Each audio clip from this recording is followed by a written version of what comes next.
Fortunately, not alone. Exploring deep into the green abyss together.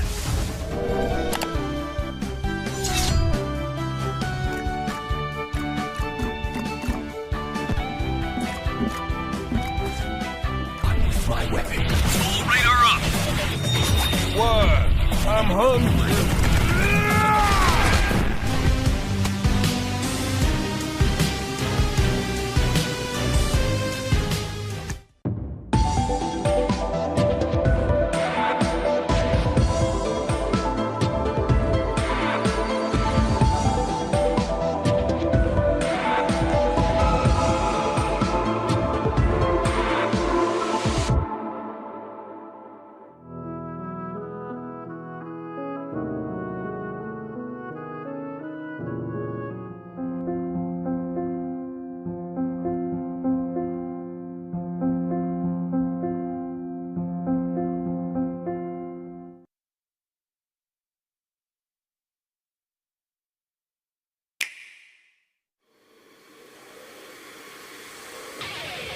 I'm going to give this my all. You ready?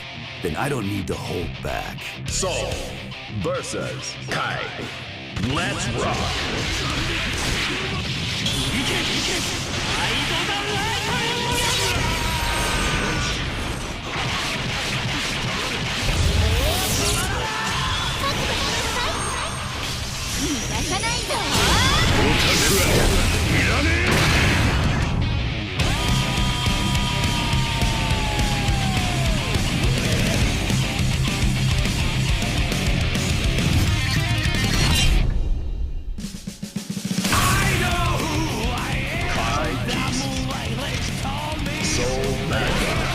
At least you're enthusiastic.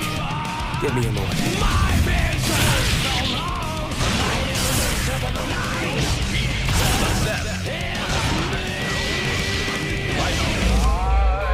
And so begins, at long last, my world peace experiment. Why can't we just kill him together? Are you ready?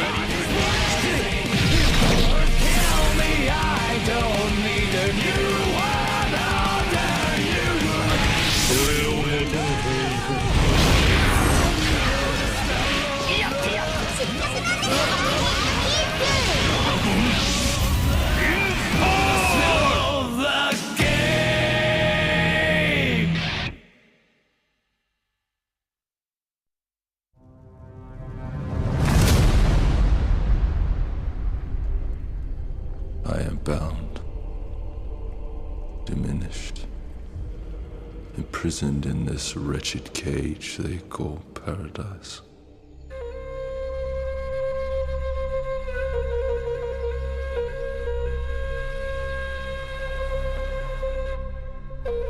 But my power lingers. It seeps into the very earth, but in vain. Calls to them, mortals. They come seeking fortune, wealth, and glory, blind to what truly awaits, claiming the strength that flows through this land, taking each boon without knowing the cost.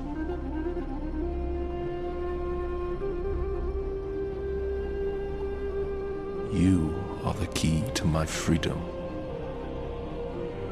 Your souls fuel my return. Soon, I will rise again.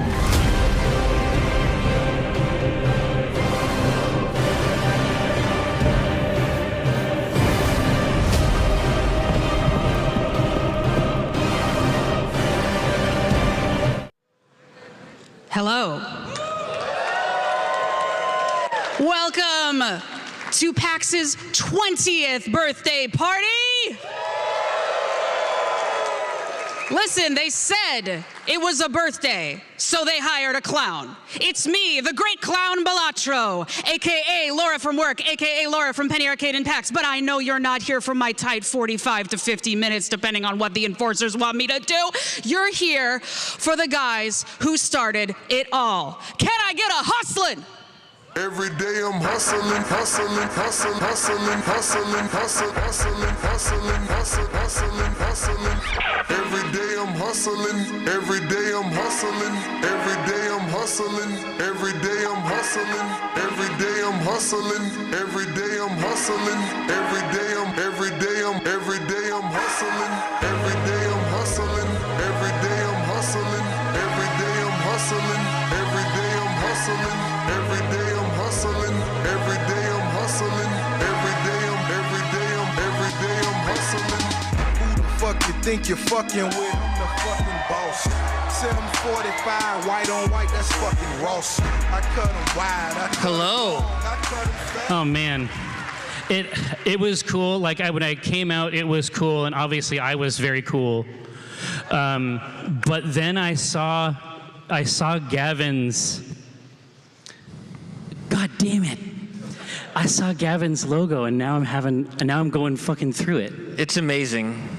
Thank you so much for coming to PAX 20th birthday party. Now, we did celebrate. Let's just be very clear. We did celebrate a little early at PAX East.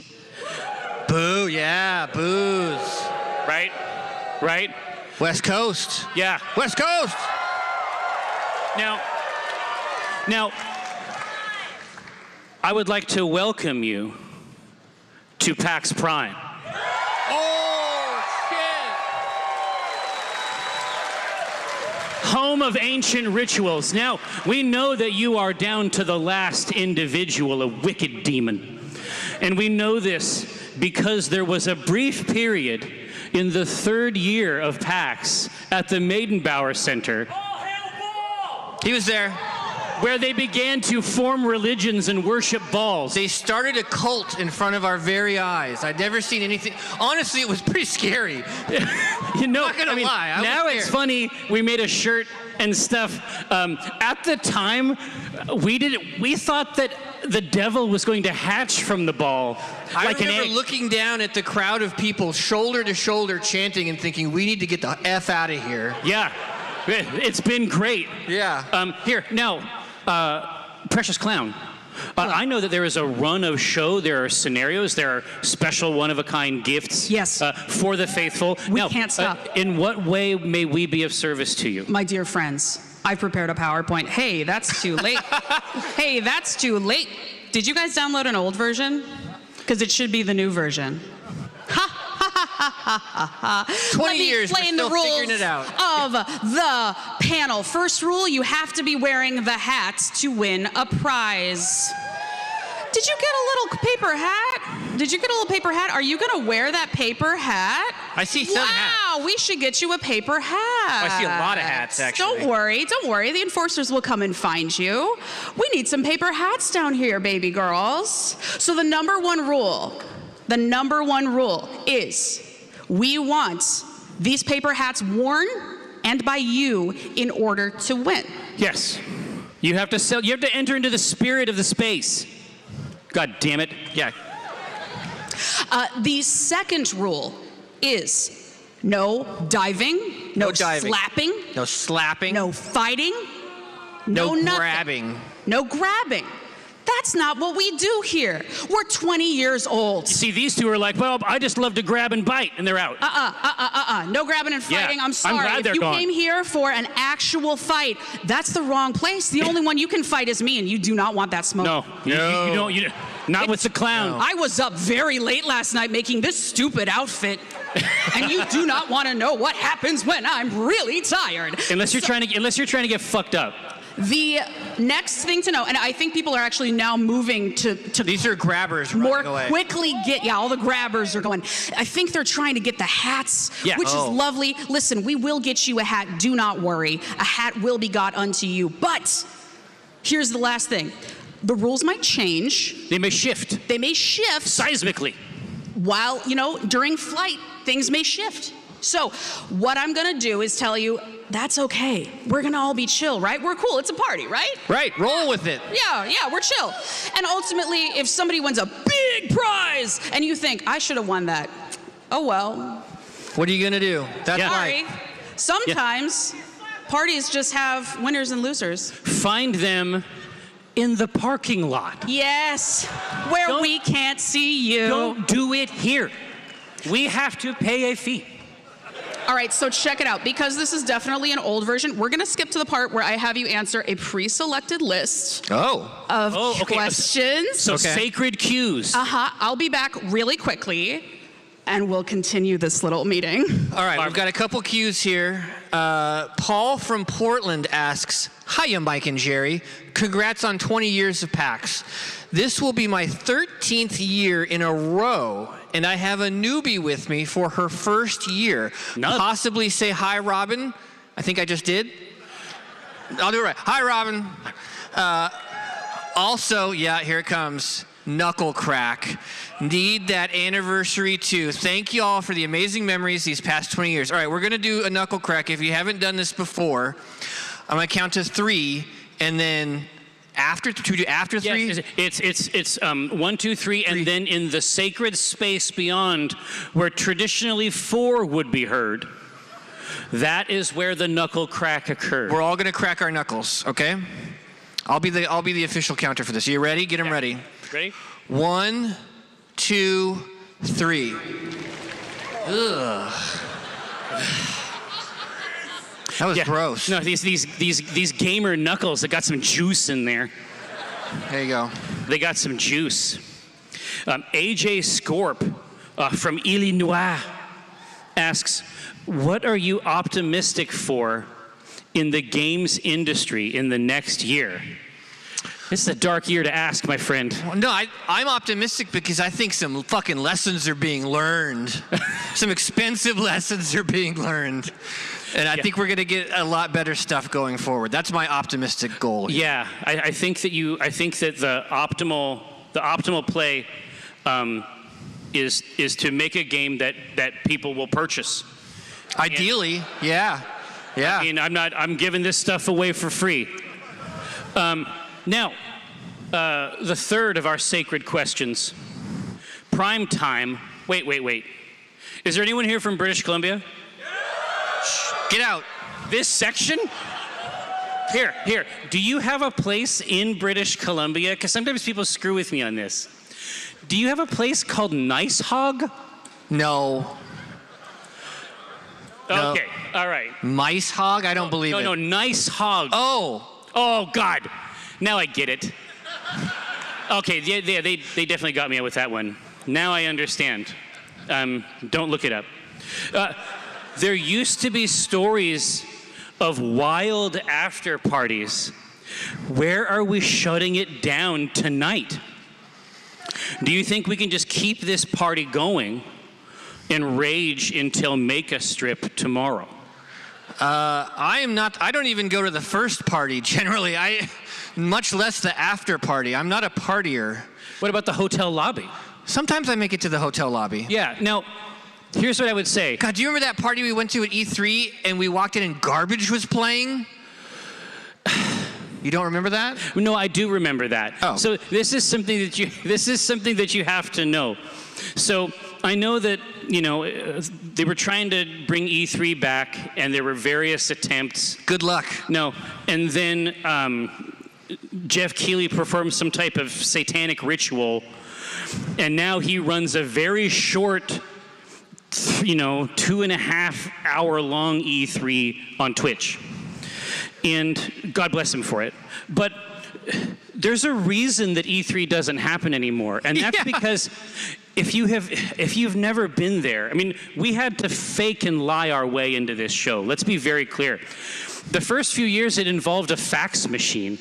Yeah, we had to fax fake business cards that said Penny Arcade on them. Yeah, I just printed out pages from the website and changed the names. I had to add a byline because they said that the articles had to have a byline. So I just put it in HTML, printed it out, and faxed it. And then for some reason, they let us in.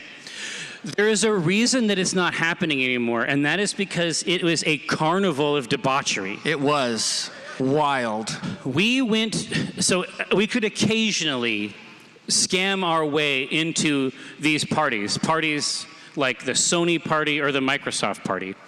I'm going to be very clear with you. We once scammed our way into the Nokia N-Gage party. Yeah, we did. Just for the memes. And the idea that they wanted to communicate was that other game systems locked you down. Other game systems were functionally prisons.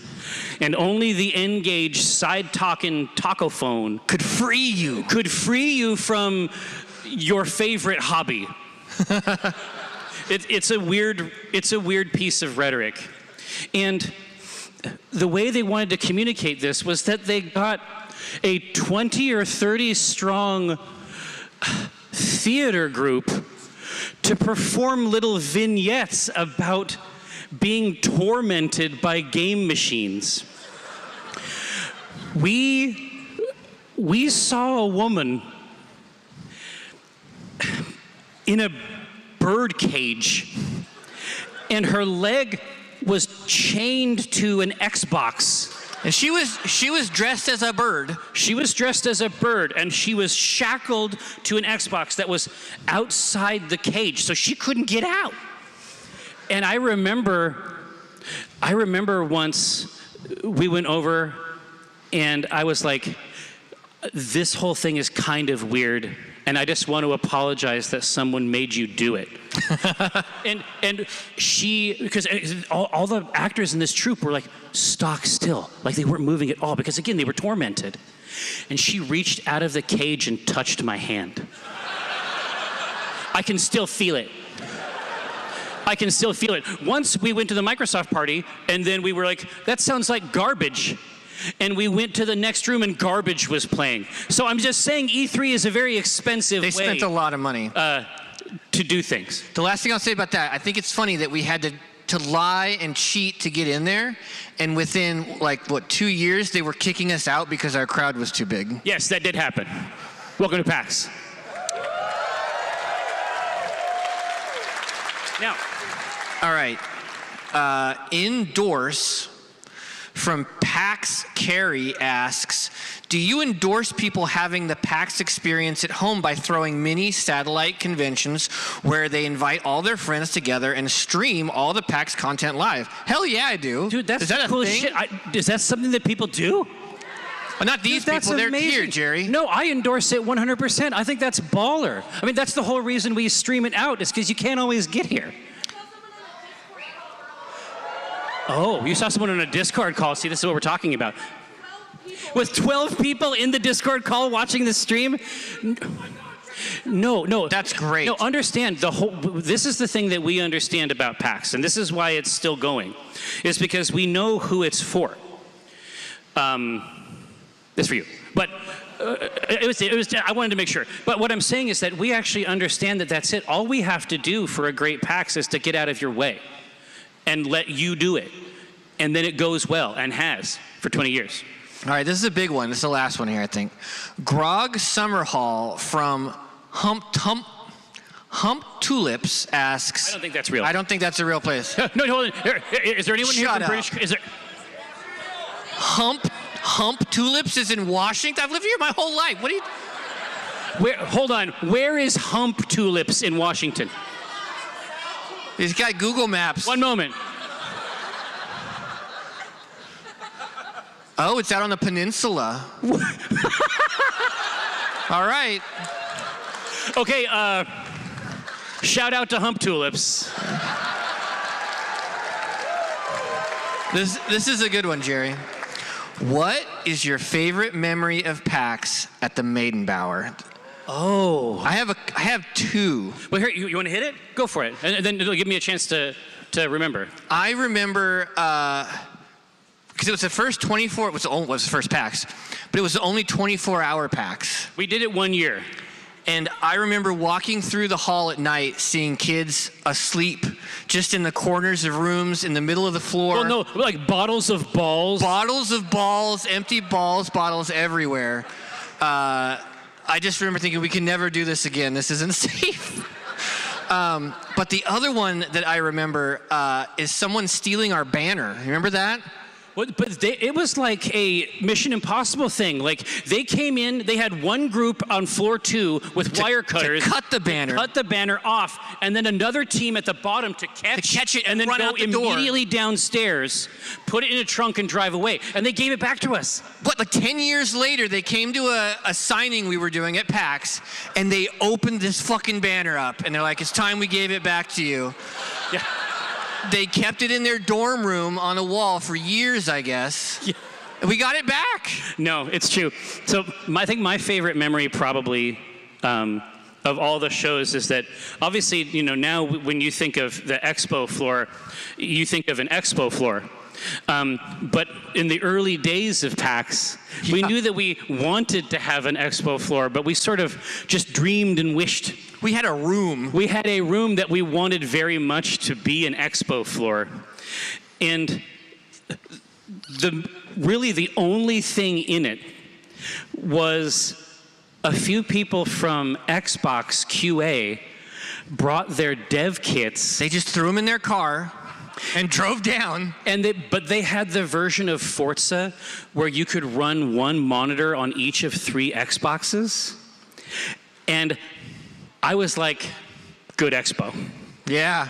I was like, yeah, we did it. Yeah. We did it. Well, here, now, that is all the questions that we have, but that is not all the clowns we have. One last, do you remember we showed off Halo 2? What's that? Remember it was Halo 2 that we had the mini bosses do the opening? Halo 3. Halo 3. That was another, Google it. Like, it's on YouTube. The reveal of Halo 3 at PAX was amazing. Yeah. We talked to our friends, the mini bosses who do covers. They've played here lots and lots of years. And we basically like had an early access to Halo 3 for the final round. Yeah. No one had played it.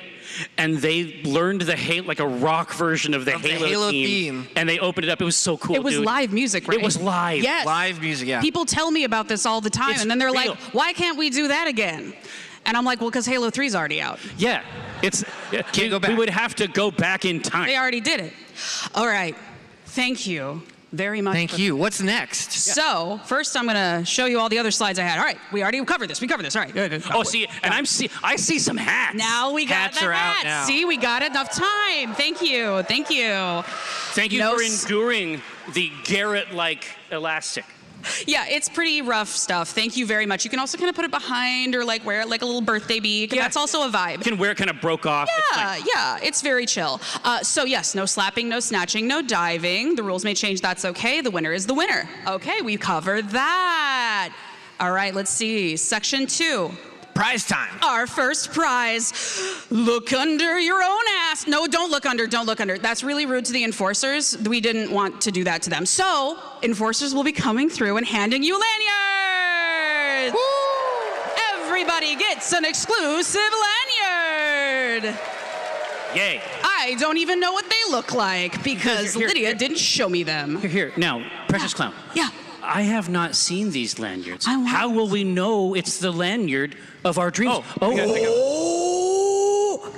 It says PAX Prime, Jerry. No, it doesn't. It does. It says PAX Prime.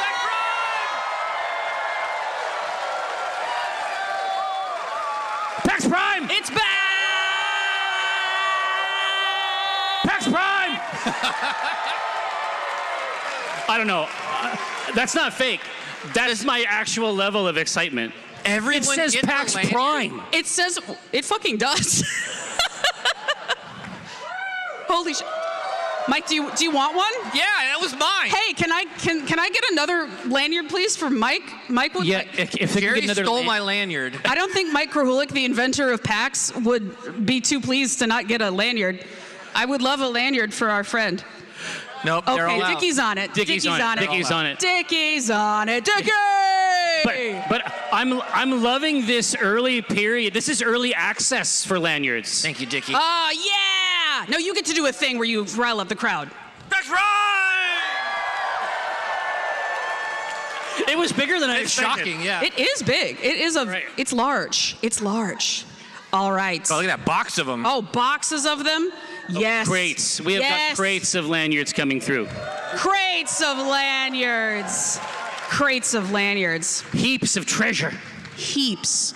and Okay, now, heaps and so heaps. there's a distribution phase. There is a distribution phase. Here's what I'll tell you really quickly about our wonderful main theater enforcers. They work their absolute asses off, especially when it comes to prizes like this, where no matter how well I plan, there's always some bullshit. And it does not help that we have had back-to-back very fun parties with very fun prizes. No, so I it's just true. want to give an enormous shout out to every one of these wonderful people. Thank you, enforcers, who are helping you get them. I mean, and we understand at the end of the day that there are shows that have enforcers and shows that don't have enforcers. Like, yeah, we know what those other shows are like, right?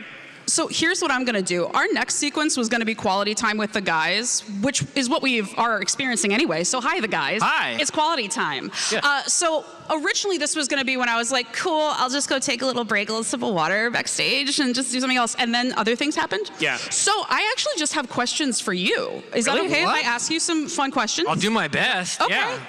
There are questions you have that you do not already know the answers to? I can certainly try. Okay. No, so I actually want to know a couple things. One, do you know who brought the ball? Like the all hail ball?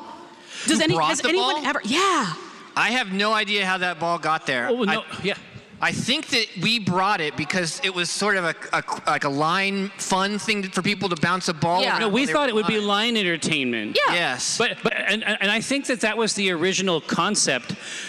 As time has gone on, now that we've reached the 20th year, Yes. and we are in 2024, We sure I are. think that ball was generated.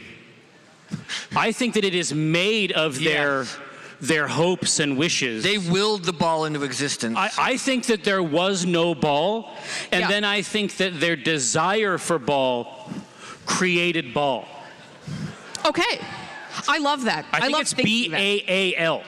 Ball. But think about like what a simpler time. We have a whole line management team, like and line, fun Nowadays- stuff. We had a ball Yeah. in 2004. That was our best idea. One ball. A ball. A ball and One ball. One? We only brought one. I also want to know I have other questions as well about the time before PAX. Oh, yeah, sure. Let me tell you. So You mean 2003? 2003. So there was a thing I heard of called Necrowambicon, which I've also seen referenced in the comic. Yes. What was that? First of all, was anyone here by chance at any Necrowambicon? Oh my God. Couple people. Holy shit. Whoa! Dude, that's crazy. Holy Okay. cow. Here, so, Uh-oh. Okay, well, So Necrowambicon was essentially like it was a fan meetup. Oh shit. And okay. certainly PAX in its earliest years Yeah. was primarily a fan meetup. Absolutely. Right? In the years before, I mean, let's be very clear. One of the Necrowambicons took place in a food court. Yeah, we just all met at the food court. Wait, where? What food court? No, I mean like the Armory food court in Seattle. Yeah, Like we could go by the there space to the needle. OG? No, so if you have ever heard of the first Necrowambicon, it was in a food court. I thought it was in a GameWorks, like adults would go. No. I mean, listen, GameWorks. I love what I'm hearing. That sounds great. Okay. But we were like, it's essentially a venue you don't have to pay for, and there's food. I love that. And that's, again, like that was our level. Yeah. The second Necrowambicon was a very different story. Okay. That took place up in Vancouver, BC, I believe. It was. Woo! Yeah. Was Right? it? Vancouver in the house. Les Canadiens, hello. I have a vague memory of people bringing like a satellite and stealing internet for us all. Okay, so because it was a Penny Arcade gathering, and because the adherents of Penny Arcade, certainly in this era, were primarily made up of network engineers. Yeah. Okay. We wanted to have a LAN very badly. So the second one was essentially a LAN. It had like a Q&A, but it was like a boardroom that had a square of tables. Oh my God. And everybody had Ethernet plugged in. Yeah. And it was basically a LAN party. And we were using the hotel internet. And eventually it was determined by the participants of the event that that was not enough internet. No. And so they proceeded to open the window of this room, look out at the other buildings downtown, and steal radio internet with a dish. And that became this land's internet. They were hardcore. So like the X-Men First Class thing, where he's, or Days of Future, whichever one it is, where he's just like literally trying to pull the satellite. They pulled the internet from neighboring buildings. No, we're talking about a netromancer. They had the dish and they were slurping the data. This happened in real life. This is disgusting to hear, and I love everything. I also saw something in the very old pictures. Great start to any question. No, in the very old pictures, something about the big Penny Arcade West Coast Super Trip. Was that also a fan thing? I bet somebody here was in the Super Trip. Hey, there they are! So people were driving from, far away to get to PAX in Seattle. And they would meet up with each other along the way in a caravan of cars. No, Laura, this is true. At one point, there were multiple caravans that had their own branding and occasionally merch. Yes, they painted their cars, they put decorations on them, and then they would drive in huge lines across the country to get there was back. more than one simultaneous road trip, like tributaries. Yes. The Mad Max of it all. It was very Mad Max. The Cannonball run of it all. It was whacked. I love it. Okay, hey, thank you so much for this wonderful step back. It looks like everyone's gotten their fresh lanyards. I really wanted to give our enforcers a chance to calm down for a second, because I'm going to make you put more stuff in people's hands. I'm really sorry, but thank you so much. Okay. Our next section. Now, here's where we have to be really fucking chill, okay? I need everyone to be real cool about some shit. We have some shirts, and we, as a rule, do not throw things into the audience. We're not allowed to. Because in the past, we used to do that a lot. And let me just really quickly regale you with the story of my own youth. When I first worked, my very first PAX, which for me was PAX East 2012. Thank you. Oh my God, thank you. So there was a company who will remain unnamed, but they were going to do a thing where they threw something into a crowd. If you caught it, you win an Xbox. Oh. Who was this company, Laura? Can I say? No. Okay. I guess I was ready to dox them. No, here's the thing. Very first time enforcer, very first time PAX. Every day this would happen. They'd give away 3 Xboxes. You'd hear, huh? Hey! Third day, last day of PAX at the time. And then all of a sudden they're gone, and someone's on the floor, and there's a guy crying, and there's another guy going, and the devs are freaking out, and I'm like, what happened? Big guy who's crying, big backpack, he swung to get it. Little girl, right, backpack right at shoulder height. Shoulder no longer in socket. Oh. She was like, it's fine, it happens all the time. And the husband was, oh honey, again. The devs, who were not American citizens, were like, we're about to get deported. Oh boy. It turns out they gave her all sorts of extra prizes. It was fine. We got medical figured out. They just applied prizes to the wound? Basically. No. Like a compress? They got medical to come and do a horrifying thing to get her arm back in. She got loads and loads and loads of prizes. It was great. And they ended up taking me out for drinks for being nice to them. So that was fun. But that's why we don't throw shirts. So here's what we're gonna do. Shirts are going to be thrown, but here's what I need you all to do. First of all, be real fucking chill. Second, we are not standing for shirts. No. We are not standing for shirts. We are not diving for shirts. We are also going to be calling out the shirt sizes. So when you hear your size, put your arms up like it's a roller coaster. If it falls into your hands, you catch it. Great. If someone next to you doesn't get it and it's not your size, you can hand it to them. But we're gonna be real fucking cool, okay? Okay? We all can good? do this. Alrighty, we're gonna start with the smalls, and we're gonna have a few thrown out from us in the front, because of course, and then we're gonna have other folks towards the back. So do not get confused, do not get upset. We are gonna make sure everybody gets sorted. Do you wanna show off the shirt? We couldn't sell this in the store. This is the brainchild of Ryan Hartman, king of PAX, and I'm so happy Kiko went for it. God, what a treat. All right, everyone. Are my enforcers ready? Yes. Yes, great. All right, if you are a size small, please put your hands up. Let's throw some shirts. Oh, we do not have many of these. Oh, let's see if there are any further. Get a big throw in there. Yes.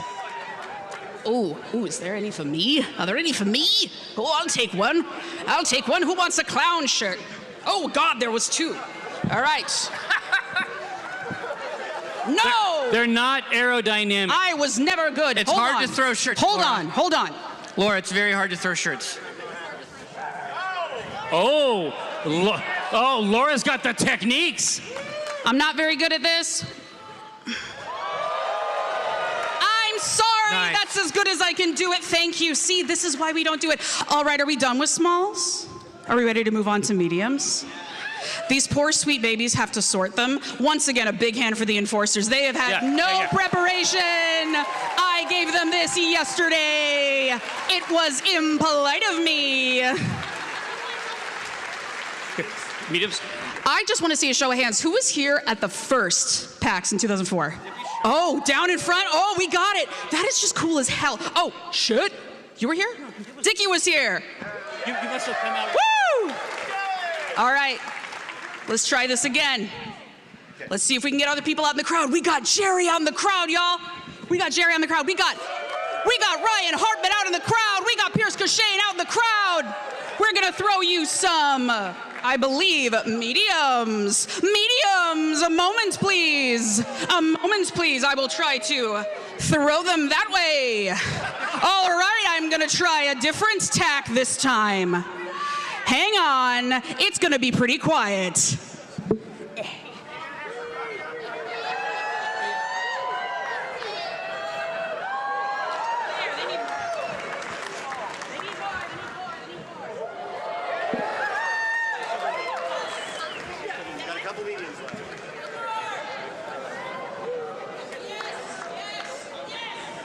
Yeah, one more medium. One more medium. One more medium. Yeah. Oh, Laura's got a medium.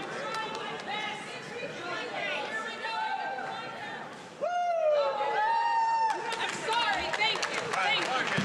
Larges. My friends, we've moved on to large. Large. Lot more larges. Lot more. Fantastic. God, are you regretting? I love it. Oh, okay. I was going to say, are you regretting volunteering? All right, great. Let's all get our athletic prowess. I'm going to focus on this side because it's underserved. Let's go, babies. We love dead air.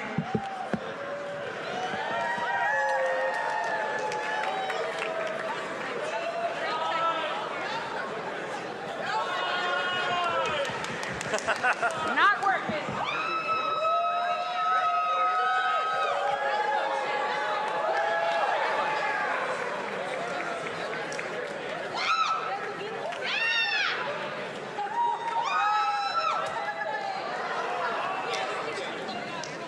Really good job not diving.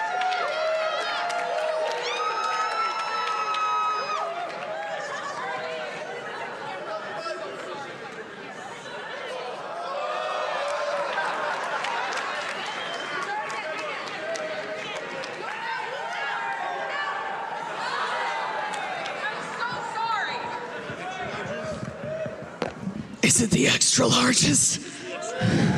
Yes, finally, my people. What? Well, they kind of fit. Here's the thing. The fit's kind of like this. So on me, you see, it'd be kind of like so. They're not terribly short. All right. My God, I am so sorry, but I'm also realizing this is why I was in rugby. It's about throwing in a direction. Ah!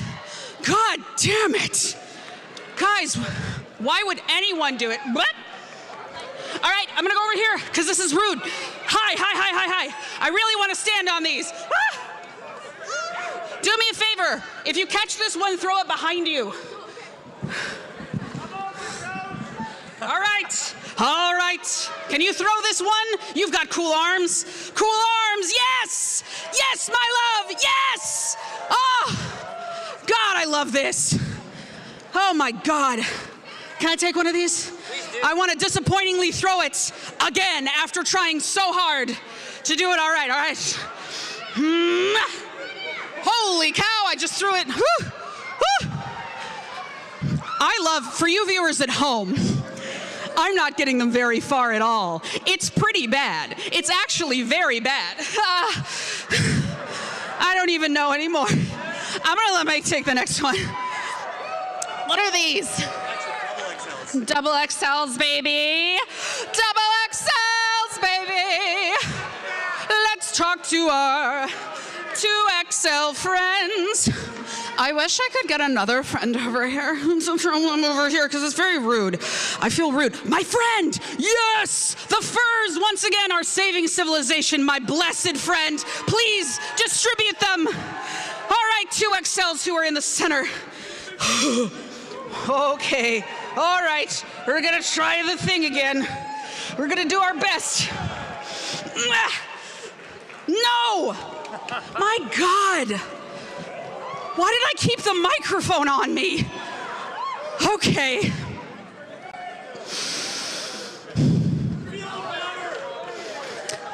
I need to switch to this hand. This is the good hand. This is a good hand. I swear to Christ, I can't go past the dirt. Listen, fucking whatever. Have fun. I don't care anymore. I just live here. What are we doing? What are we even doing? Are we good? I got one shirt left. We got one shirt left, babies. Let's give a big hand. Hey, really quick. Let's do a hey. Sewing. Hell yeah. Hell yeah. Oh God, there's more. God, why did anyone ever throw shirts? Why do we throw shirts? I don't want to throw shirts ever again. I'll do a few. This is why they invented the t-shirt cannon. 3XLs. 3XLs will kill him. 3XLs will kill him. I want to give you 3XL. Closing my eyes. All right, throw it behind you if you didn't get it. Fuck. I don't care. I'm sorry. Listen, everybody over there, I love you so much. And I just want to give you a hug and maybe like a kiss. But I can't. I'm the arm. It's my arm. And I'm sorry. And I love you. Hi. What? I think I might be out. Thank you, though. But guess what? The next prizes do not require that my arm functions. Mike. That was fun. I like throwing shirts. Here, it was super funny. When I was back in the corner tossing them around, Laura was like, this is why they have t-shirt cannons. And I heard a guy say, this cannon's name is Mike Krahulik. It fucking is, though. That was the closest I've ever been to a sport. I've been in multiple sports, honestly, Michael. it might have helped if we had done more sports. Yeah. Jeez. Maybe this is why people do sports, so they can throw shirts farther. Well, what's next? A long rest. Yeah, ow. Oh, a long rest indeed. Hey, guess what? You know when I said I wouldn't put anything under your chairs? Oh. I lied. Underneath 2 chairs. 2 chairs. 2 chairs in this whole audience is something special. Please. But they aren't even the same special things, though, are they? They're 2 different things. If you get it, let me know. Let our friends know. No, it's not a piece of paper. Is it a key? Tag. Did you get a key? Come to the front, please. Did someone else find something under? Here, now does anybody No, not else? a card. I'm so sorry. That's from the other guys. Did we find a box, perhaps? Here. A box? Yeah. I see. So someone else has a box. Now, complete the ritual. Complete the ritual. Yes. And tell us what you find inside. Here. Well, and also, in the box? I'm an ordained minister, so if the energy's right, you let me know. Yeah. Let's go. Oh, shit. Hey. All right. Well, I can undo him, too. Yeah. I don't think we're on a ship. Oh, God. If I lock this, we're going to have a problem. Did you lock it too good, Laura? I don't know if I double locked it. Low key. Low high key double locked. That's okay. No, we got a good feeling. No, they got it. Oh, I believe in them. Whoa! What do you get?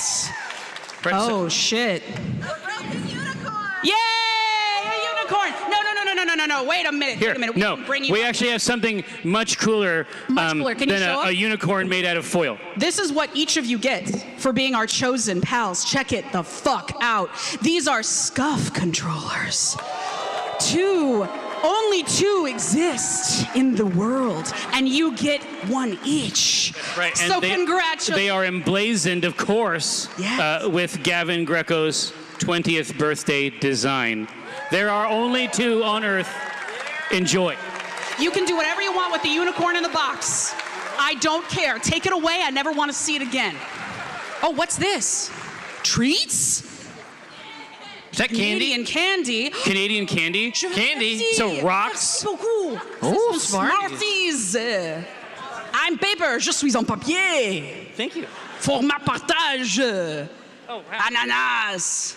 Congratulations! I was given a sacred Canadian trinket. Oh my gosh. Victoria section, is this icon sacred to your people? Yeah? It's a big deal up there? Understood. Can you I don't know, can you just enter Canada now? Oh boy. All right. I'll work on this later. Yeah. Just Key takeaways. I see what you did there. I did. Thank you. Key takeaways? You dork. Thank you. All right. I am. Okay, so the next one Yeah. is called Lore and Pieces. Lore and Pieces. So inside this box are Ancient treasures? ancient sins.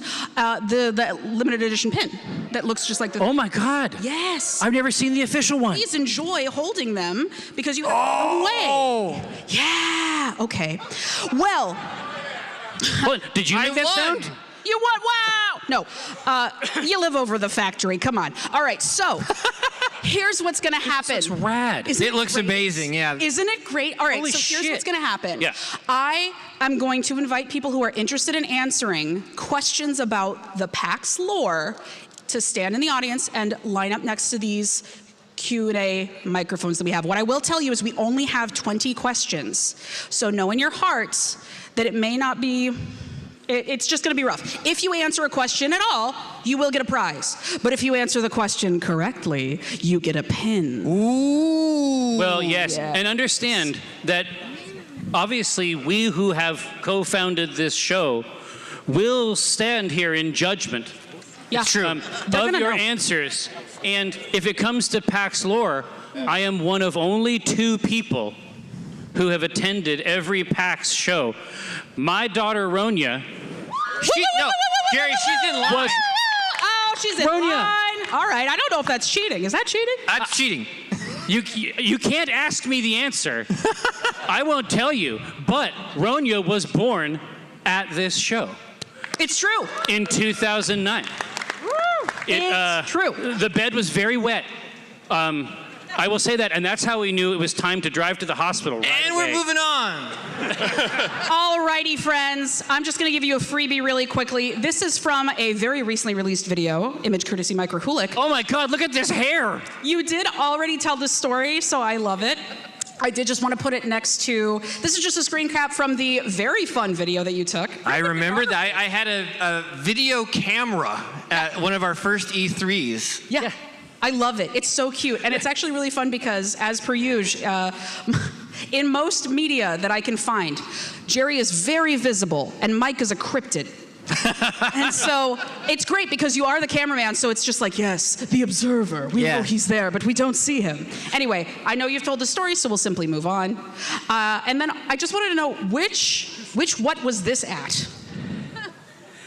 Dear gentle Jesus. What in the fuck? Yeah. You wear that shirt a lot in your old pictures that I have a lot of for some reason. Well, you know why? Yeah, why? It's because obviously you know him and I know him. The only other person who has been to every show, Kiko Villaseñor, the reason that I know Kiko was because he founded a gamer shirts company called Game Skins. So this is like an old school Kiko design. The first San Diego Comic-Con we attended, we were working Kiko's booth. Yes. No. Yes. That's extremely good. So yes, I don't know who these other friends are, but I just wanted to bring you back to a time before. But let's move on. This is the line for the very first PAX. Wow. Maidenbauer, yeah. In the Maidenbauer. This is a panorama that was painstakingly put together in a Photoshop file that was very, very difficult to open. Kiko was trying his very best. He did not anticipate taking pictures. God, do you remember how scared we were? No. See, understand that this is taken from our perspective. Yeah, we were watching this, and Jerry and I were like, what the fuck did we do? Is there anyone in this room who is in this picture? God, that would be something. I just wanted to know. I was just curious. I love it. I love this. There are several more like it, but I will move on. What a rogues gallery. This is when you opened the doors. Yeah. And people swarmed in. I also love how everyone looks up being observed. I love that a lot. I also love the black enforcer shirts. Whose idea was it to put everyone in black at the gamer convention? Well, listen, obviously we changed it since then. Sure, but I was just curious. I really liked Game of Thrones, and I thought of being an enforcer as taking the black. I love it. You know what? I love it because I did think that was just a community created. No, that's what I referred to it I as. love it. Okay, Yeah. okay. Cool. Well, let's just move on. I'm going to move through a little bit. This was console free play. May I point out? That's fucking console free play. May I point out that the stacks of games sitting on top where anyone can get them are just what we did. You could just play the games. And one thing that I didn't make a trivia question but should have is that this is, I think, the only proof I had that we have ever had Smash Brothers Melee at a PAX. Because here, but this is the other part, Laura. Tell me. It's like, obviously, Laura, I mean, she was not there at this time. Was not. And so she's missing a key piece of data. Tell me. This is console free play, but I think that you can tell from the risers in the back that it's also console tournament. There's a riser! Yeah. It's also console tournament. I love it. I love it. Also, this is PC. Oh, yeah. Oh, God, look at those monitors. Dude, No, wait. Shh. Wait, hold on.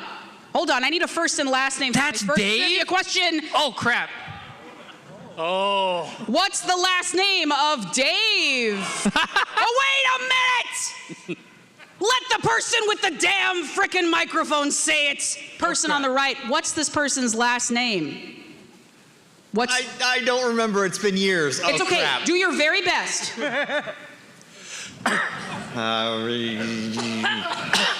I do not know. Dave Batman. No! Give him a mug! Hoffman. Hoffman! All right, well, listen, you said it. It's already ruined. Take your damn pin. Somebody give him a fuck. I will try not give you to ruin any more of your questions. No, you did great. I totally sprung this on you, and I really appreciate it. No, this is. I'm sorry. I just got super excited to see Dave. Is Dave Hoffman. All right, so let's tell me a story about Dave. Hi. While we're telling the story, tell me a story about Dave. Oh, yeah. Here, yeah.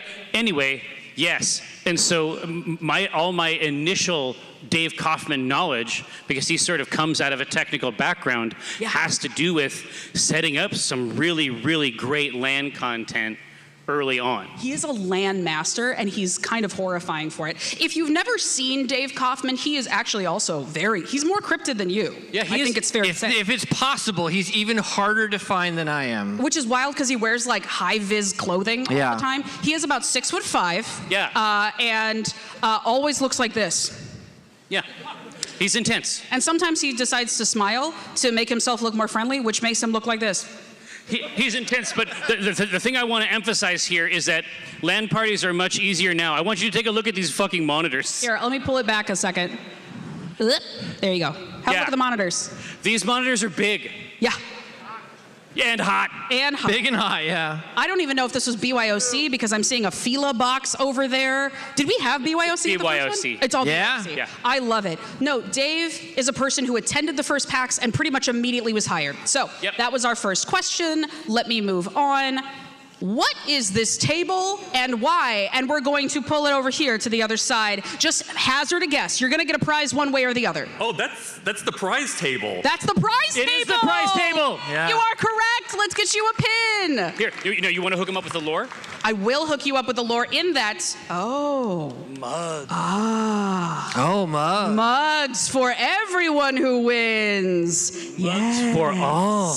Yes. Dude, and our friend who hold on, answered get correctly this should get a mug at classic- some point. Here, I'll give Michael. What'd I do? Look at this shirt. It's not my fault. You suck. That's my shirt. What? You got it from the prize table. No, you didn't. stop You it. got it from the prize table. Oh my God. The prize table is still paying this It's him. 20 It's him. years later. I love it. No. Yes. 19 Sounds PAX is here. Let's give him a big Thanks, round of pal. applause. Wow. All right, now, dude, that is insane. That is absolutely nuts. I'm getting emotional. I don't even. This is also a time when all I did was put text on a black shirt. We didn't have designers. It was good times. So I actually literally don't know what the prize redemption table is. Was it like if you win a thing, come here? It was possible to get tickets. Oh my God, Dave and Buster style? Yes. Yes, exactly. We just thought it would be really fun. But there's scalability issues with this. Very much. And stealability issues, I'm sure. Dude, you can tell that this guy, I don't even think he's part of it. I think he's just on the prowl. I think he's just hanging out being like, this is cool. I might get a shirt soon. I love it. I'm so pleased. All right, this is our next one. We're gonna pull over here. At what time of day was this picture taken? We're gonna use Price is Right rules. You don't have to be down to the minute, but we're gonna try to don't do the hour high. Man, I can just feel the balls sweat. Midnight. From those comments. Yeah.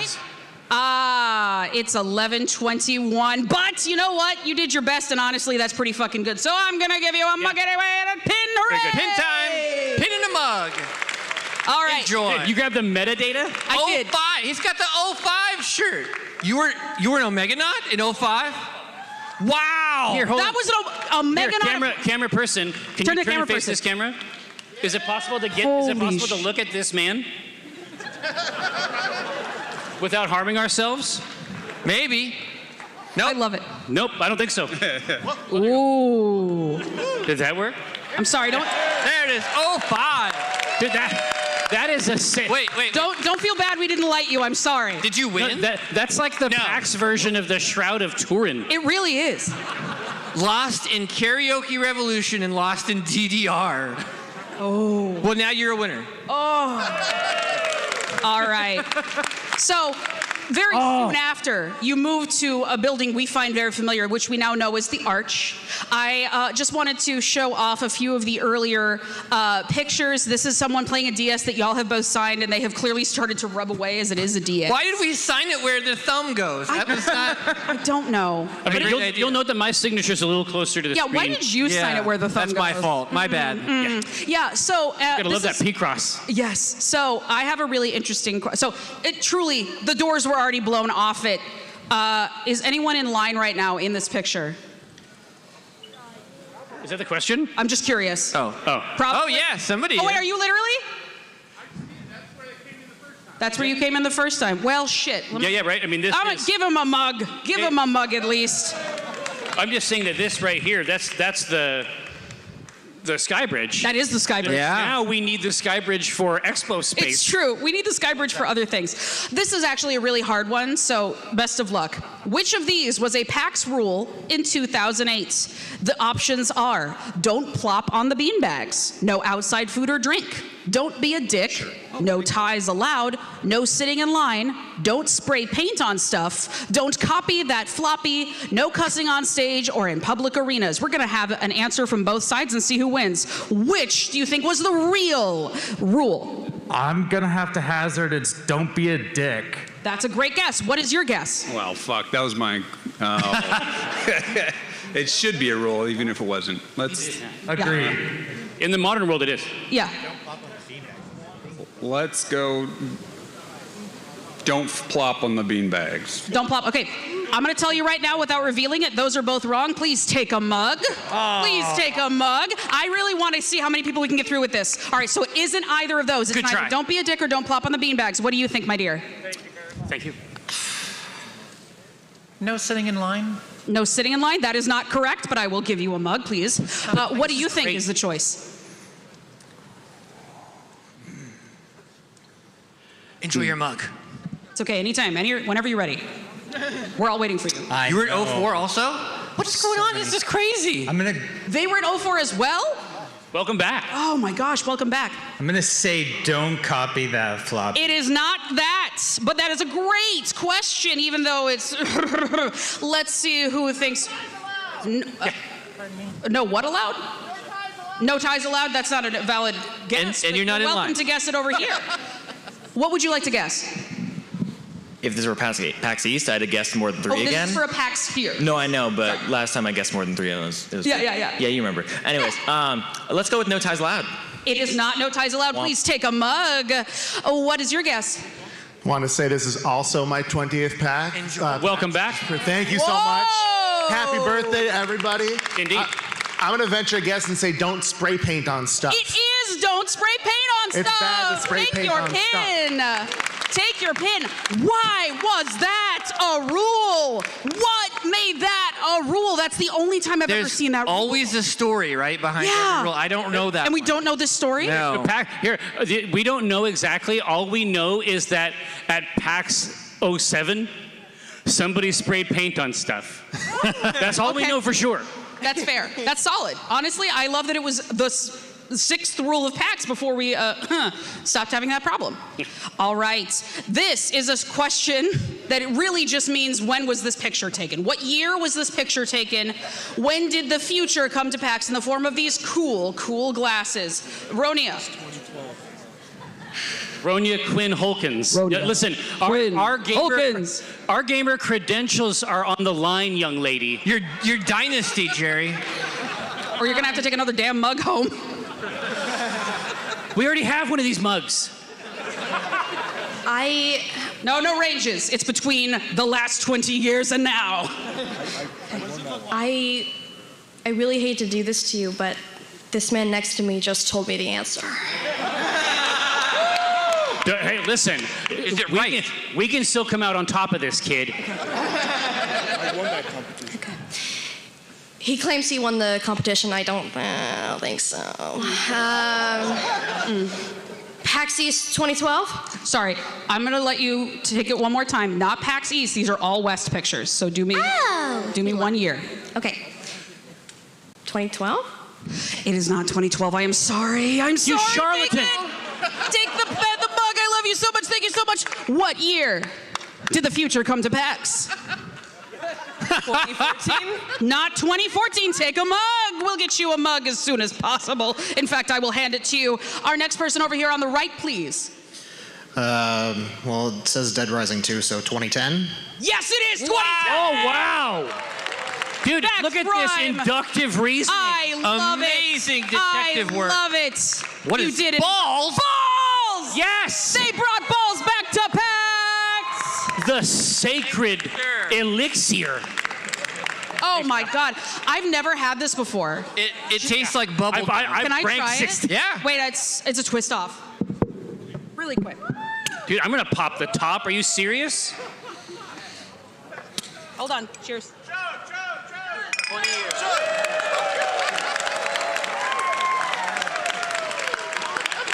It's very fizzy. That explodes in the mouth. Laura Stringer. A dark thirst. Come by a dark thirst. What the fuck? The thirst of 20 years quenched. Thanks. Thank you. All right. Sorry? I love you. Oh my God, I love you too. I'm married though, but maybe we'll talk. Hi. Who's wearing this collar? Oh my God, I'm so sorry. I'll do you next. Who's wearing this collar? You can let him take it. No, who's wearing this collar? I have to. That brings back memories. Who's wearing the fucking collar? Right now! I would know, but it's too much pressure, so I'm not trying to scourge you. Laura, I don't know. It is not me. No. But please take a mug. Who's wearing this collar? That's a great question. I don't know. Who's wearing this collar? Jerry. Yes, it is Jerry!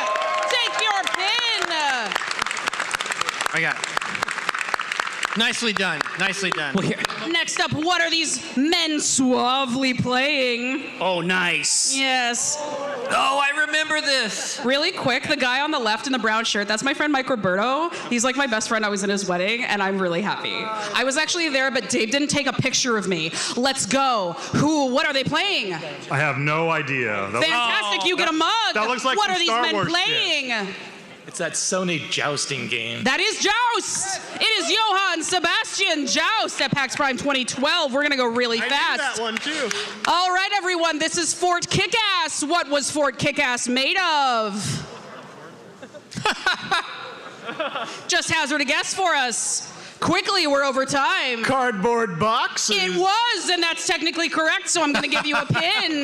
But it's actually made out of swag bag innards. Remember swag bags? I'm so glad we don't do them anymore. Thank you. There was a Let's whole move event on. before PAX that you only know about if you are us or an enforcer that was called SAX. Yes. And it involved putting things into bags for 8 hours.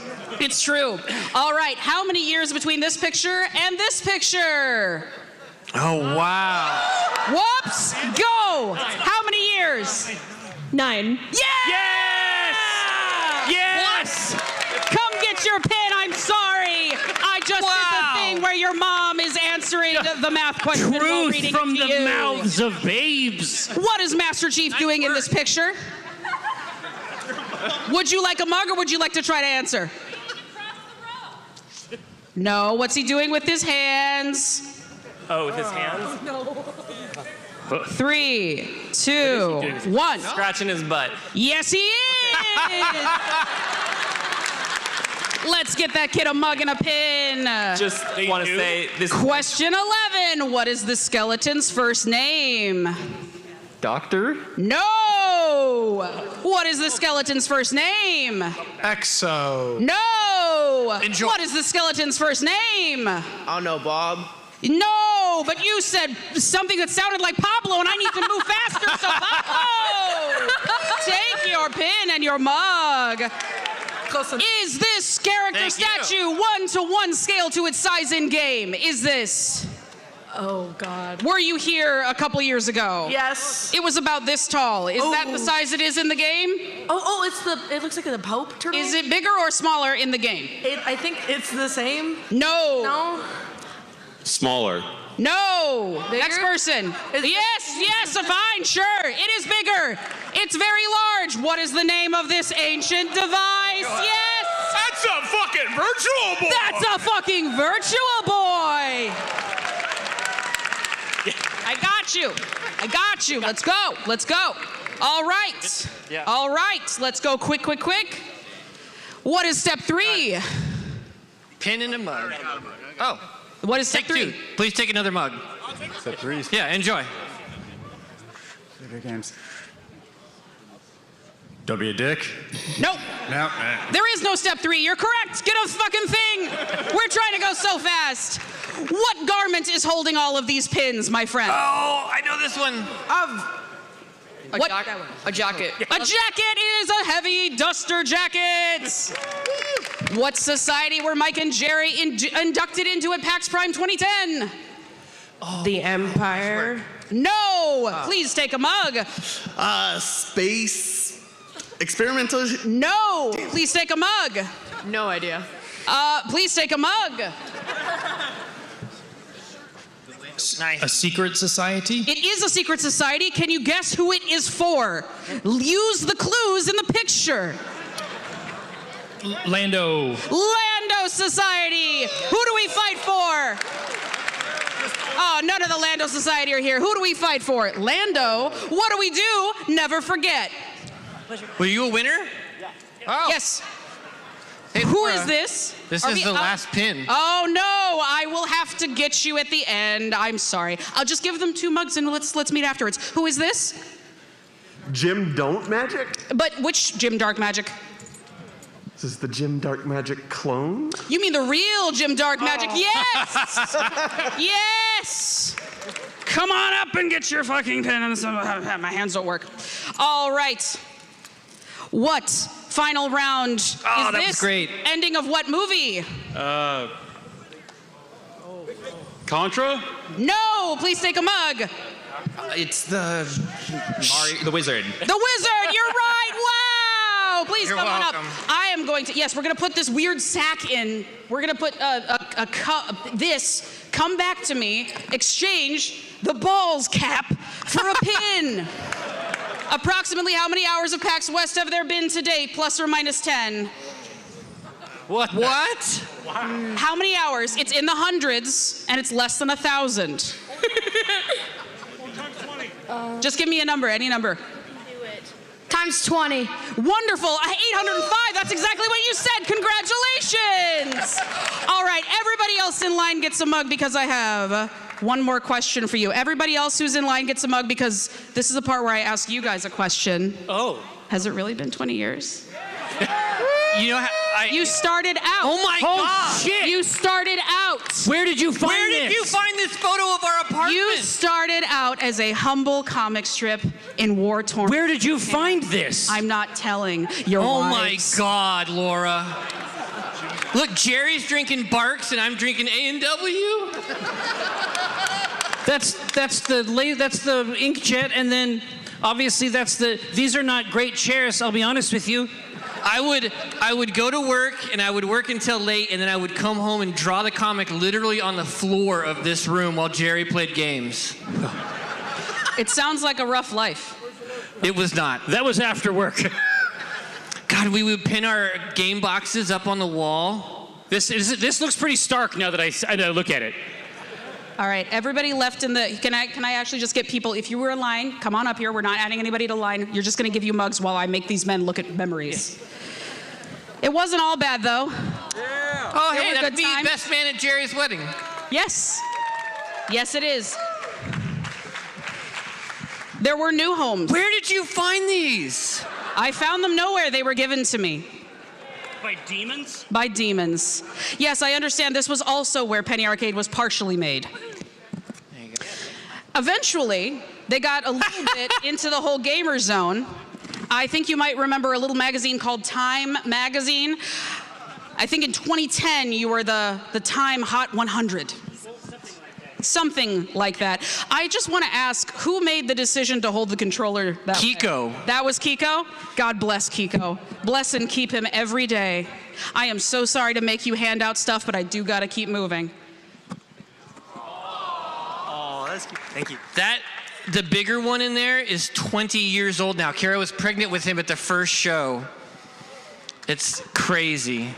Yeah, you had babies. You made your family bigger. Where did you get these? I'm gonna tell you, it was your wife's. Oh. There were babies born to both families, 2 and 2, 2 of each. And what I Here, Yeah. I can't stress this enough. Yeah. And that first one, that is on its side. Like we were just asleep. There you go. I'm not like holding it over me or anything. Just to smell the baby of Damocles.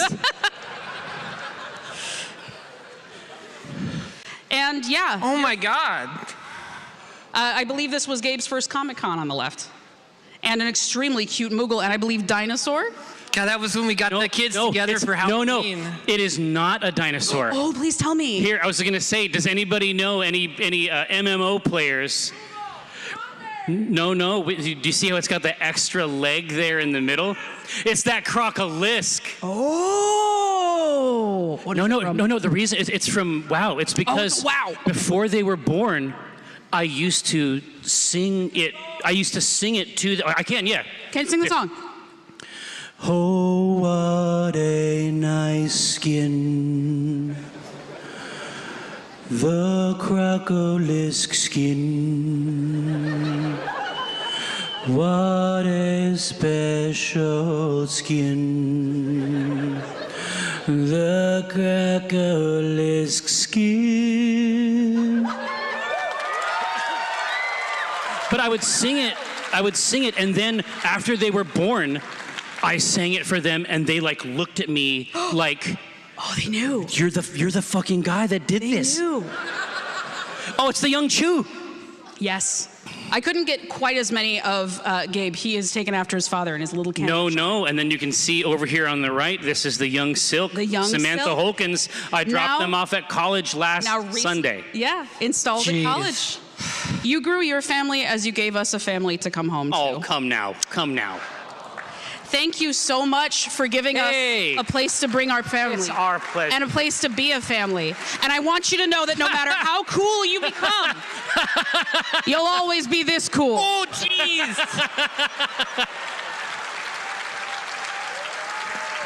You make me cry. I'm sorry, but that is what we have to hope to do. That's brutal, Laura. I'm sorry. These are dark techniques.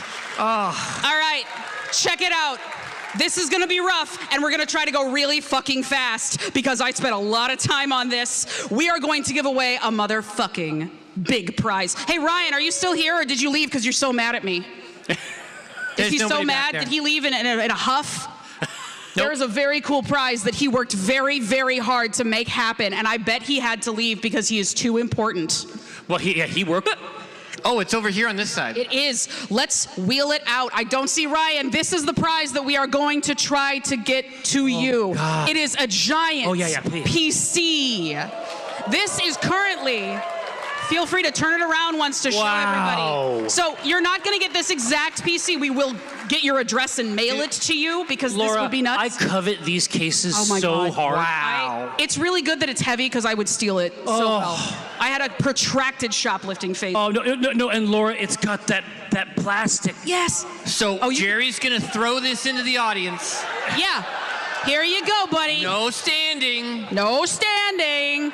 No. All right, so here's what we got. We have a 20-sided die because 20 years. I'm going to hand this to you, Mike Krahulik. Okay. Congratulations. So. How do I not pull off this plastic layer? You can. I think this is a display model. Oh! Here, let's see. Do it. Do it. Here. All the way, Jerry. Yeah. No, I just want to make Oh, okay. All right. We're going to get banned on Twitch. Yeah. No. This is how it works. Eventually, there's just going to be a whole category for this. It doesn't matter what you do as long as it works. Yeah. Wow. Ooh. There's kids in the audience, Jerry. Jesus Christ. Yeah.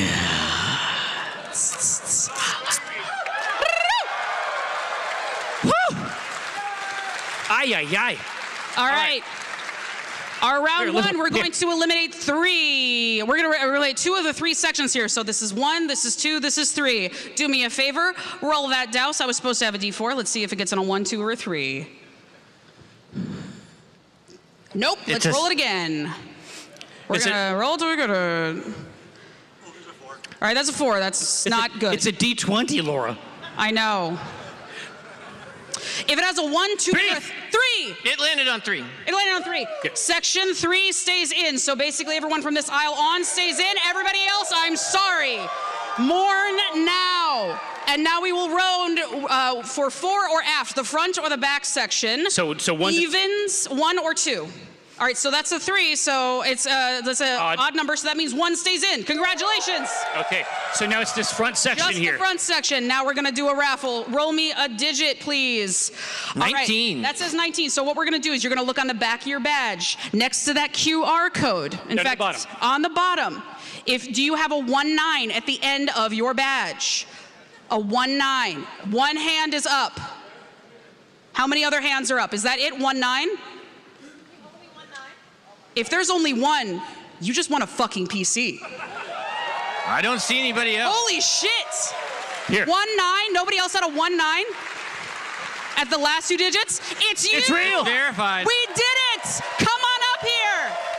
Get on up here. We had a whole thing we were gonna do. We had a whole It's a huge time saver. thing we were gonna do. The dice chose everybody. As soon as this person gets on stage, that will be the end of our situation. But I just want to make sure that we thank our enforcers for all of the bullshit we just put them through. We thank everyone who was in this weird side of the room that I can't throw to. Yes! Congratulations! You won a goddamn thing. Thank you so much.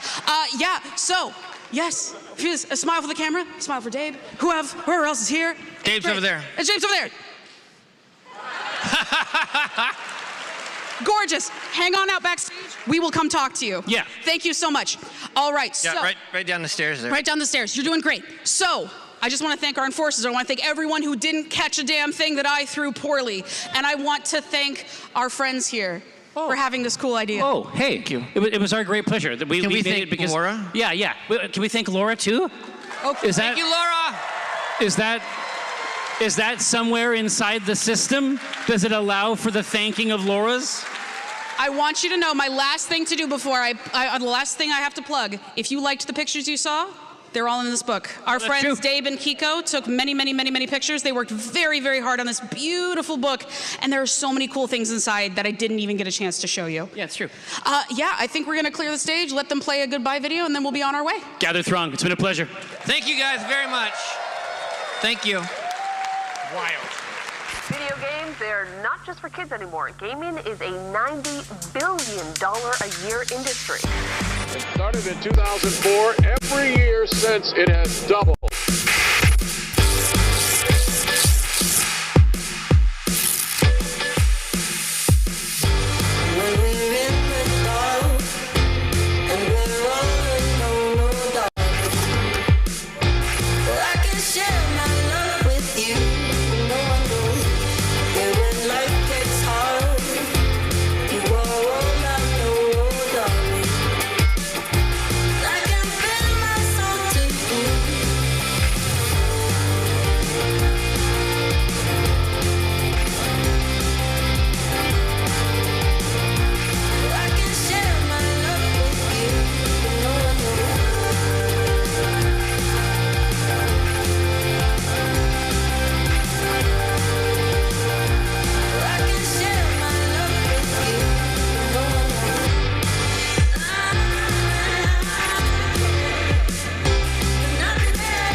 traveled across town, you traveled across the state, you traveled across the country and the ocean to come here to PAX to celebrate the importance of gaming. Thank you for enjoying games and thank you for making them important. Stories nowadays, stories that we never got whenever I was a kid.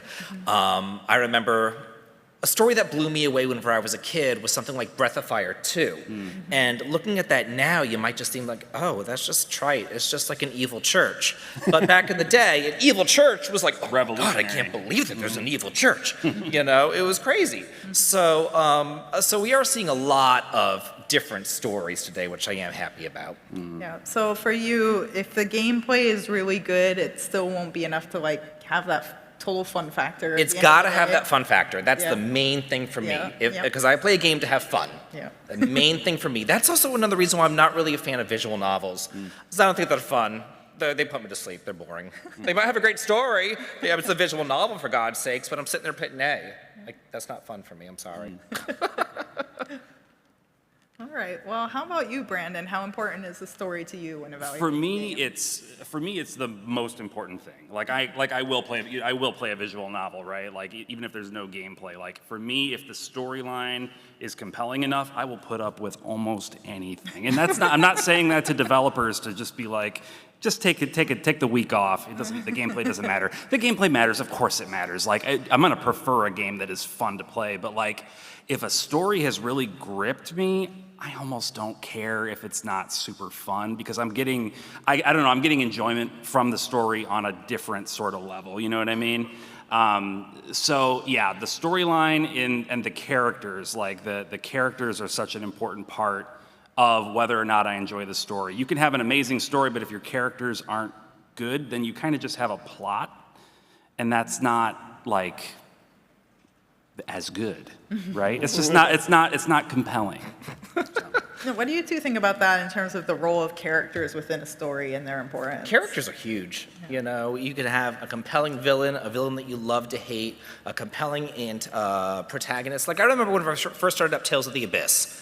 I hated it. I hated it. If you've ever played Tales of the Abyss, you know why. Because Luke, he was insufferable. He was so annoying, so obnoxious. He was just a brat. I wanted to reach to the screen and smack him.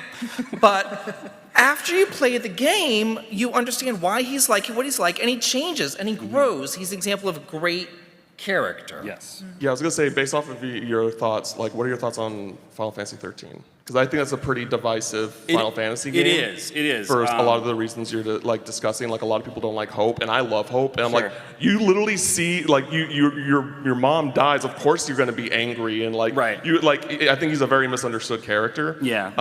And I think that cast in general is really compelling because they hate each other like 90% of the game. Yeah. But they're just like and they just have to deal with each other's BS the entire time. Right. And I think that's really compelling. I like that aspect of that game a lot. Yeah, no, I agree with that. I fell off of 13 the first time I tried to play it. I didn't actually finish it. But then I went back a few years later, and I like mainlined all 3 of the 13 trilogy.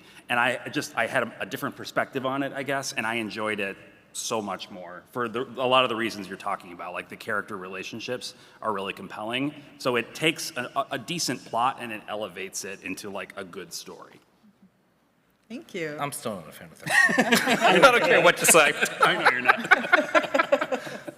All right, finally, Cam, what about you? How important is the story for you?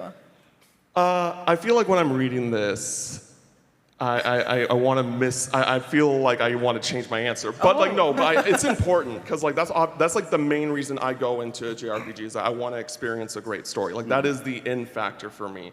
And then my favorite, like, the gameplay, turn-based combat action RPG normally that you get in JRPGs just happens to be some of my favorite type of gameplay as well. But if the gameplay can't keep me interested or it doesn't respect my time, like, that story's got to be like one of the best stories ever made, or I'm just gonna stop playing it. Like, I might get some heat for this, but I kind of stopped playing Octopath Traveler 2 because there were like, I thought the chapter stuff was really interesting, but when you're going from like town to town, the random, and I don't mind random encounters, but they happen so frequently, and then each battle's like 2 to 4 minutes long. And this is like an 80-hour game, so I'm like, oh, 50 hours of this is just combat, and like, that's just not respectful for me of my time. And so but so many people say it's so good, it's so incredible.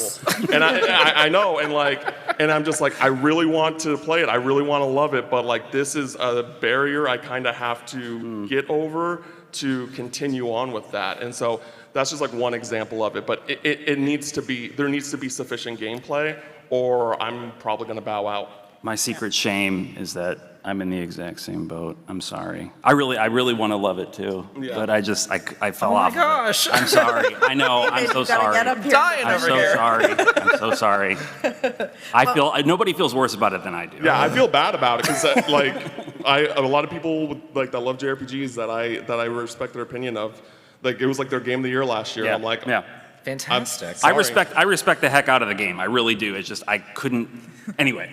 Hey, well, you know, I was going to say, I want you the 3 of you to get a little more heated about this. Yeah. You're agreeing too much. So the next question, I'm hoping we can really get you fired up about, like, what specific elements of a JRPG plot needs to be good for it to work for you? What's your favorite aspect? I know we mentioned villains, characters, but, like, if this game doesn't have this, I'm writing it off. Is there anything like that for you? I love a good plot twist. Okay. I love a good plot twist.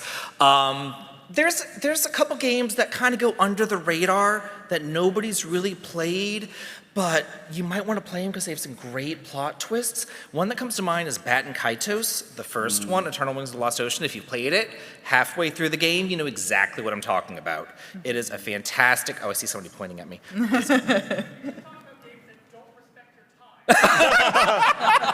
The remake, you let you skip all the stuff. The remake lets you skip them. Anyway, I played that thing back on the GameCube. That's funny.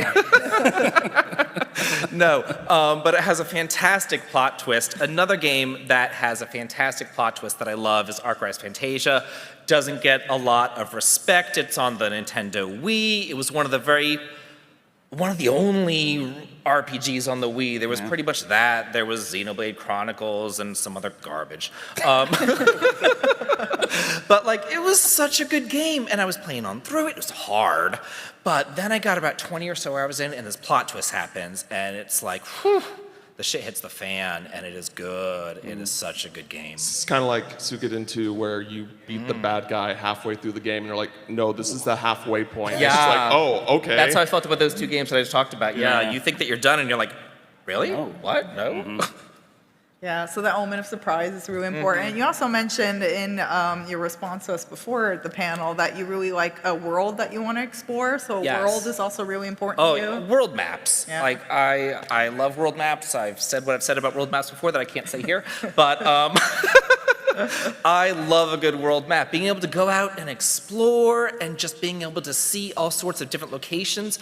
I don't like whenever a world is very samey. There's a reason why I don't like a lot of the slice of life stuff, because you don't get to see a whole lot of the world, you know? But whenever you're playing like an epic spanning, you know, RPG where you get an airship and a ship and you get to go to the underworld and the overworld and all this other kind of stuff, like that's really cool. You get to see a lot of different stuff, and I really enjoy that, yeah. Awesome. All right, and now we'll move on to Brandon. So what are the most important spots of a JRPG plot for you? Yeah, so going back to the characters for me, it really is all about compelling characters and like their relationships with each other. And I think you had mentioned earlier, Cam, like one of you mentioned it. It wasn't me, I'm too stupid. But one of you mentioned like the characters having to change and grow and become better. From beginning to end. With Luke, it was the example you gave. Like that to me is just absolutely key, because if the characters aren't changing, I mean, it's a fundamental of storytelling, right? Whether it's a novel or a movie or a TV show or whatever, like characters experiencing conflict, changing because of it is just absolutely vital. And then the antagonist for me is also really important. I've already talked about my love for the like so evil, so bad they're good kind of villains like Kefka. You know I have a good one. You know I love from Wild Arms XF. I love her. I haven't played that love her. It's on my shelf. It's on my list. But I even prefer the kind of the morally gray villains, like I think you were mentioning, Cam, where it's almost like, you know, I kind of get where they're coming from, and you feel bad about it because they're like, this is the bad guy. You're not supposed to relate to this guy. I'm supposed to relate to these wide-eyed kids over here that are saving the world. But I'm like, yeah, but like I kind of see where he's coming from, and so that to me is just like, that's so much more interesting as a component of a story, because it makes you as the person who's experiencing the story have to wrestle with that same idea, and even more so when the characters find themselves relating to the villain a little bit. It complicates their antagonistic relationship. I just love that. I love that so much. I have to interject here and say sometimes I don't like that. And the reason for that is because I see these villains doing horrible, horrible, horrible, horrible, horrible things, and at the very end they're like, oh, I had a bad childhood, I'm so misunderstood. And you're like, shut up, I don't care, I still want to kill you. But then the heroes are like, oh, we're gonna let him live, it's gonna be fine. I'm like, I want you to die. Yes, the morally gray antagonist can be handled poorly. Definitely can be handled poorly. Yeah, no, sorry, I was deep in thought. Yeah, I think I think some of my favorite games of all time all have compelling antagonists. Like literally, if I think of my top 5 favorite games, like one of my favorite things about all of their games, respectively, is the antagonist. Like Kingdom Hearts 2, I love Xemnas. Mass Effect 2, I love the Elusive Man. Not JRPG, but I'm sorry. Pokemon Crystal, Silver, I still think is the best rival to this day. And just like the growth that Silver had throughout that arc. Literally using a gameplay mechanic for storytelling. The Golbat evolving into the Crobat was showing that he cares about his Pokemon. Like that was such, like as a kid, I was just like, wow, what a, like I understood that as a 7-year-old. Yeah. And so I really, really loved that. And then, man, Luve in the Sky trilogy, I still think about that final boss fight to this day, and just like the kind of mirroring of Joshua and Luve, and like they had the same like backstory more or less. They both went through this horrific stuff, and Luve was just like, I'm just gone. I'm too far gone. I just have to do this, and there's no saving me. And I found that really compelling, like where this character, like when a character just like kind of knows where he has to stand, where he has to, his line is drawn, even if it is doing bad stuff. And those are like some of my favorite. That's a big reason for like why the Trail series is my favorite series overall, is because there's so many interesting and like complex villains. There's a lot of stuff to keep track of, but I do think that it's worth it as Yeah. far as that series is concerned. Sometimes I think that it could be too complicated because they're like, well, here's your first name, but sometimes we're going to call you by your last name, or we're going to call you by your code call you name, and your- all this. yeah, And it's like, the can we radiant just stick to blade one name? Like, Well, so it's clear you all really like villains, but what about heroes? Are there any good heroes? Is there Heroes anything? I can take and relieve. No. They're annoying. We've had enough about the heroes. I mean, the thing is that most heroes, at least in the older games, they were just kind of blank slates. You Yeah. know, they were just, I'm a really good person Just from a small, paragons of tiny virtue, village. yeah. You know, so it was the antagonists who were more interesting. But I do like when there is a, I guess, morally gray hero, like Velvet from Tales of Berseria. And then there's that new Atelier that's coming out, Atelier Yumiya, I think? Yumiya, yeah. And we don't know much about it. We just saw the trailer, but she looks like a bitch, and I am ready for it. I am ready for it. Yeah. So like, those are the types of heroes that I like. You know? Yeah, Trails Through Daybreak, like that. I'm in love with that main character. Oh my God, Van is just, I love him. He's just. He's so good. After Reen, little goody two shoes. Yeah, Reen, like it's don't so get me nice wrong. to have. I will always love Reen. I will always have a soft spot in my heart for Reen. But Van is just like so cool, guys. Estelle and Joshua, obviously, and then I love Sora, but Riku is the best character in Kingdom Hearts, and I stand by that. And I do consider him a hero, despite the arc he goes on. I mean, like, I'm trying to think about some other favorites. Well, I'm blanking. That sounds like a hero. I actually do really love Cloud. Like, I think that Cloud kind of, like, I just feel like Cloud, a lot of people kind of are like, oh, Cloud's kind of whatever. But when you find out the truth about Cloud, it's just so compelling. It's like, oh man, like we've basically been playing as a character we literally knew nothing about for 75% of this game. Yeah. And just like, and sometimes a lot of times when that happens, it doesn't really work because it's like, we're too far in the game for this now. But like the way that the narrative works in Final Fantasy VII, it does it, and it all works, and it does it really, really well. Not to start any kind of drama or anything, but speaking of Cloud, and we know that Part 3 is coming out, thoughts? Any sort of thoughts on anything in particular? Aerith? Cloud? Anything? I mean, Cloud should be with Tifa, and that. Some beef here today. That's all I have to say about that. As long as Cloud ends up with Tifa at the end, I'm good. Okay. Okay. I think Cloud should spend some time on himself. He needs to. He'll spend some time with the live stream. Yeah. This sounds like whether it's a hero or a villain, someone with some variation in their character, not just like, I'm 100% evil, I got nothing else going on, or 100% good. It's helpful for the story. Yeah. Yeah. All right. Then finally, Cam, we'll get to you now. What are your favorite or best elements of a JRPG plot for you? Yeah, again, it depends on the type of JRPG. If you're going from town to town, like Trails, Pokemon, things like that, I want the... If you're offering side quests, I want the side quests to be good. I want them to matter, and I think Trails does a great job at that. But then even with like Pokemon, like I think again in Pokemon Crystal, like the towns were so distinct from one another, and you did like very like obscure tasks that was really surprising. And even to this day, when having played more Pokemon games, like I've never done something so obscure as to like the Ampharos or Ampharos, I forgot the Pokemon's name, where they need like the medicine, and you're just like trying to heal this Pokemon. I was just like, oh, that was a cool thing.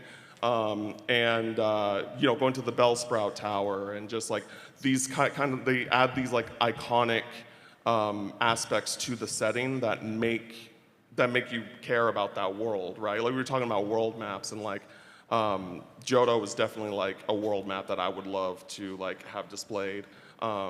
And it's a very simple, like, go from the next city to the next city, kind of what you were saying earlier, David. But then, again, yeah, if it's an open world thing, I just want you to use the NPCs to make that world feel real, make it feel alive, make it... Because the thing is, like, at the end of the day, if there's a story and I don't really... like, I care about the characters, but, like, I don't really care about the setting, that is going to affect my overall enjoyment. Like, if I don't really care about the world that I'm in, why should I care about saving it? Sure. Yeah, I can see that. As far as side quests are concerned, I've got to say the best side quest I've ever really seen still is Chrono Trigger. It's got to be. I hate whenever you get side quest. Can you go kill 5 Rabbites? No, I don't want to. I don't care. But like ones that, you know, they involve the world spanning. You get something that matters. You get an ultimate weapon or something.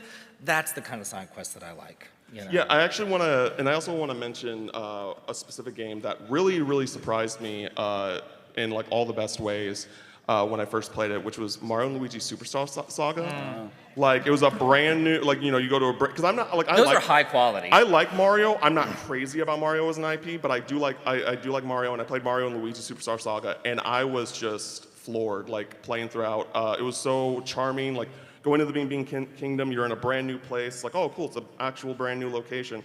And just like how the characters that you interact with, like, play off Mario and Luigi, where they know that Mario is this big, like, world savior.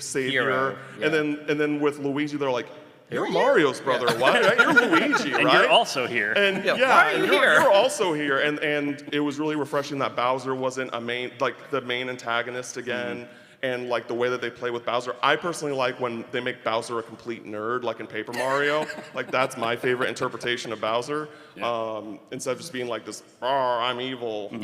And so that's another game that I think does a really good job at like making you care about the world that you're in and making you care about saving it and things like that. And there's another Mario and Luigi game coming up. Really Brothership. Yeah, Brothership. I'm totally looking forward to that. Yeah, that's going to be good. Hey, awesome. Thank you. Well, we're kind of getting to the end of the discussion. I want to wrap up kind of the first part here, and we've learned a lot about JRPG stories, what you like, what you dislike about them. How are you feeling about the discussion so far? So far, so good. Not too many arguments yet. We're not fighting. Nobody's hurt my feelings, so we're doing great. Okay. You'll be friends after the panel still? Okay. Maybe. Glad to hear it. Well, of course, you know, we would like to talk about one of NIS America's titles that's here at PAX today, and we have one title in particular that I think is really relevant to our discussion about stories. We've got some hints up on the stage here, and I'm going to go ahead and play the trailer for you so you can get an idea of what it looks like.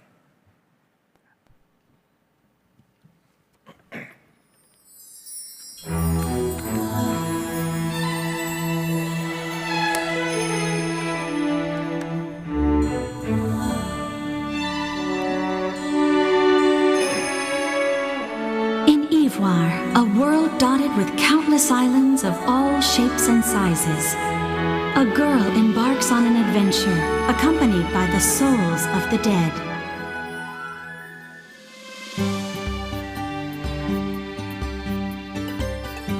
Marona and Ash travel to islands far and wide, providing aid to those in need. Yep, that's me. Who are you? You'll go no further. For her sake, I will not fail. But one day, the duo is separated when they are attacked by a fleet of ghost ships. Marona washes ashore on a not-so-deserted island where she meets Apricot, the daughter of a legendary pirate. Please, somebody help this girl! Please! In hopes of reuniting with Ash, Marona decides to team up with Apricot. But first, she'll need to reassemble the legendary pirate crew that defeated the Ghost Fleet once before. As pirates and ghost ships terrorize the seas, the tale of a girl and her bond with phantoms unfolds before your very eyes.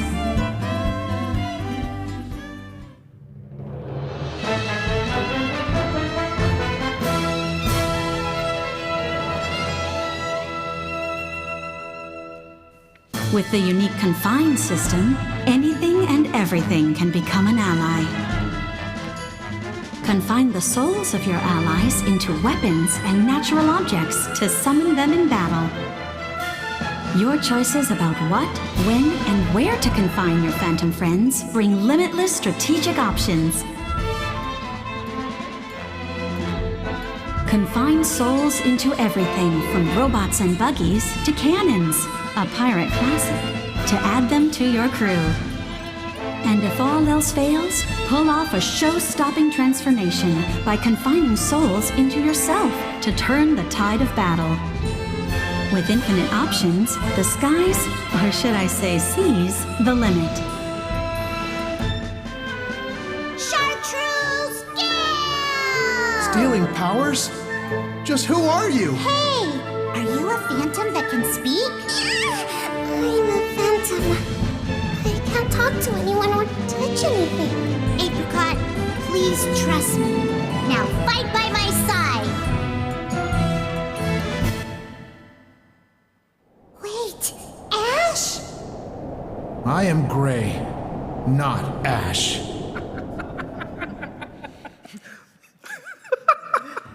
Phantom Brave. Sorry. The lost You'll have hero. some things to say in a moment, dude. Definitely not Ash. No, he couldn't possibly.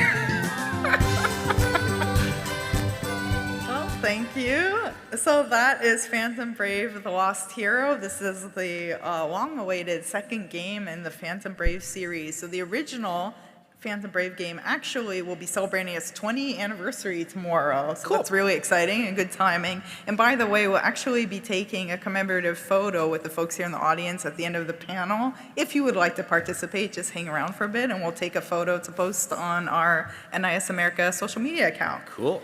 So this is a strategy RPG, but today we're going to be talking about the story, of course, because that's our theme of the panel today. So very briefly, I want to explain a bit about the characters. You saw some of the story setup, and then we'll get our opinions of the folks here that have actually played the demo in our booth as well. So first of all, we have Marona. She's the lead character who defeated the big boss at the end of the first game, but she's back, and she has this unusual power to interact with souls of the dead. So she has her friends Ash and Apricot, who are both phantoms, and she works as a chroma, helping to solve people's problems. Then we have Ash, who is a young phantom man who has been Marona's guardian for a very long time, ever since her parents have passed away, and they're traveling the world together. But unfortunately, at the beginning of Phantom Brave, The Lost Hero, they get separated, so Marona is on a quest to find him again. And while she's looking for him, she runs into Apricot, who's a lonely phantom girl who is also looking for someone. In her case, it's her father. So they team up together and go on a big adventure together around the island world of Ivoire on a pirate ship, assembling a big crew of pirates.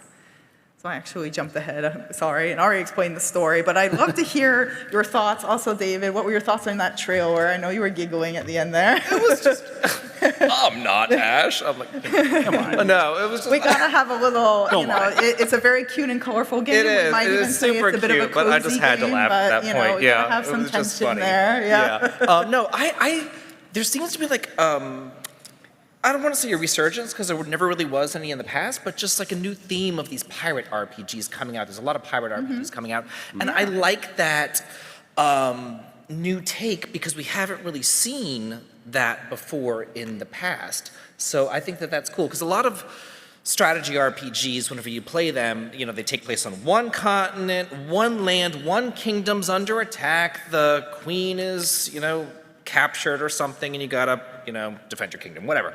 But this is different, you know, so it's a different take on that, being able to sail the high seas and do, go to different islands and all that kind of stuff. So Yeah. What about you two? Any thoughts about that trailer or the premise in general? Yeah, so this stands is out to you? So this is a really good example of one of those stories that I talked about at the beginning, where it's like, as much as I like the kind of dark and twisted, deep, serious JRPGs, like you need a Phantom Brave every now and then because it's just like fun, lighthearted, like, you know, it's funny frequently, like it's not taking itself super seriously like a lot of these games are. It's making jokes, it's making you laugh. I really like happy, upbeat, bright, fun things. The world's dark enough. We don't need right.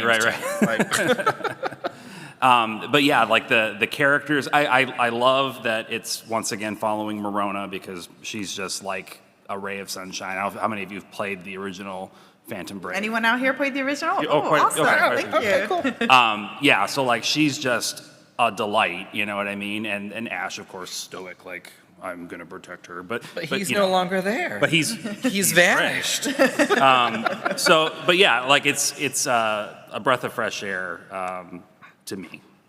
Yeah, I'm super excited for this game.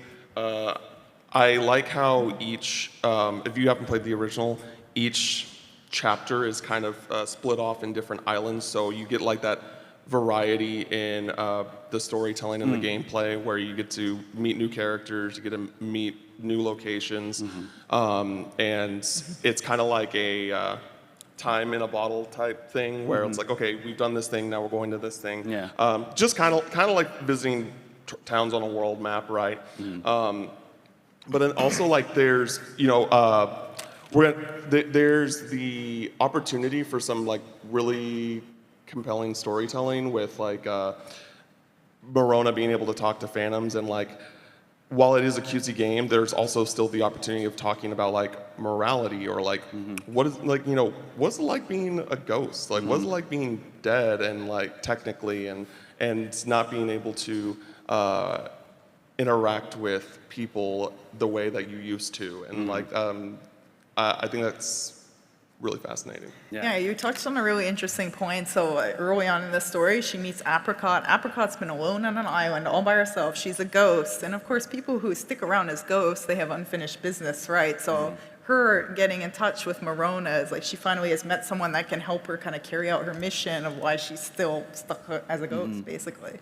Yeah, so we kind of were slowly moving into our final question of today about what makes this story or setting feel like a JRPG to you, and you kind of touched on it just now, but I wanted to hear from two. I'm just gonna put it right out there. Yeah.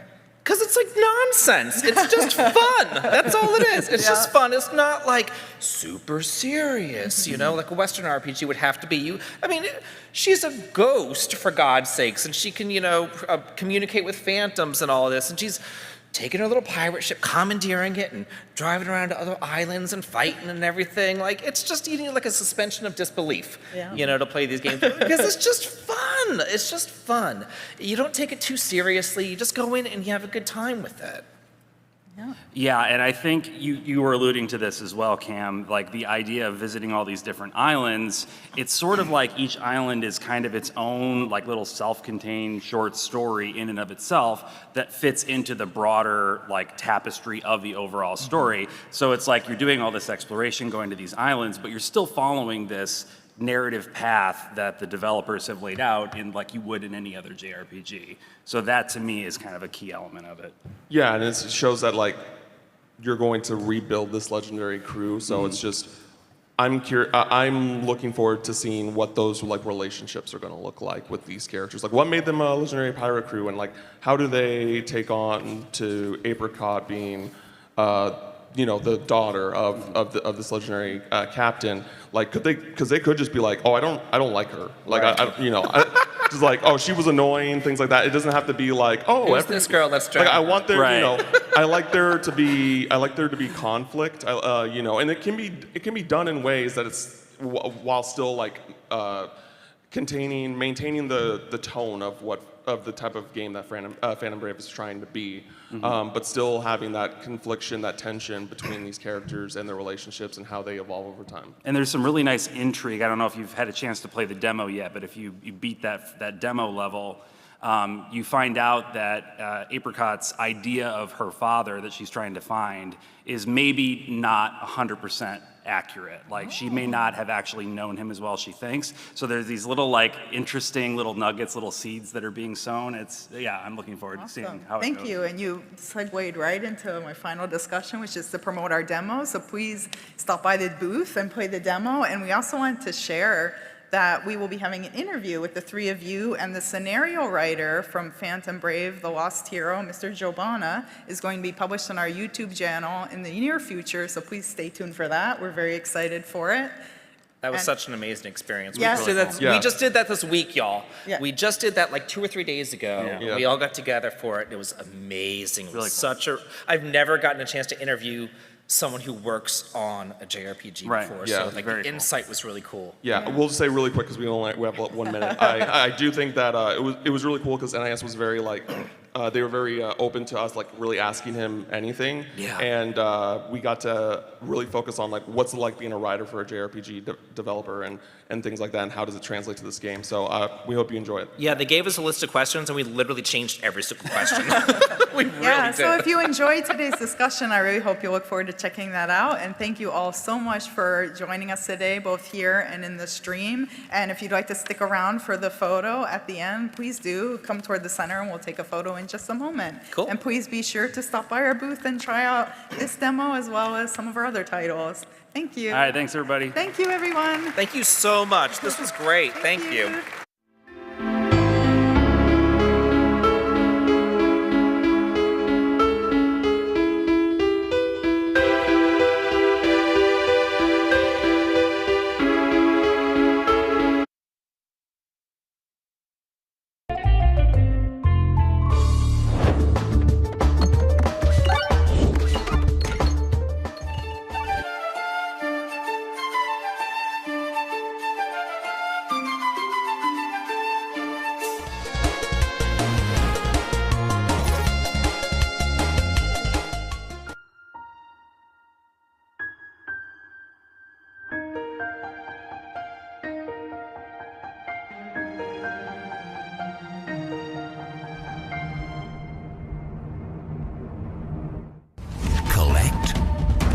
Craft. Survive. Fortunately, not alone. Exploring deep into the green abyss together.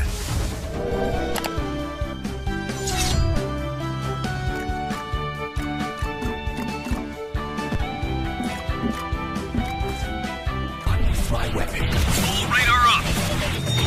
What? I'm hungry.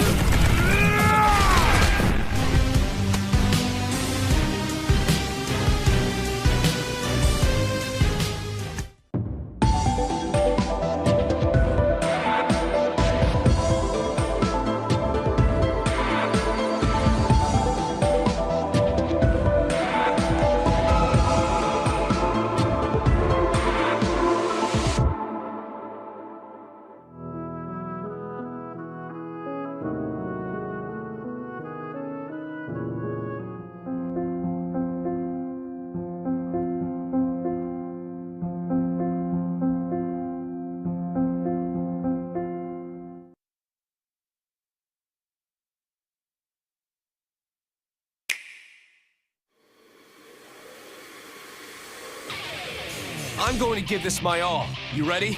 Then I don't need to hold back. Soul versus Kai. Let's rock.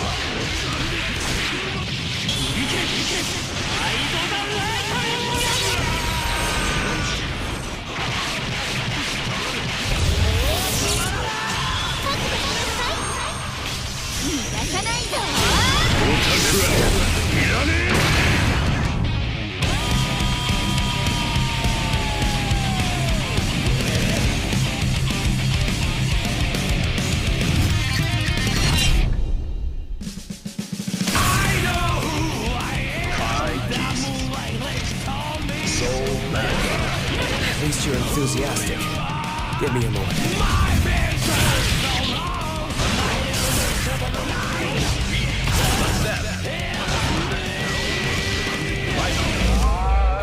And so begins, at long last, my world peace experiment. Why can't we just kill him together? Are you ready?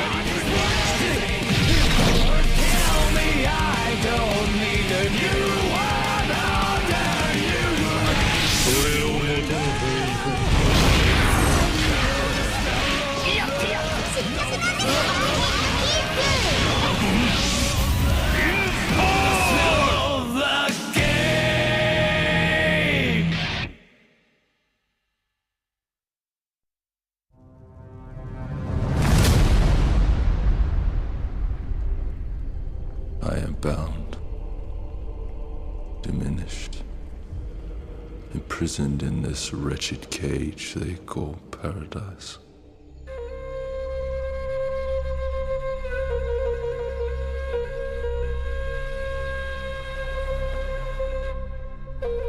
But my power lingers. It seeps into the very earth, root and vein. Calls to them, mortals. They come seeking fortune, wealth, and glory, blind to what truly awaits, claiming the strength that flows through this land, taking each boon without knowing the cost.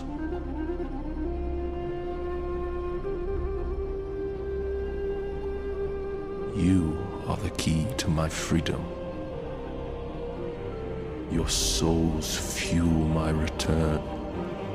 Soon, I will rise again.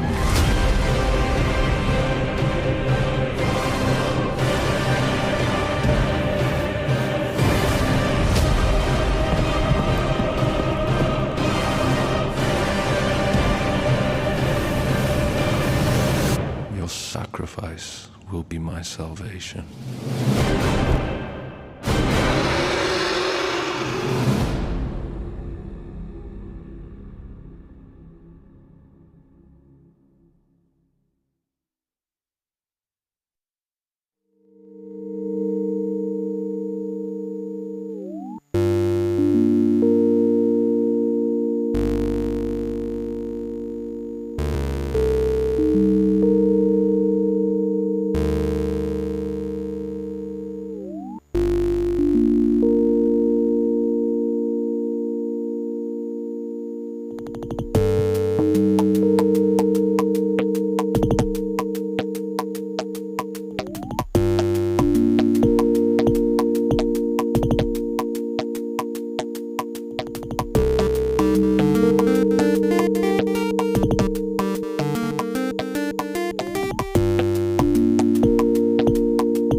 survive.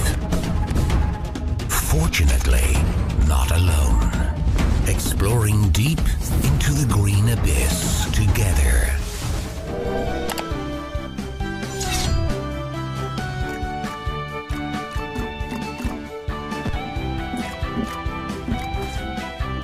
My weapon. Full radar up. What? I'm hungry.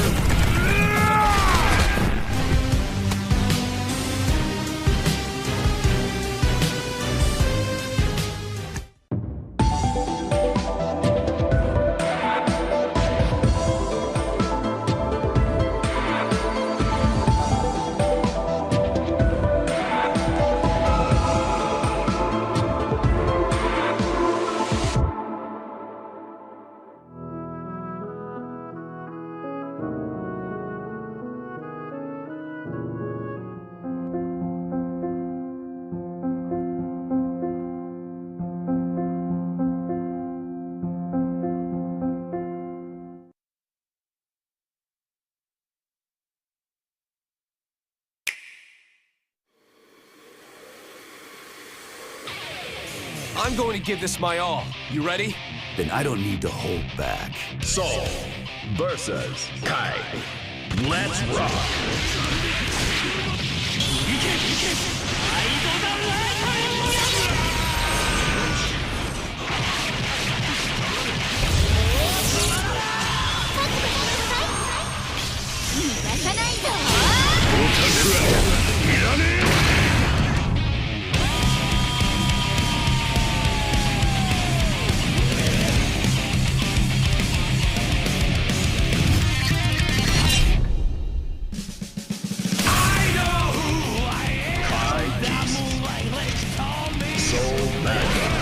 At least you're enthusiastic. Give me a moment.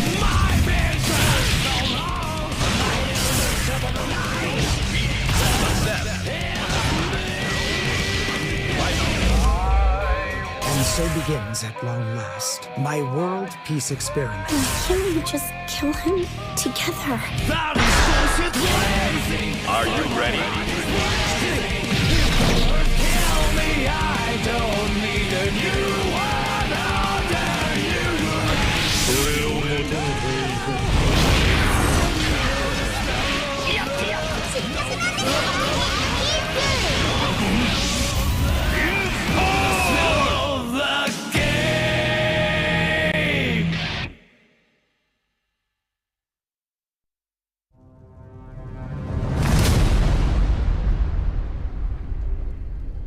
I am bound, diminished, imprisoned in this wretched cage they call paradise.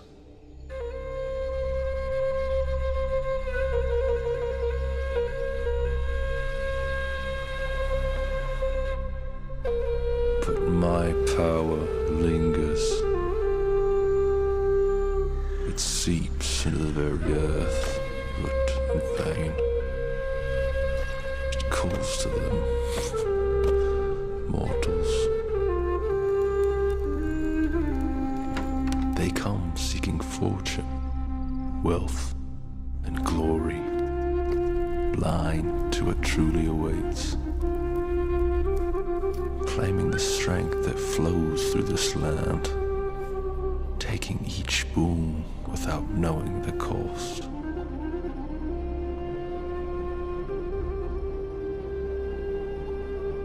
You are the key to my freedom. Your souls fuel my return. Soon, I will rise again.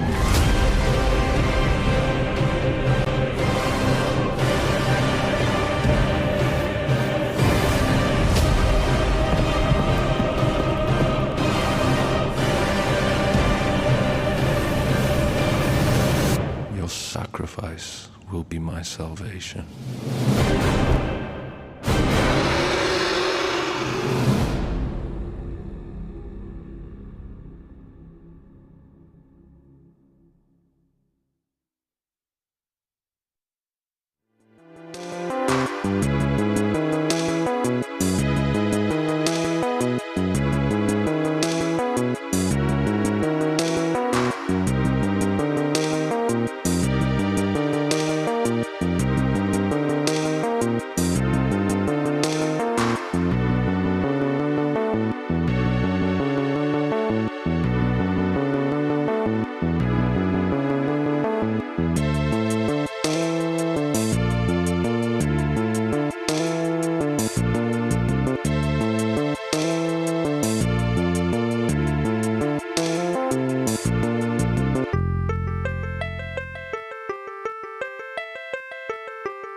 There's people still filing in, but I think we're starting. Hi, everyone. Hello. Hope you're all well. Hope you're comfortable. If you're not comfortable, just think it could be worse. You could be wearing full armor.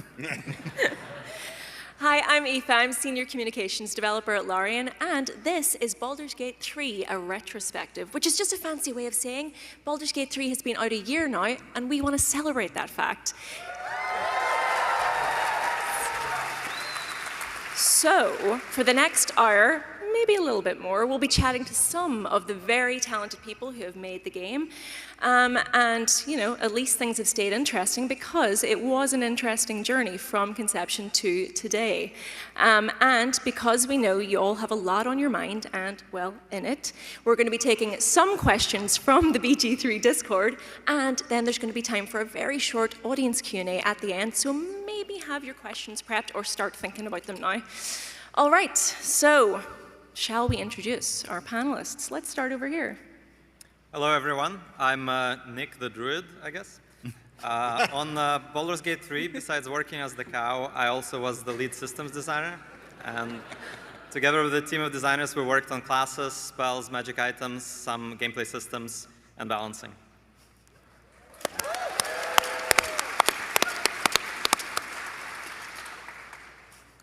Hi, I'm Elena. I didn't prepare a joke, so yeah.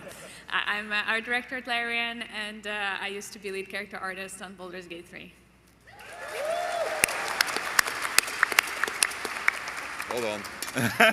1 second. It's all right, we got time. All right. Elegant. Sorry about that. Gracious. I'm Sven. I'm the game director on. I was the game director on Baldur's Gate 3.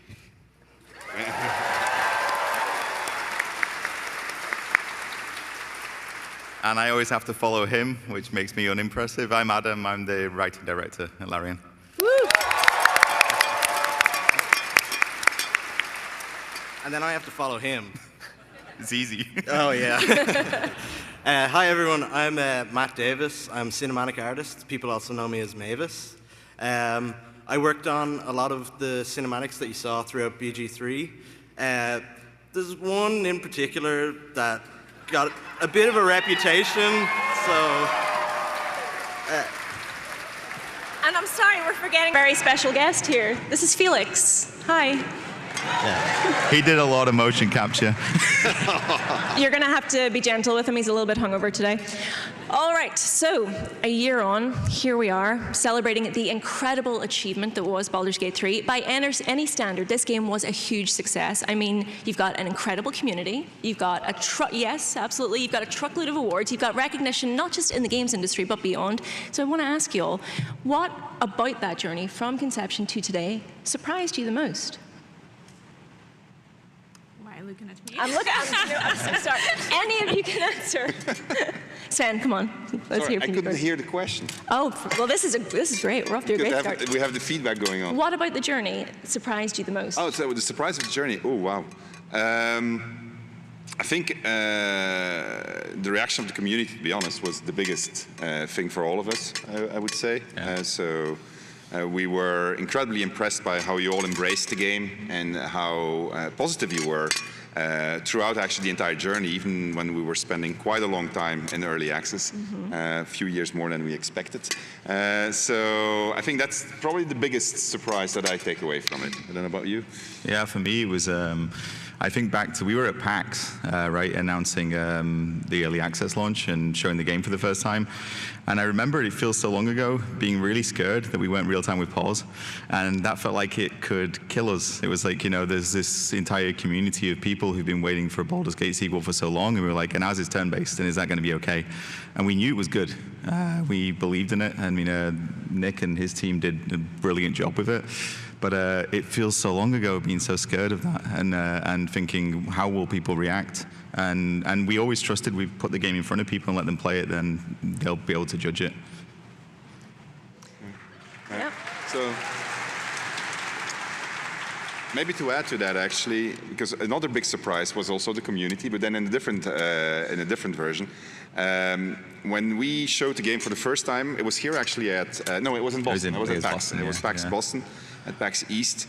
And we are developers, so we assumed that everybody was going to see, oh, they still have a lot of work, so this is where they start, this is not where they end. And I remember we were showing it to a crowd, and we got a lot of engagement from the crowd. And so we felt really positive when we got out of that room.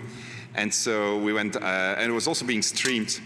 So we came out of the room, and I got a phone call from my mother. Says, "What have you done?" And I said, what do you mean? And she says, "People are so angry at you." And so this was obviously because we started from the Divinity Original Sin 2 engine, and people were saying like, "Hey, this is a Divinity 2 Original Sin ripoff." And I remember all of us being super surprised by that. Well, I mean, I think one of the things that I really admire about Larian and the game's development process as a whole is how candid the team always has been, just about the mistakes made along the way and like the lessons learned. What were some of the toughest moments for you all, pre-early access, I guess, of that journey? Yeah, I'd say, well, for us, like, when we started properly working on cinematics, like the tools that we use, that we had for the release, they did not exist when we started. So it was a case of like, you know, sitting down and just imagining how it would go so far down the line. Like you can't picture it now.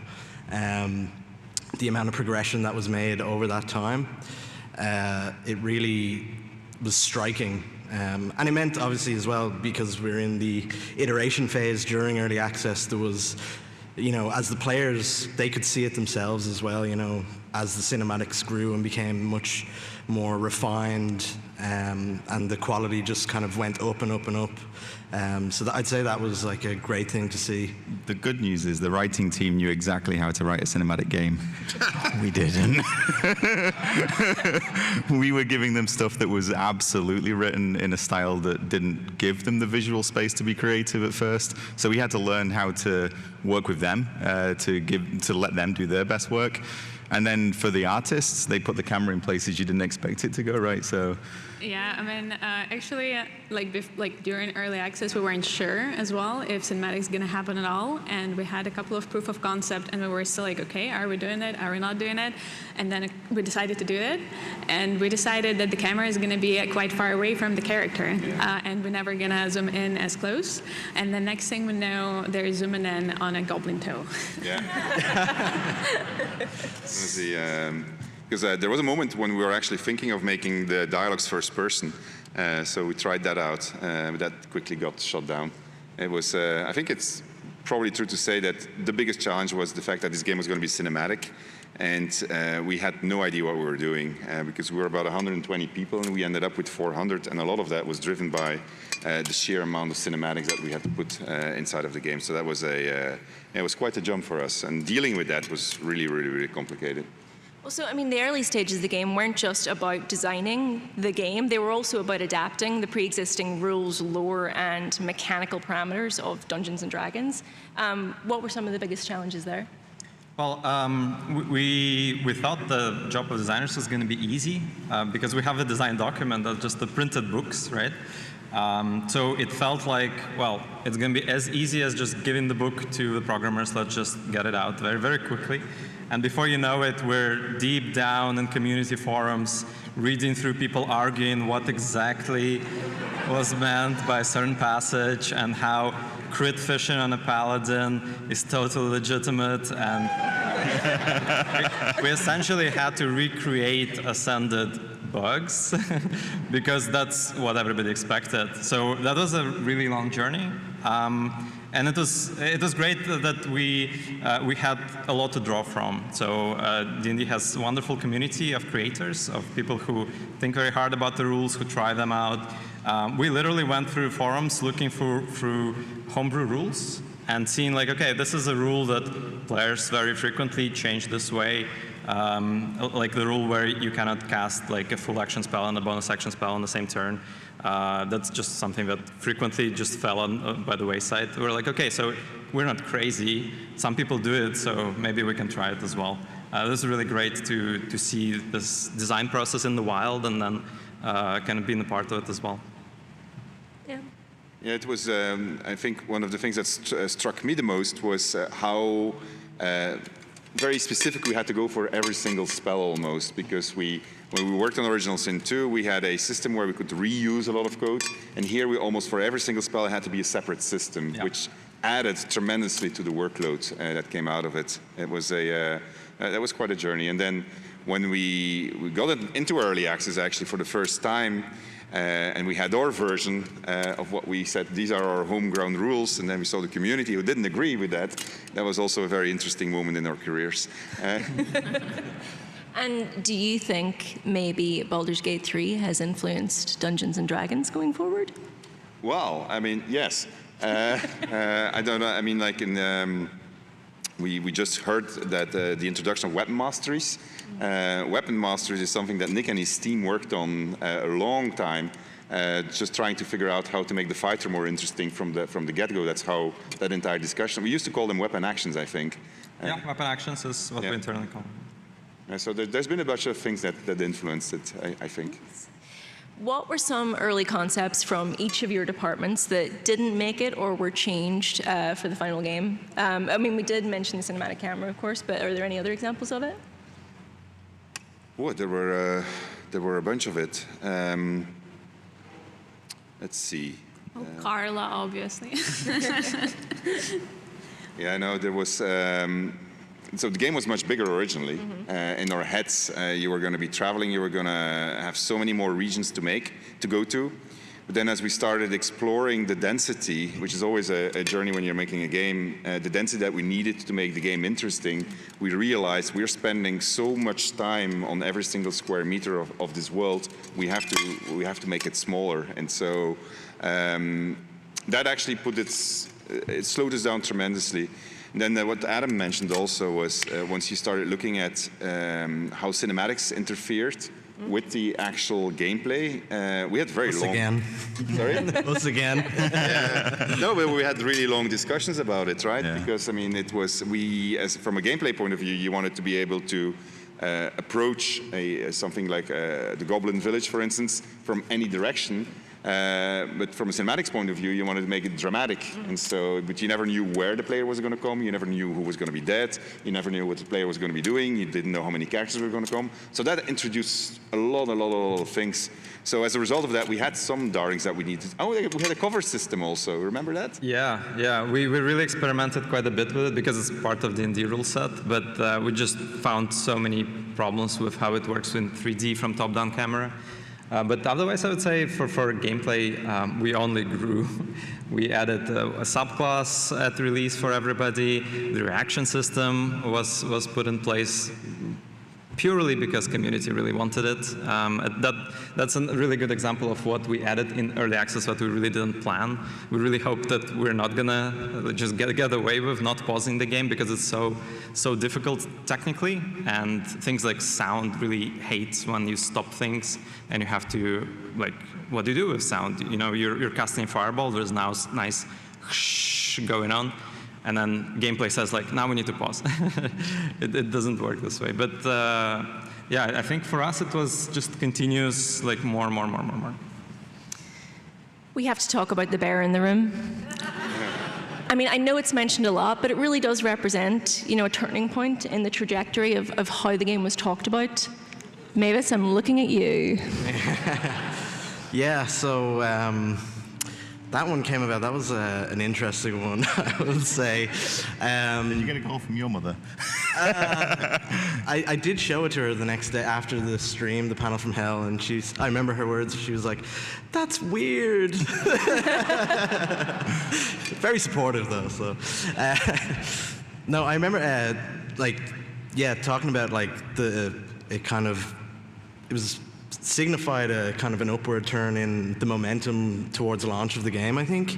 And what makes it even better was I had no idea that it was going to get shown at that panel from hell. I remember we were watching it in the Dublin office, and you had just shown the Karlach romance. Yeah. And I remember it was you, Adam, you were on stage and you're like, "We've shown you one romance scene, now let's show you another." And everyone in the office, no one really copped it. I immediately knew. And I was sitting next to Sinead Brady, our VO producer, and she was like, "Oh, maybe it's Gail's romance, you know, in the knows nice us too Asheville well." one." And I was sitting next to her, and I turned, I just said, "They're doing the bear." And she was like, "Yes, they are. They're going to do the bear." And then the scene started, and everyone in the room just turned and looked at me, and I was just like, "Oh." But yeah, to see the reception it got after that was just like, it was crazy. Like, it was the first thing that I worked on, you know, to take off like that in that way. And yeah, I'm really happy with how the community took to it. That's an understatement. Yeah, I remember when we were doing.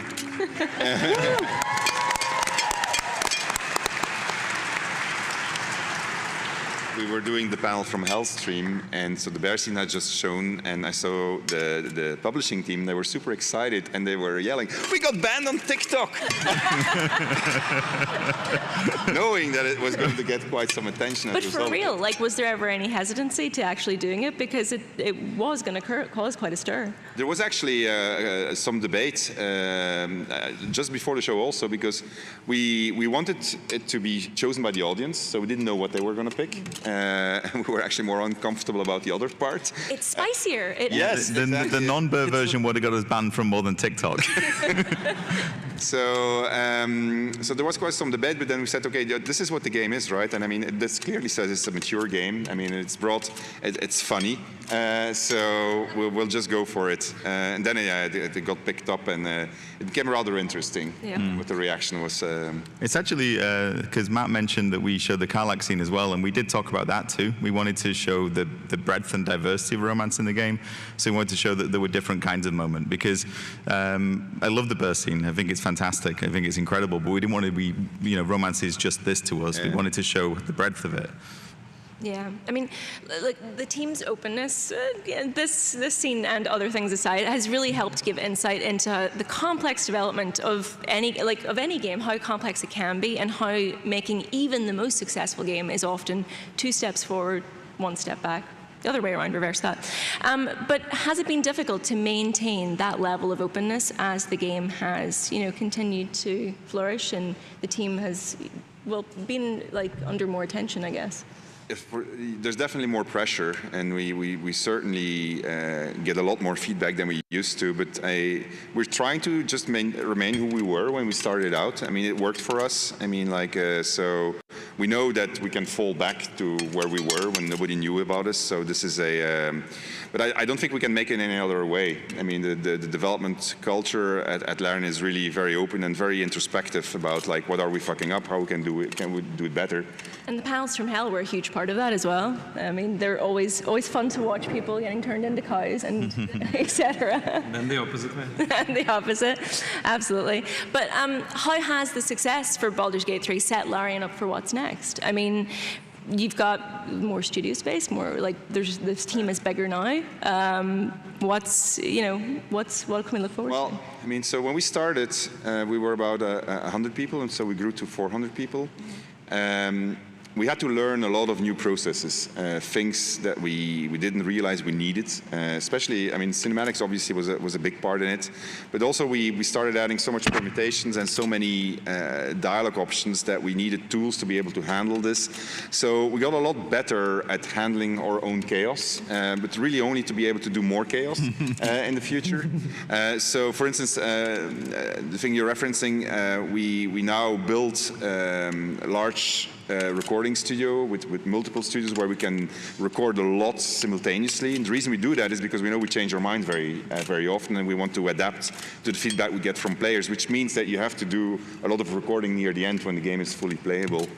I mean, one of the huge problems that you get with an RPG is that it's only fun when there's so many systems that are ready. For a long time, it's a very boring thing because it only works when everything fits like clockwork.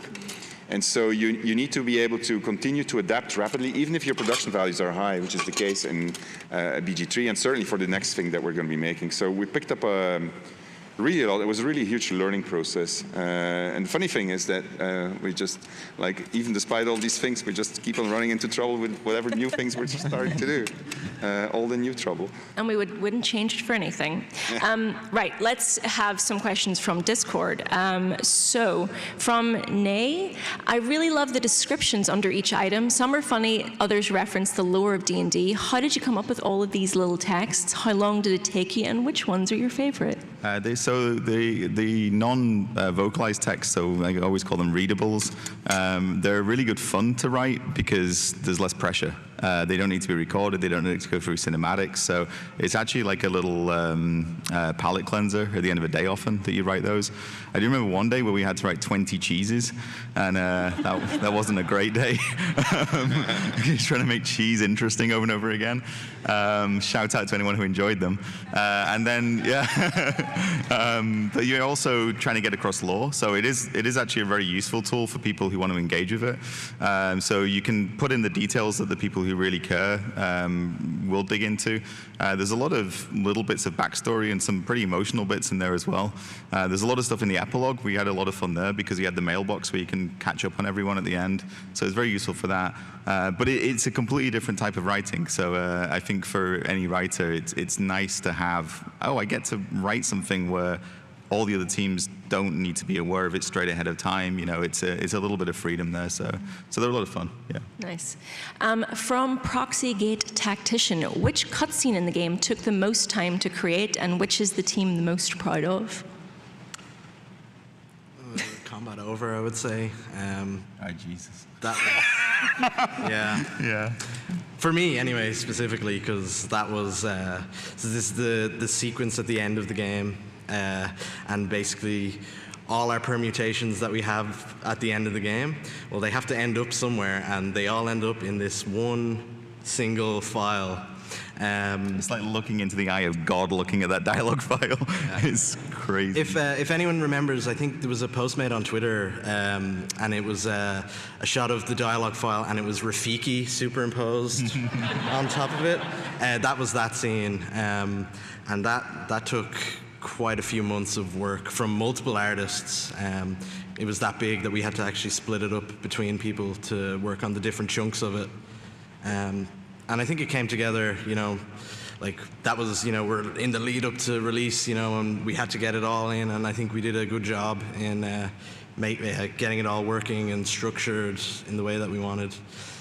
And we will never do it like that again. Spoiler, we will.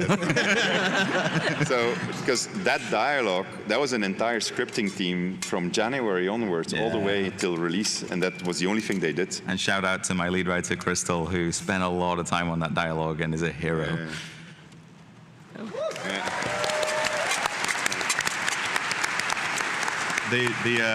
The coronation scene, Gortash and Ravengard, that was a real tricky one as well, which I don't think came out as well as it could have done, and that's probably my fault. It usually is.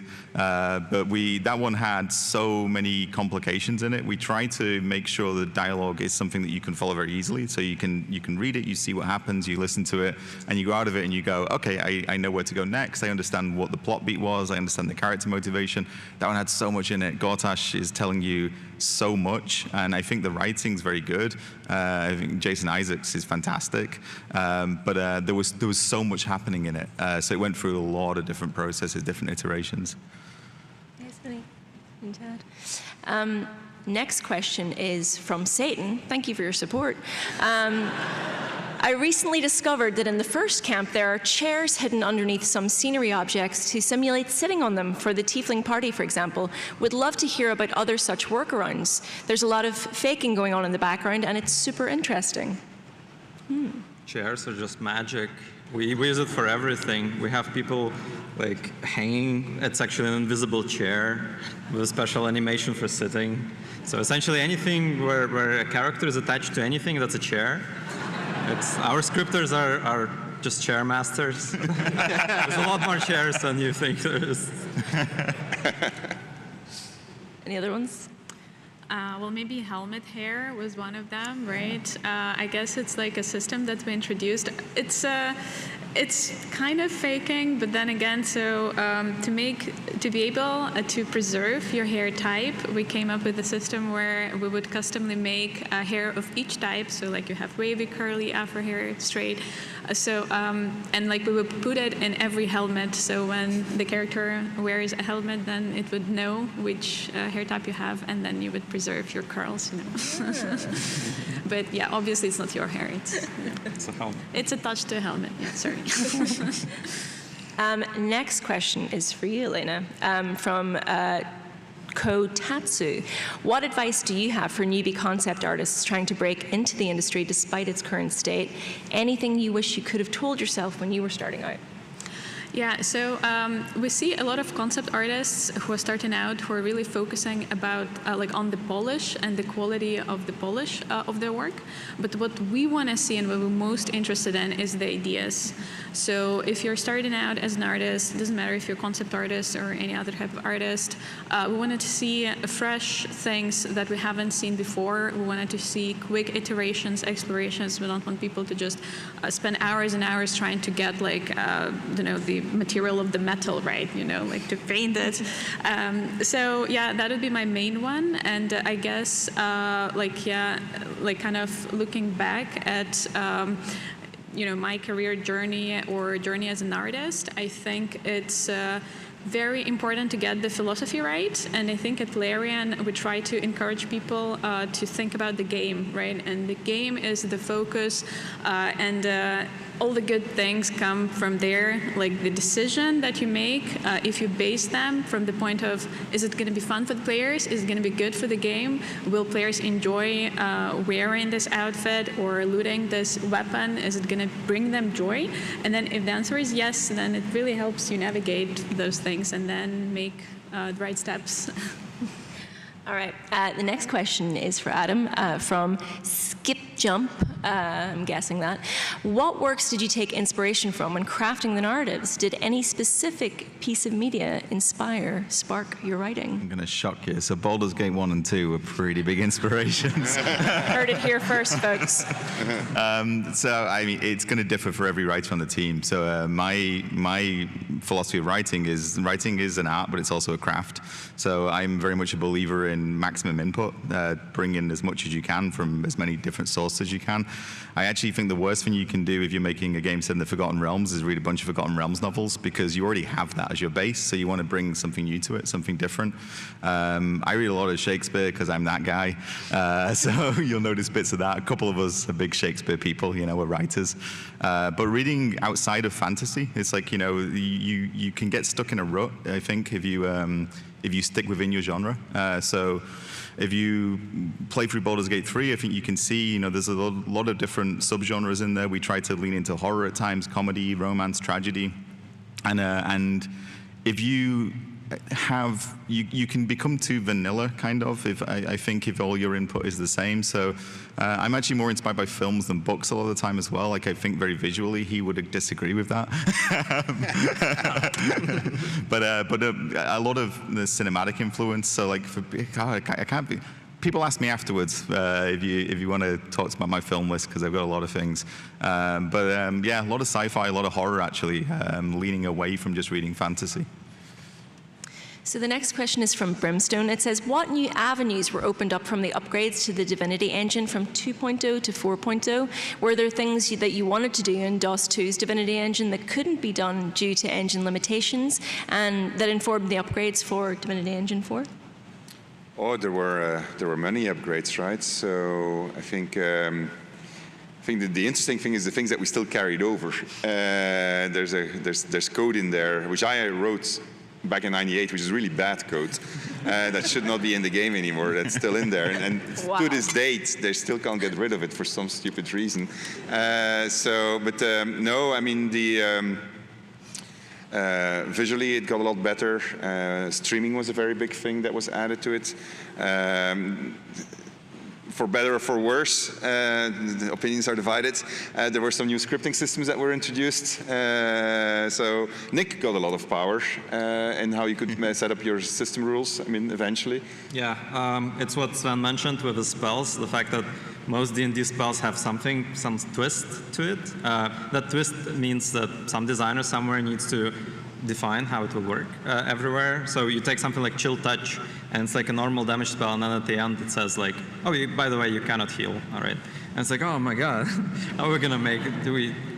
So we did empower designers quite a bit to create very custom things on the fly, both for the player spells and items, but also for the combats, the encounters, the kind of things that the player has to go up against. Without those tools, I don't think it would be possible to make a game as diverse as BG3, so really happy about that. I would also like to make a shout out to our game graphics team, because without them we couldn't have made like the game that would look so well. And yeah, if you have seen some of the early prototypes that we've shown, yeah, I mean the lighting, the materials, skin definition, like a lot was done with the help of the Great Programmers Now team. This was also the, sorry. The hair. Also a shout out to the DevOps team, actually. We didn't have a DevOps team when we started on BG3, but we build it throughout. DevOps is basically people that support developers with special tools and processes. And they did a lot of automation for us, without which it would have been completely impossible to finish BG3. As a matter of fact, the end of development, it was for a large part, well, not large part, but it was consisted of just keeping on buying new computers and servers and servers and servers just to be able to do more and more and more tests as the game was trying to test itself automatically. I mean, like, so without that, it would have been completely impossible, because you have to realize whenever you did 170 hours, 180 hours of cinematics, something like that. Around that, I think, yeah. Yeah, so somebody had to watch these things, and because they broke down the entire time, because there was always something that went wrong. There was moments, actually months before release, everything was black. You remember the big lighting disaster of 2023? Yes, and that's another big thing is like every second of this footage has to be watched, but it doesn't have to only be watched once. It has to be watched over the numerous iterations that the scenes have, and it also has to be watched when there's, you know, a random change is made in the engine that breaks everything, like the screen just going black. We have to be checking constantly throughout the process of making the game. That's a lot of bear sex. So much. The next question is for Nick from Brahman. Have you ever had to clash with the creatives and tell them that their outlandish ideas were going to sink the project and lead to its demise? And were there ever any moments where you had to concede and let the developers cook? Is that today or ever?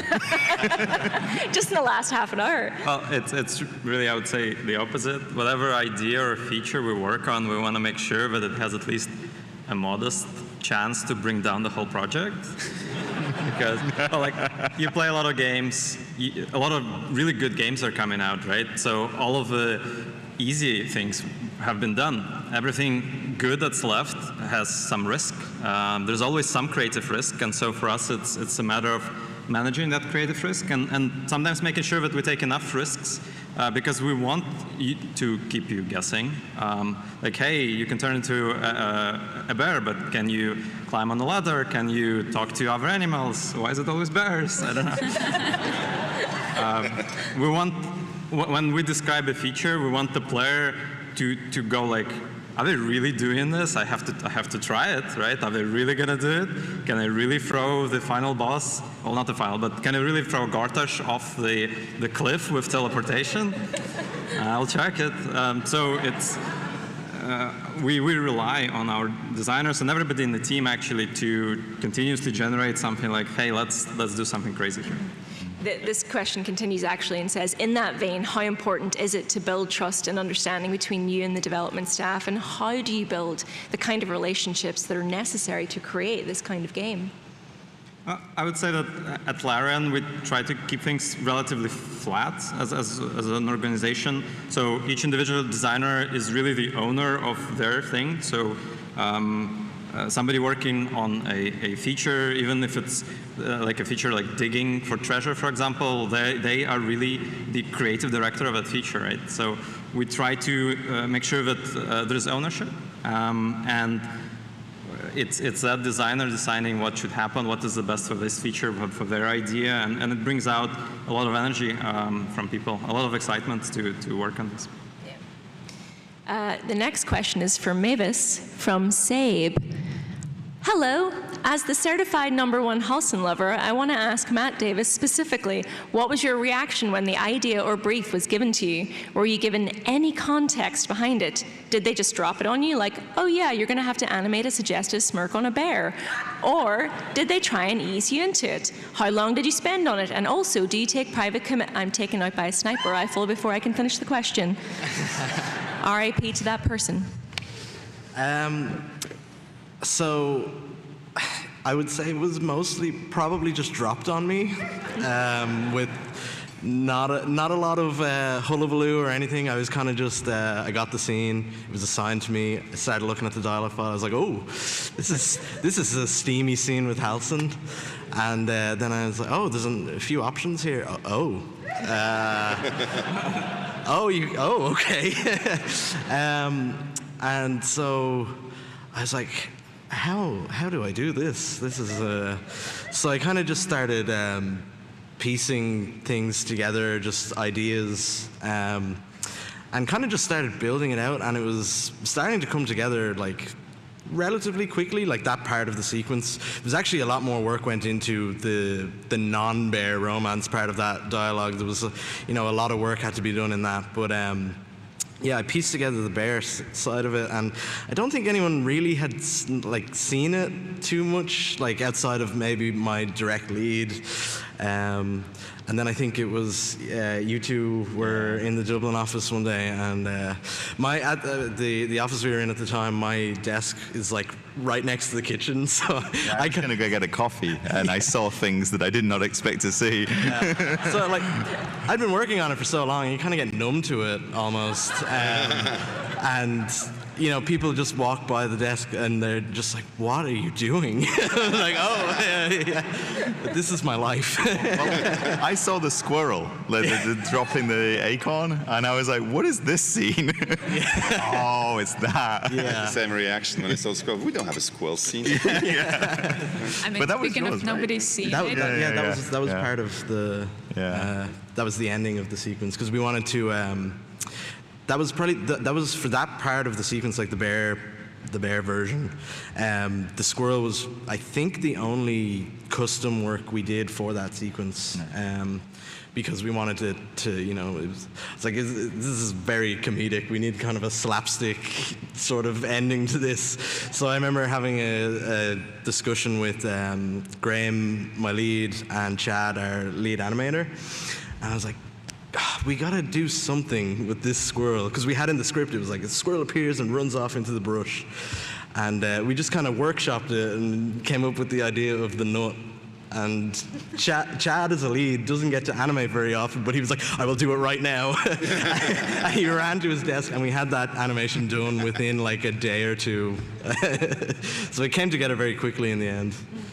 But yeah, you guys think that nobody sees the work in progress shots, but like we have spies, and then those spies, they like just take this like very raw block out white box of the scene, and then they just PM to everyone. It's like, have you seen this? So we've seen it. Yeah, once word got out of that scene, it kind of did the rounds around the Larian Slack channel anyway. All right, and then I guess the final is just a sort of general question that Discord quite enjoyed asking. How did Larian handle the huge company growth? How does Larian avoid layoffs? And how do you maintain the small studio energy / culture? Basically, advice for smaller studios starting up in the current environment.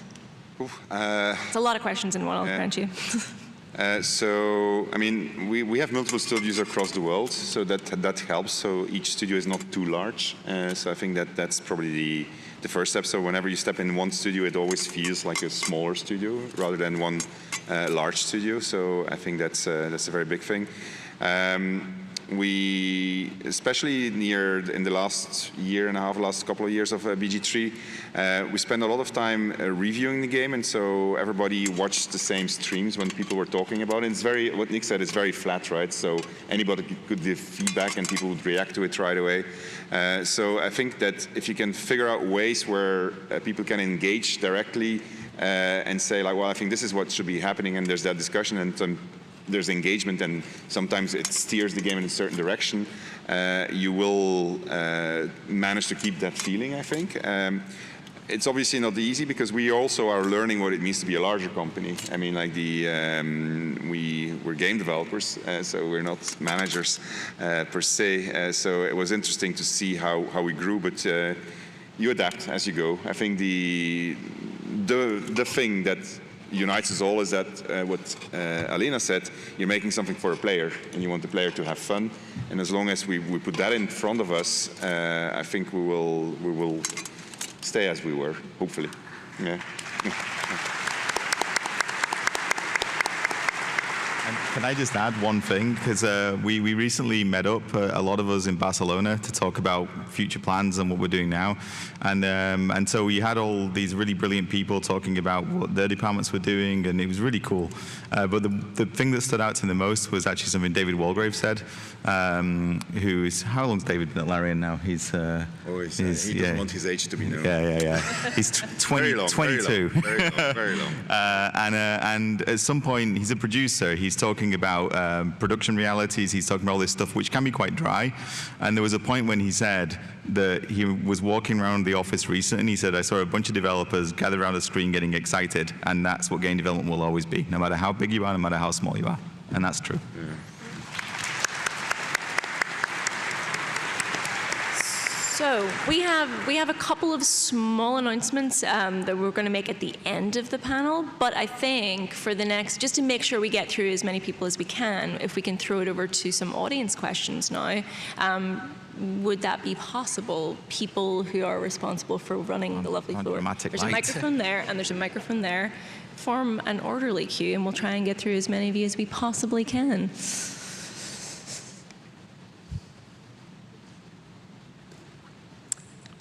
Hello. Hi. Huge fan.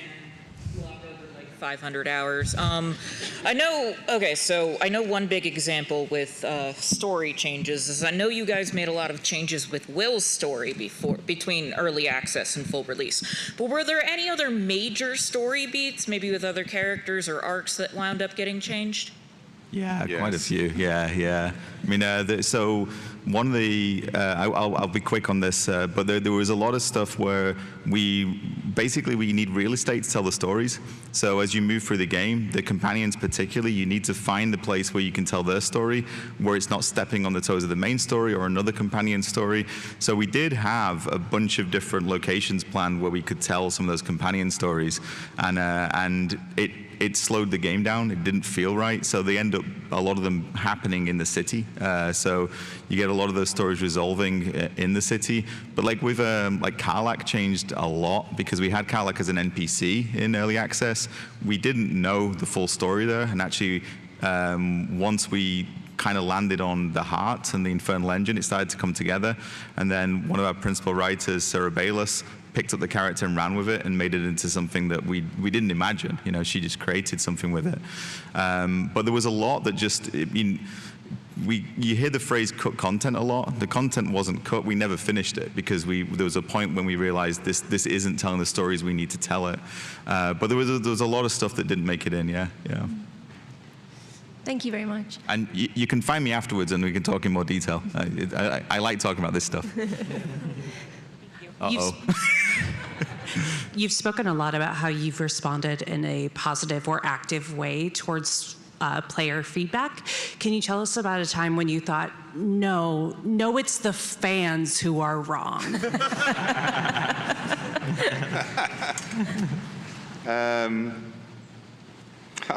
Yes, many times.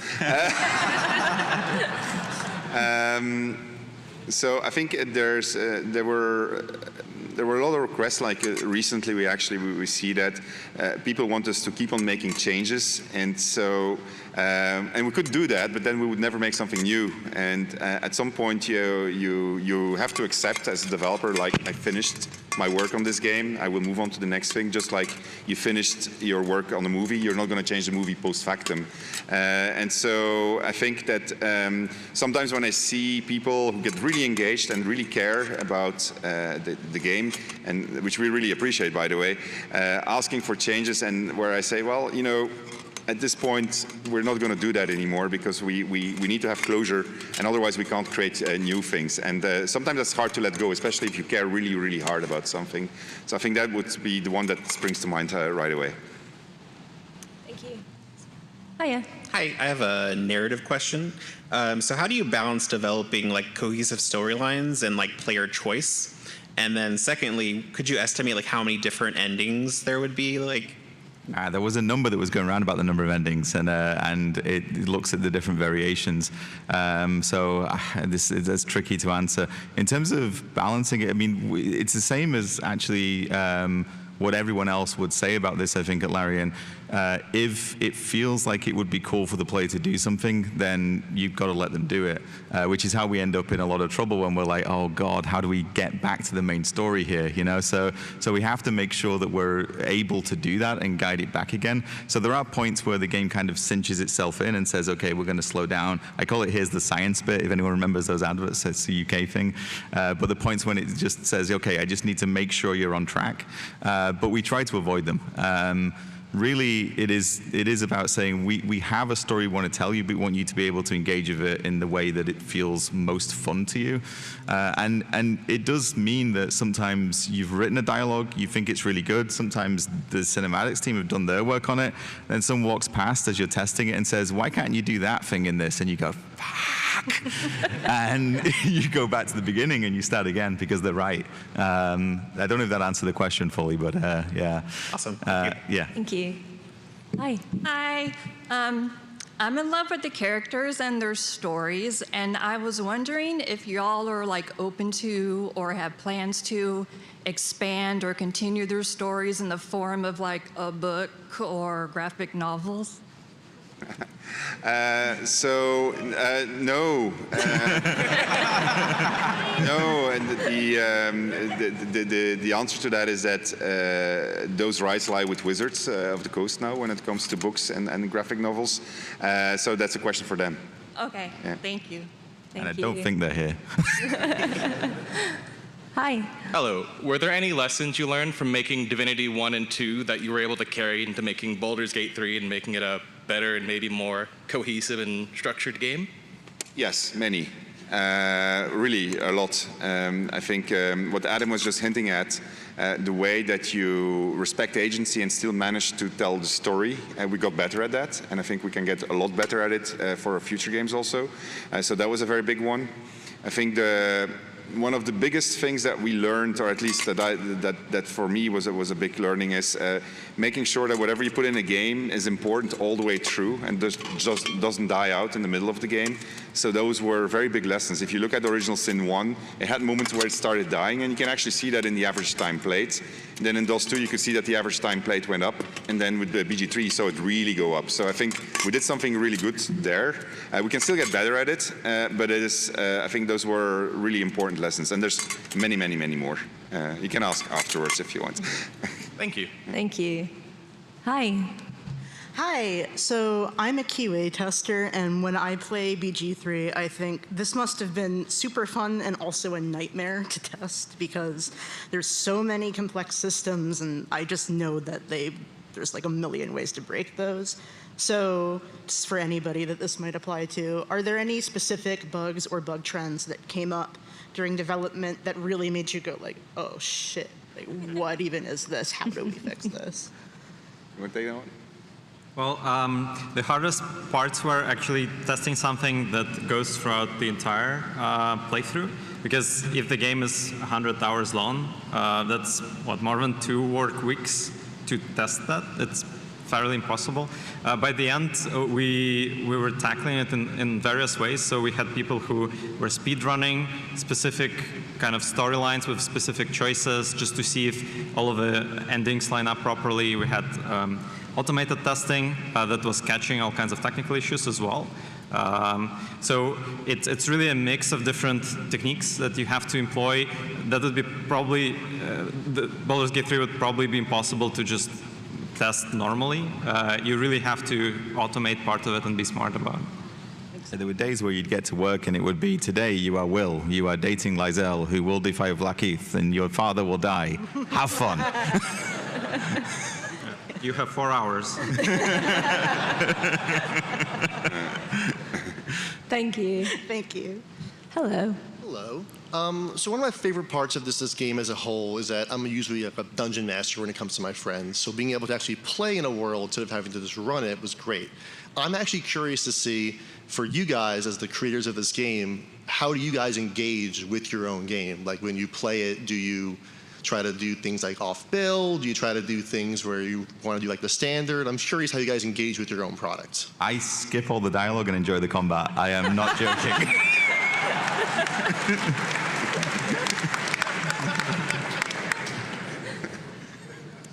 I honestly mostly look at what playtesters are doing and what other people are doing. When you spend so much time with the game, you stop seeing it as a player. And it's very important to look at somebody experiencing it for the first time, because that's the most important part. It's like the realization, like, oh, that's how this combat goes, or oh, that's where the character is going.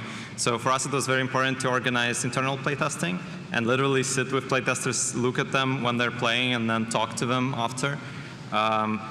It gave us a lot more insight than trying to do it yourself, because you also saw all of the previous versions of the game kind of just layering together, and you would start forgetting like what was the newest part and what was the problem you fixed last week. It starts to blur together. So it's super important to put somebody fresh next to the game and go like, what do you think? Thank you. Hi there. Hello. I was having an argument with a friend recently, and he asked me why the sexuality in Baldur's Gate is acclaimed and beloved, while the sexuality in other games like Stellar Blade is sometimes seen by some people as controversial or distasteful. And I knew that Baldur's Gate 3 does it wonderfully, but I couldn't articulate a good response to him as to why. So I'm wondering what you did to differentiate how sexuality was portrayed in your game as opposed to how it is in other games. You want to take that? Yeah, I mean, I think for us, it was, we wanted to present people that felt authentic. So whether it was their sexuality, parts of their identity, their traumas, we wanted them to feel authentic. And I think when they feel authentic and they feel like diverse people with different problems, different attitudes, and different kinks, arousals, fetishes, whatever it might be, seriously, I mean, I think if they feel authentic, then people embrace them as authentic people and characters. I mean, I don't think sexuality should be controversial. I think that it's okay for things to be sexy. And I think there's a broad range of what that can mean, and I think that's fine. I mean, like, there's nothing wrong with cheesecake, and there's nothing wrong with the more authentic version. But for us, it was that. It was, we present them as people, and then hopefully you go along, I was going to say on the ride with them, but you go along on the journey with them, and you're having an adventure with them, thank you, and you develop a relationship, and then hopefully it feels natural. One of the biggest questions we continually ask ourselves when we're reviewing the game is like, is this believable? Can I believe in this? This is wider than just sexuality. It goes for every single thing in it. And it's something that we put a lot of attention to it. Most of the feedback to a writer is, I don't believe in this. Yeah. So, and then it gets redone until I believe in it. So and I think that is one of the reasons why it feels natural when you play the game. Thank you. Thank you. Real quick, one negative consequence of it is that my girlfriend almost left me for Gail. I just want to say. It's fair. It's fair. Hi there. Hi. I was just wondering, given that you had such rapid team expansion, what's the #1 thing that you guys look for somebody who might be a future team member or who's applying for your studio? Bring us something we don't have.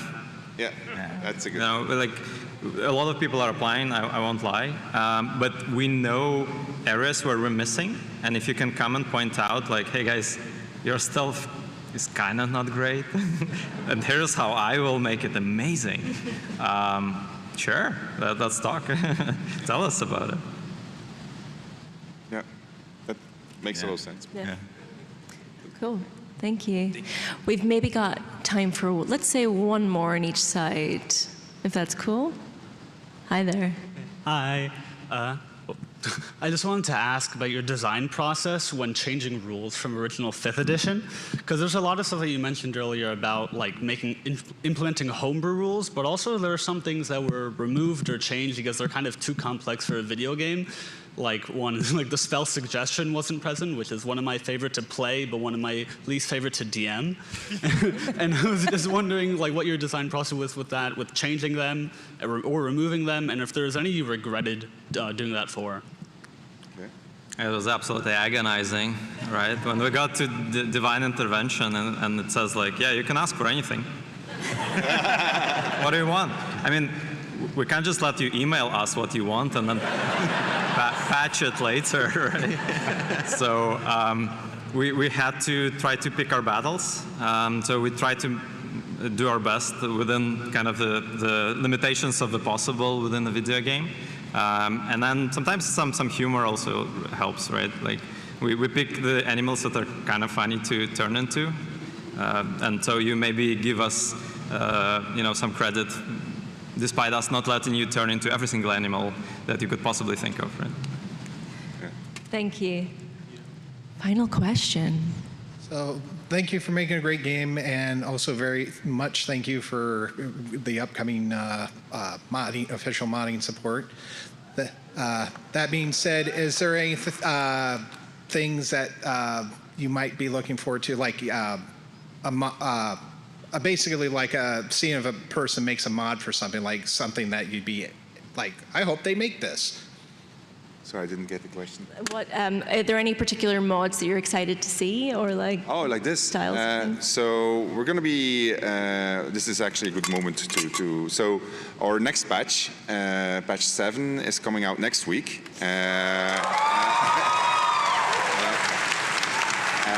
So featuring a lot of modding support, and in the context of that, we are going to be putting a lot of attention on the modding community that's been helping us in the mods that we can officially support. So our goal is to do cross-platform modding support, which is not the easiest thing in the world because we have to make it work on console and on PC. We'll start with the PC version. The console version will come a bit later because it has to go through a bunch of submission processes. Also gives us the time to see whatever goes wrong and fix it so that we get it in time for console. And so if you will watch our channels, you will see Aoife actually spend a lot of time with modders and looking at mods. I'm going to be doing a lot of that, yeah. I'm very, very excited to play what everyone comes up with. Yeah, thank you so much. So well, that was a tease of one of the little things that we wanted to chat about at the end, but is there anything else you'd like to say?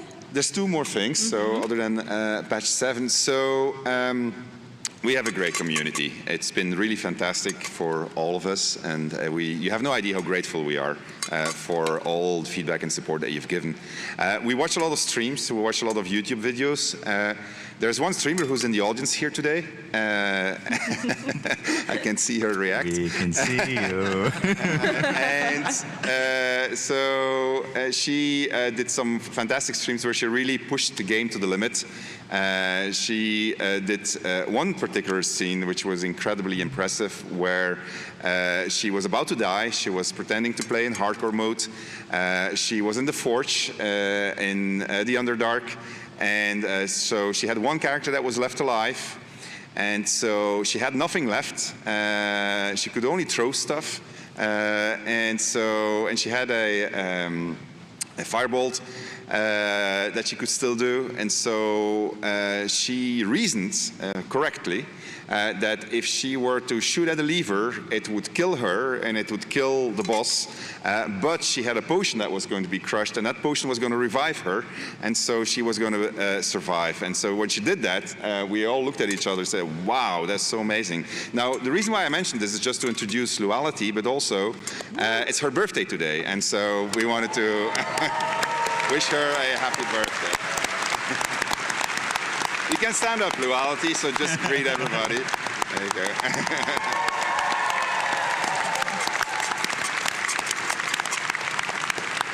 And so then finally also a shout out. This is the last panel that we have a birthday cake, by the way.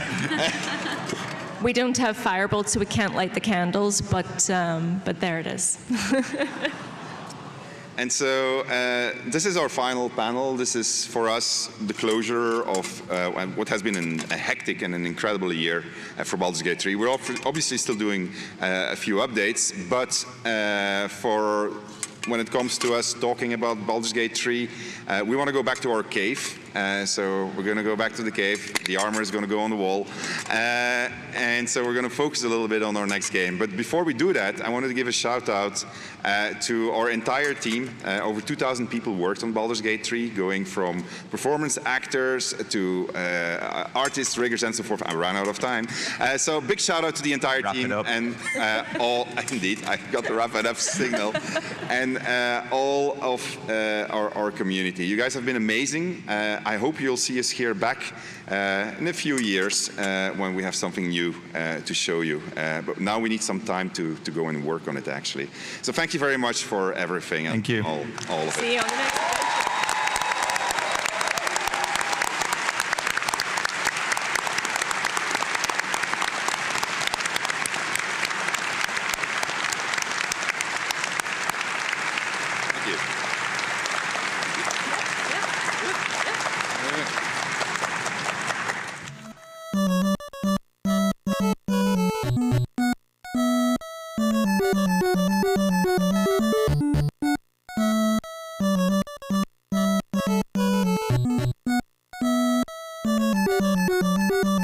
I'm also a dialogue editor, and I edit all of the Jackbox games. So everybody should get really excited about the Naughty Pack because it is so good. What do you say, Naughty? I have never felt more rewarded in my career as editing the dialogue from those games. And you'll see why. Some of them were too much at 10 a.m. in the morning. But what else am I saying? Oh, that's it. Cool. You're good. Go on. You're cut off. I'm Matthew Parham. Matthew Parham, my pronouns are he, him. I am best known as the Director of Operations for the National Association of Voice Actors. Hey, we got some fans, all right. As far as work I've done, a lot of commercial work, Nike, DSW, Captain America, and a few Marvel properties. And I'm going to stop talking now. Oh. Hello. Ooh. Oh. I'm Keith Houston, and I go by he, him, and pronouns, and I'm mostly known for games on a lot of indie games on Steam. This end of the month, we've got the Holy Gosh Darn coming out by Perfectly Paranormal. Well, I get to reprise one of my favorite characters I did, who's a very silly little Irish goblin. Mike Cobbles. Mike Cobbles, but yeah, it's part of the Tuesday trilogy. If you played Helheim Hassel, they're funny games. And I got a couple things coming out I can't talk about, but I'm super excited about. So, follow me and find out. Just a small little pointer is that Richard Sloniker couldn't join us here today, so in case you're looking up my friend Matthew Parham and you're like, that's not the guy who voiced Glint in Destiny 2, I literally asked him 4 hours ago, you want to be on a voice panel? And he was super game for it. I'm really excited. I sent the invoice, by the way. Yeah, of course. Of course. I'll pay you in Bitcoin. Wait, he's getting paid? He's getting paid. I know. Hugs. This is going to be... That's one. A totally non-chaotic voice panel, I can tell. Show of hands, who here is an active or in-training voice actor? Show of hands. Welcome. You are at the right panel. Jackbox After Dark doesn't happen for another 4 hours. So do that now if you want. we usually like to do a general Q&A and a voice acting 101, but we want to do something a little bit different here because where a lot of people get caught up with, especially with the availabilities of them now, is voice acting in the actual audition. So you'll notice, very last minute, I pasted on Sam Watson from Stargate Timekeepers. That's Matthew over there. Thank you, thank you. We voiced every single one of these characters. So talking about auditions for video games themselves. They are important, they are exciting, they are scary, they are everywhere if you know where to look for them. Most union voice actors, like Matthew over there, they usually get calls through their agents, or they might see a listing and go, hey, agent, see me for this. Most non-union voice actors get them through their agents or through casting directors, voiceover casting sites, both free and pay-to-play with a subscription, as well as Twitter accounts, subreddits, and so on. A quick, just open discussion for the panel. No, anybody, in whatever order you want, what is your individual relationships to the dreaded audition? What does it mean to you? You know, the thing. 2 hours of self-loathing before I get into the booth. Standard. Usually it's a good one. Standard. That's when you know you're a voice actor. It's getting the copy and understanding kind of where, why, who, what, where. I'll ask all the questions and make sure you know what kind of game it's for. Yeah, helpful. So, because everything has its own style. Mm-hmm. Just reading through the notes and then crumpling it up and throwing it away and going for what you got. Yeah. Knowing that anything that you ever do after you submit your audition is always going to be better. And you direct and cast sometimes. Yeah. I think your relationship is like most relationships in your life. It changes. Sometimes I love auditioning. Sometimes I hate auditioning. But understanding that auditioning is the job.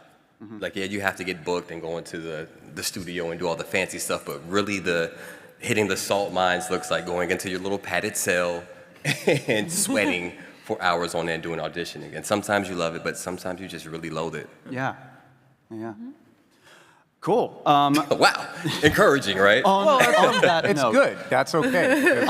So normally we just have like a 20 to 25 minute discussion about the craft, but I want to do something a little more fun and unique for this particular year. So bear with me, if you will. I want you to imagine some high fantasy music that we couldn't secure the rights to for this panel. Perfect, that's it.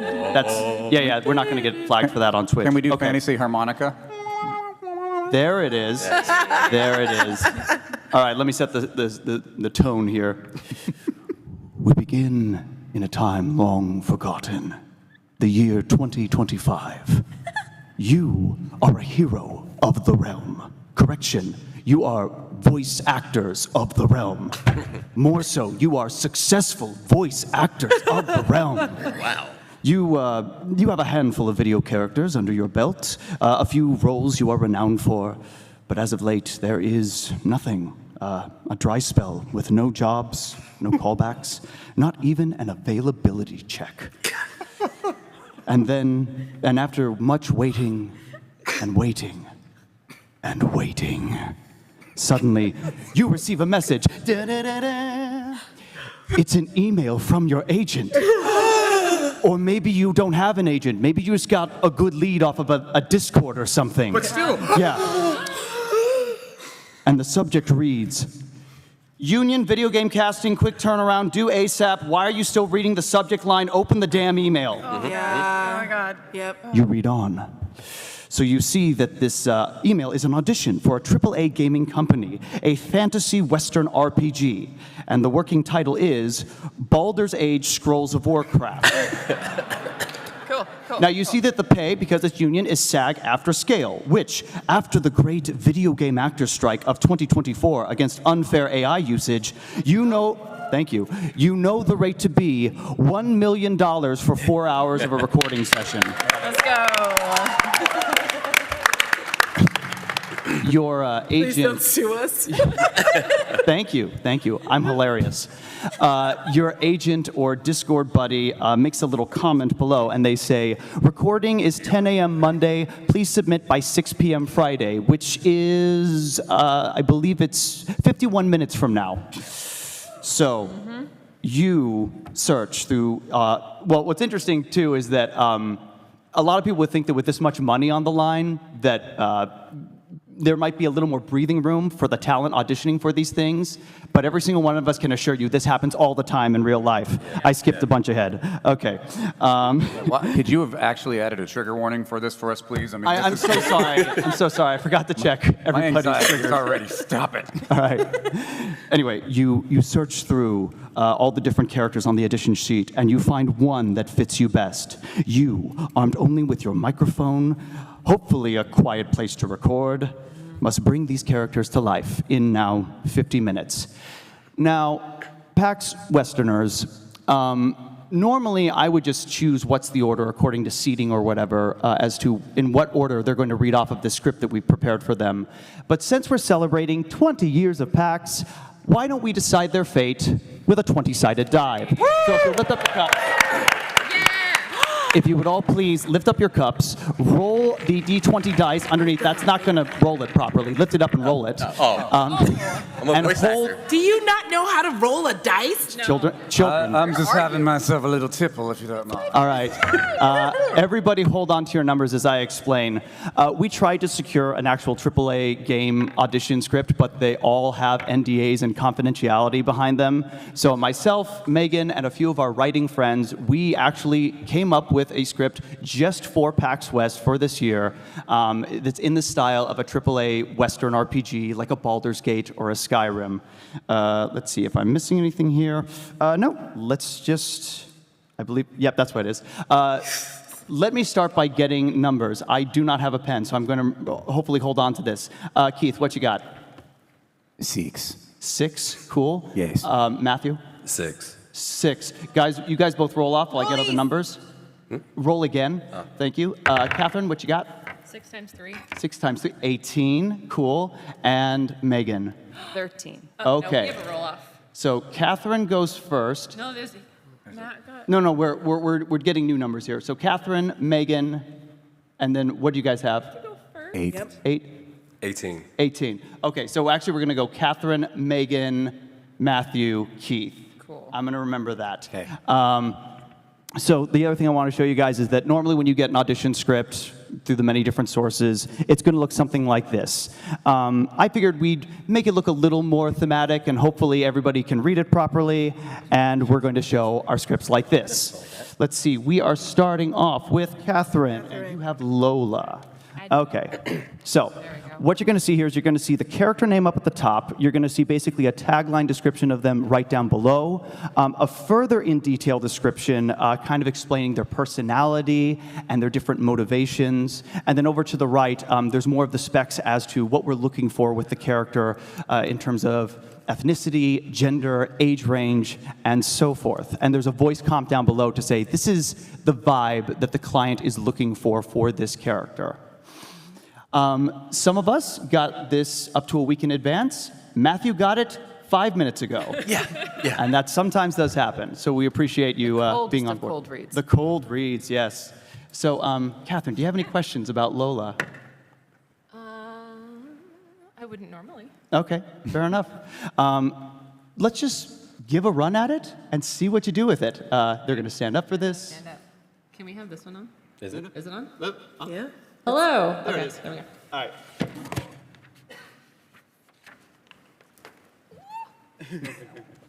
Is it gonna? Yes. Support your voice actors. Thank you. We said Friday energy. Friday energy! Fake audition, let's go! Thought. This is not going to work the way Yeah, that's the taller one. You want me to build it for The other thing I should mention, Engineering. if you see a picture and it has the name above it of an artist, that means that was drawn by an actual person and not an AI prompt. Because this was all a pro bono picture, I know I speak for Navis here when I say if there's a profit involved or you're doing a game for fun, get a real person to tell your story and to write your art, not an AI. Heck yeah. When you are ready, Catherine. Oh, my engineering failed. Thank you. Welcome. I have a live script holder. All right. All part of the plan, darling. Oh, mind the explosion. Okay. Gotta keep going here. Gonna go. All right. I know I'm not who you wish I was, but aren't you just the teensiest bit happy to see me? Oh, please, put down the sword before you hurt yourself. Great, let's keep rolling. I haven't read these yet. Dangerous job. Number 3. Telling Sadie to wait before they go out on a dangerous job. Okay. And why shouldn't we have a bit of fun, gorgeous? Look around. The richest get richer and the poor get more desperate by the second. As just as quickly does beauty fade from this world. So let's have a song, a drink, and a few moments of good flirtatious company before all hells break loose. Great.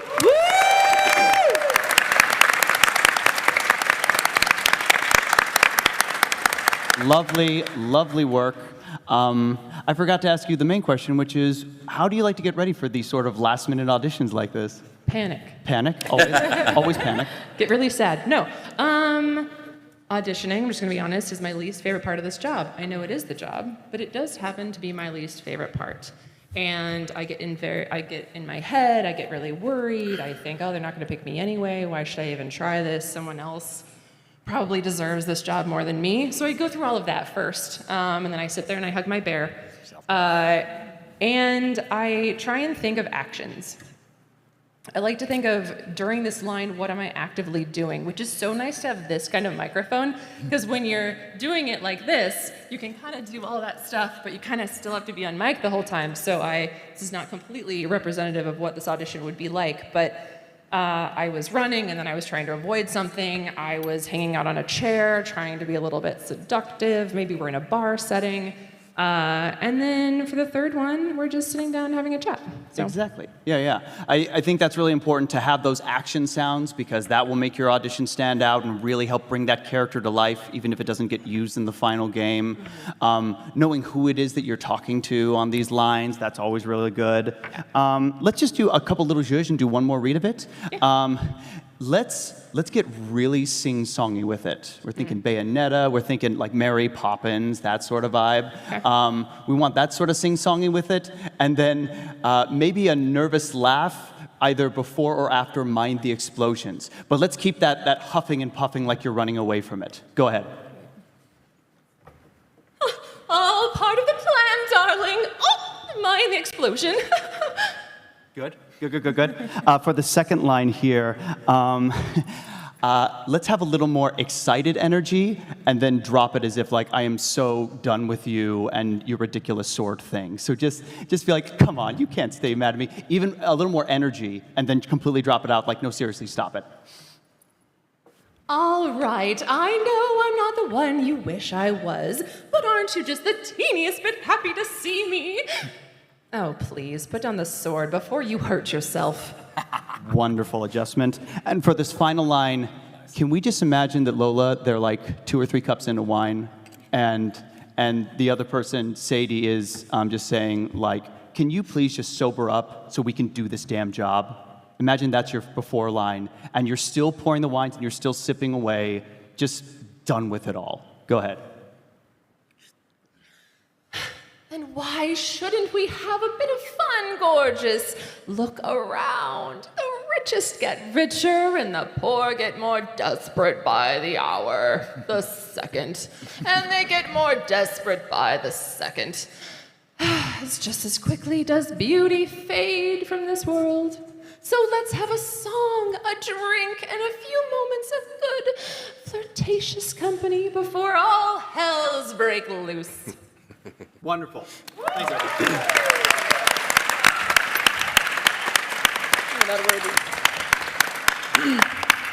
I had to go first, and I got an 18. Oh, I know. When did you I think know. a 1 would go first? The opposite of what it actually is. And I would like to point out, Catherine, that you are really good about saying, I audition when I need to audition, but you're more about direct contact and making sure you have a good rapport and your reel is always out there so that people can just say, you know what? I think you're going to give exactly everything that we need. Do you want a job? It's a rarity, but it's great when it happens. I do a lot of direct networking and emailing and there's so many ways to get jobs in this entire world, and auditioning is just one of them. So it is the one I focus on the least, but there's a lot more I can talk about all of that and online casting and so Yeah. many things. So Great. Let's go over to Megan now.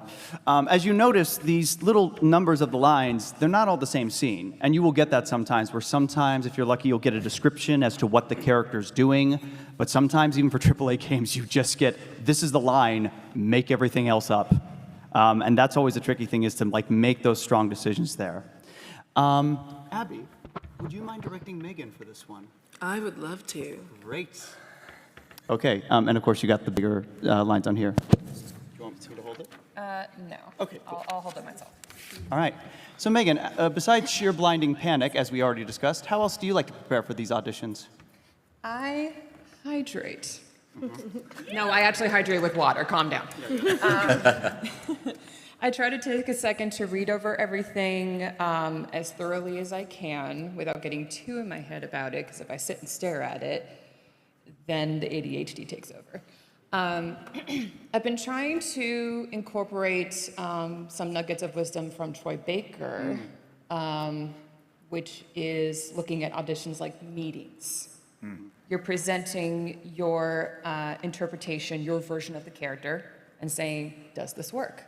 And if they say yes, you move forward. And if they say no, you move on. And that's been surprisingly helpful for me personally, just removing that, I have to be good. It's like, here's what I got. What do you think? And if they say yes, awesome. I'm validated. If they say no, I pick up a different project. Oh, yeah. Yeah. All right. Well, whenever you're ready, give it a read.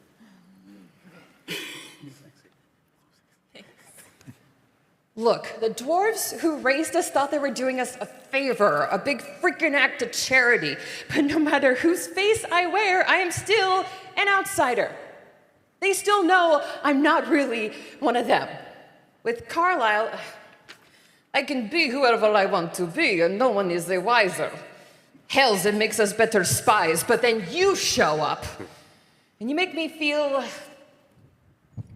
vulnerable? Ugh, and you want to take me back to Pride Scar? To what, train? The first ever all-women's legion? Are you insane?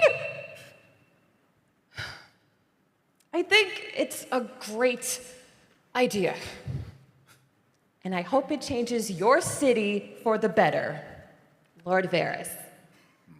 Good. Next one.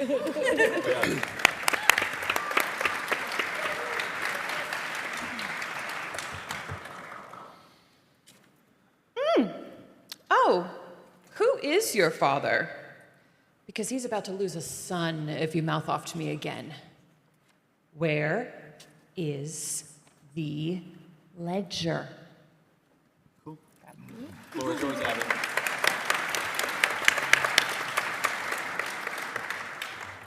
Me? Okay. Oh, yeah. So I loved that. I feel like there needs to be a little bit more variation, especially in the first one. Sure. Well, I mean, actually the second one too. So the first one, I'm just feeling anger in those words, and I need more, right? Like she's pissed because all of these different things are going on, right? So make it more angry. You know, go with it, right? Okay. We're not gonna scream into the microphone. But yeah, give it a little bit more anger. And then for the second one, I feel like it should be more that who is your father part is just way more unexpected. So maybe she's like a little bit more preppy, and then she goes into the, because he's about to lose, you know, like, and give more attitude for that too, Sure, right? yeah. Okay. Great.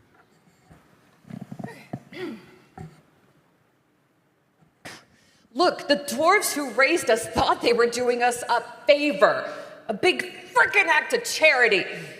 But no matter whose face I wear, I am still an outsider. They still know I am not really one of them. But with Carlisle, I can be whoever I want, and no one is the wiser. Hells, it makes us better spies. And then you show up. And you make me feel vulnerable. And you want to take me back to Pride Scar? To what? To train the first ever all-women's legion? Are you insane? I think it's a great idea. And I hope it changes your city for the better. Lord Varys. Yeah.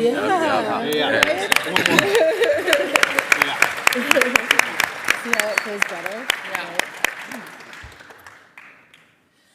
Oh, who is your father? Because he's about to lose a son if you mouth off to me again. Where is the ledger?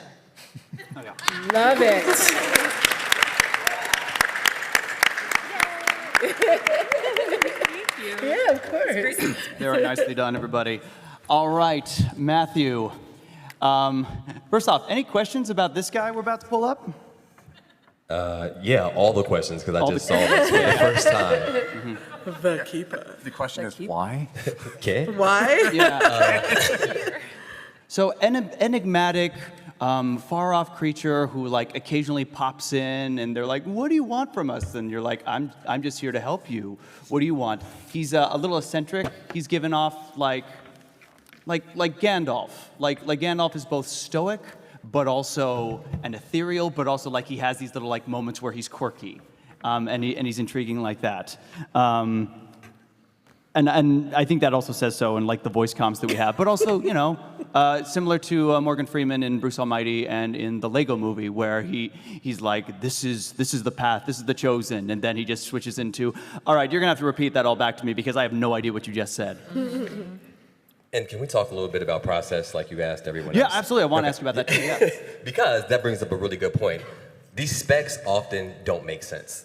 And so the direction that he just gave me may seem paradoxical. Sometimes they don't go together. Sometimes the voice comps, Kate Blanchett and Morgan Freeman, don't have anything similar. So what you have to do is try to find the similarities between the specs, the voice comps, and then insert yourself in it. I can't be Morgan Freeman. No. I might be able to be Kate Blanchett, maybe. Okay. Possible. We'll work on that. Yeah, enough white clothing. Okay. But I can't. I have to do what I can do for the role. And I'm getting over a head cold. I'm a last-minute addition. I didn't get a chance to study this, but this is how it happens, right? Yeah. No matter what condition you're in, you have to do these auditions. You have to do the work. And often when you're doing a AAA game, it's all cold reading. I just did. I can't break an NDA. I almost got fired. Go. But I just did a 5-hour session for the biggest game franchise. And when this game comes out next year, it will be the biggest game in the country. It was My Little Pony. It was. But because the game is so secretive, they don't send you the script ahead of time. Yeah. You can't study these lines. You can't prepare. And so you get into the session. They strap on the headgear. There's a camera literally strapped to your face. Mm-hmm. And then they pull up the script. And you have to deliver those lines, act them to perfection in real time for 5 hours. So this is the job. And so let's do it. Absolutely. You got the lines. Whenever you're ready, give it a go. I hear you. You're fine. They're like, Quiet on set. Quiet on set. Thank you.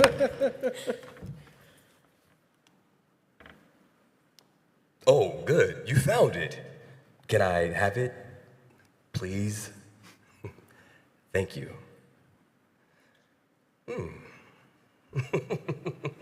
Yes, this will work swimmingly. Oh, it's nothing you need to worry about. Keep it on.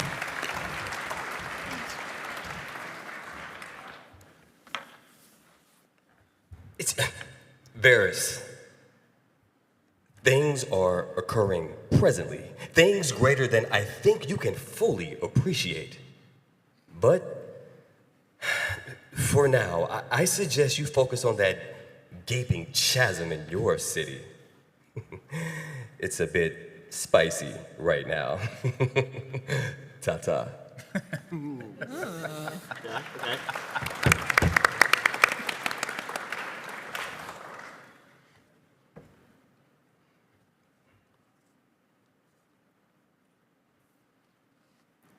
Yes, it's only fair at this point that I tell you, things are moving in the world that involve many more than just the two of you.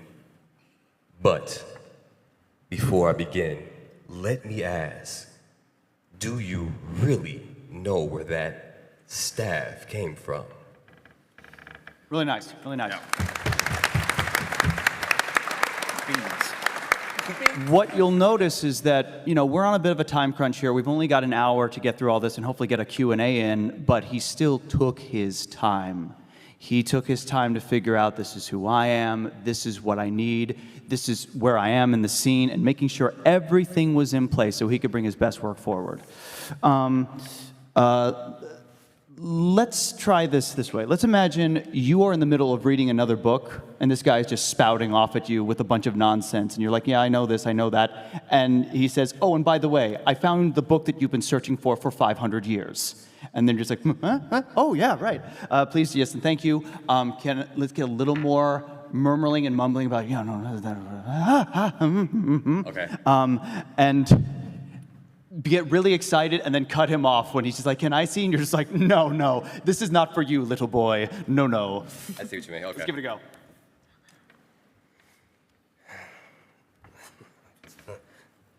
Oh, good, you found it. Can I have it, please? Thank you.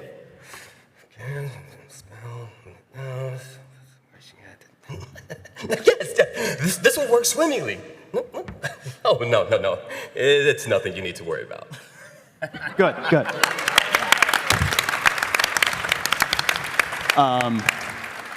Secondly, let's imagine that there is a great catastrophe that's occurring in the greater cosmos, and this guy wants answers, but you're like, no, I'm going to deal with the big problem. I'm going to go to Dormammu. I'm going to go to Dormammu to bargain with the great cosmic being. You go deal with this giant chasm. It's pronounced chasm. In your city. Yeah. So. Cold reading, okay? Yeah. Yeah. I mean, it could be a choice. He's an illiterate librarian. You are. Yeah. So you're packing up all your spell scrolls and all your weapons for fighting, and you're telling like, no, you play in your sandbox. Daddy's going to go to work. Okay. Let me get that vibe there. Yeah.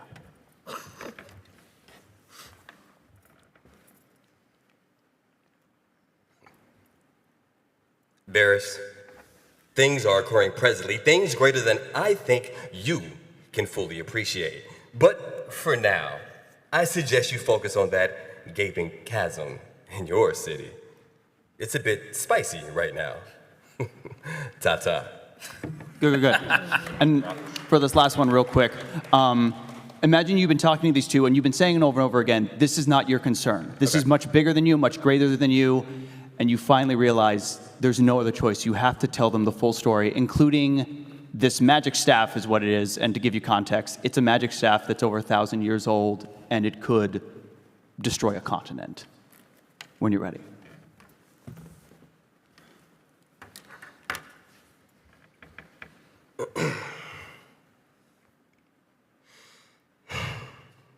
Yes. It's only fair at this point that I tell you, things are moving in the world that involve many more than just the two of you. But before I begin, let me ask you, do you really know where that staff came from? Really good. Thanks, buddy. Oh, getting so far ahead. Let's switch over to Knicks. Keek. The New York Knicks. Abby, would you mind directing this ball of chaos as well? Sure.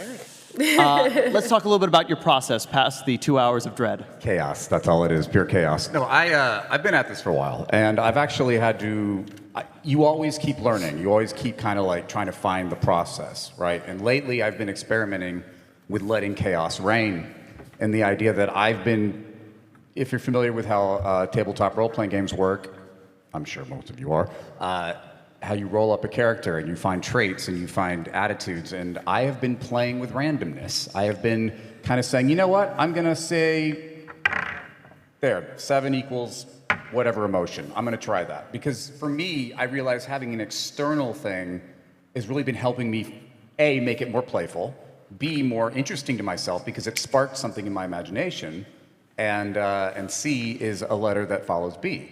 And so, I don't know what's going with that. But yeah, so that's kind of what I've been really playing with, because I suffer from analysis paralysis. I have ADHD, so it's like hard for me to grab on something. I suck at self-direction. I can say that honestly and truly. But this way, I've been kind of finding a way to find ways to trigger my creativity and my imagination. So I just want to say, like, try whatever you can. Find it. You know, find what you can. If it's just in your body, if it's a prop, if it's music you're listening to while you're auditioning, just try it out. So that's something I've been playing with recently. So great. So yeah, Abby, Keith, when you're ready, it's a good read.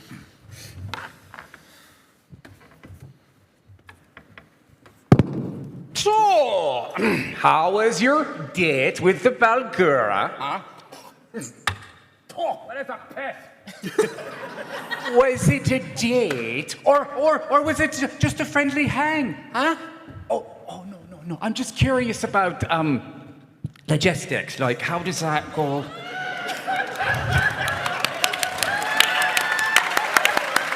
PG-13 panel, but very nice. Keep going. We're 13 plus still, right? Okay, 13 good. 13 plus. 13 plus. Okay, you see a bathhouse we can't afford to get into, Bells. Thank you. I see a bathhouse we can sneak into for a free trial. Rope, thank you. To determine interest in future patronage. Win-win, right? Weasel, thank you. Off you go, little one. Give him hell.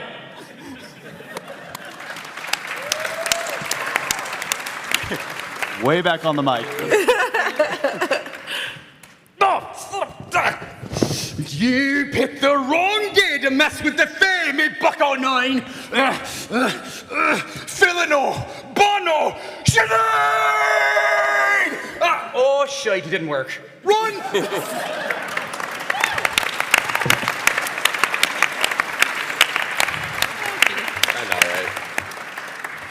Abby, your thoughts? So everyone has to remember that we do not see actions. We are literally just listening to voices. And I don't know how many people have gotten this before. I've only gotten it once. I don't have anything to correct you with. No notes. No notes. Literally,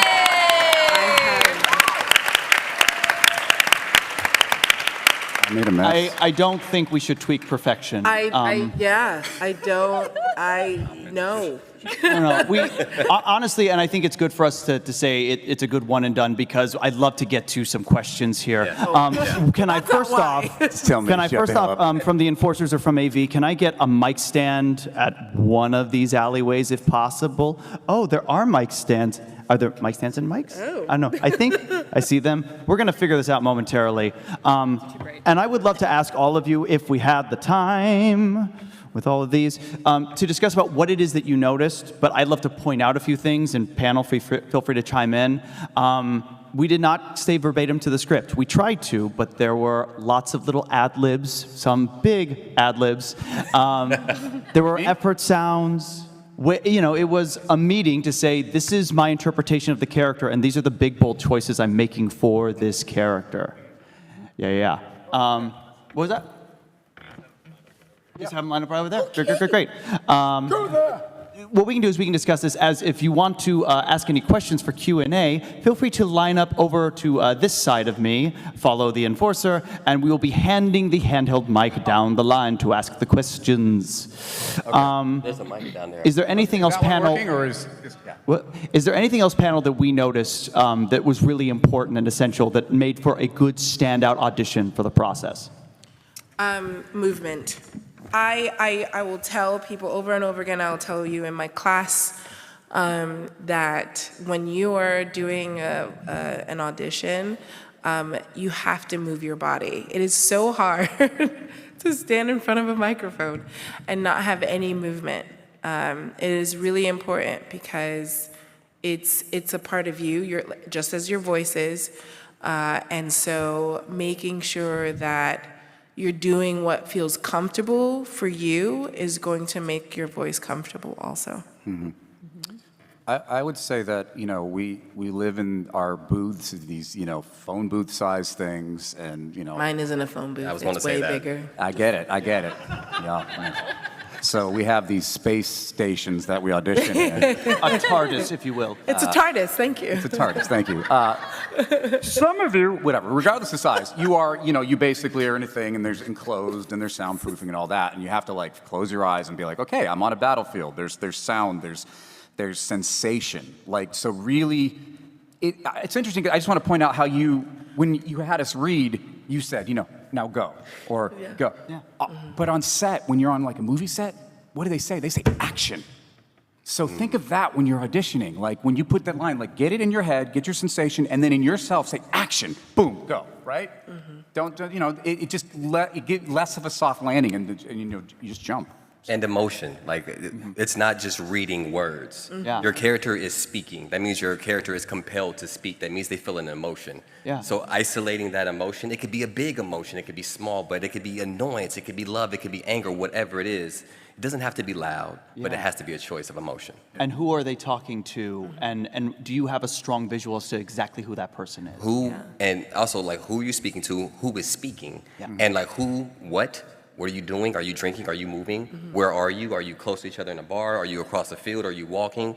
These actions, this setting helps shape and craft the sound of your voice. Yeah. What do you want?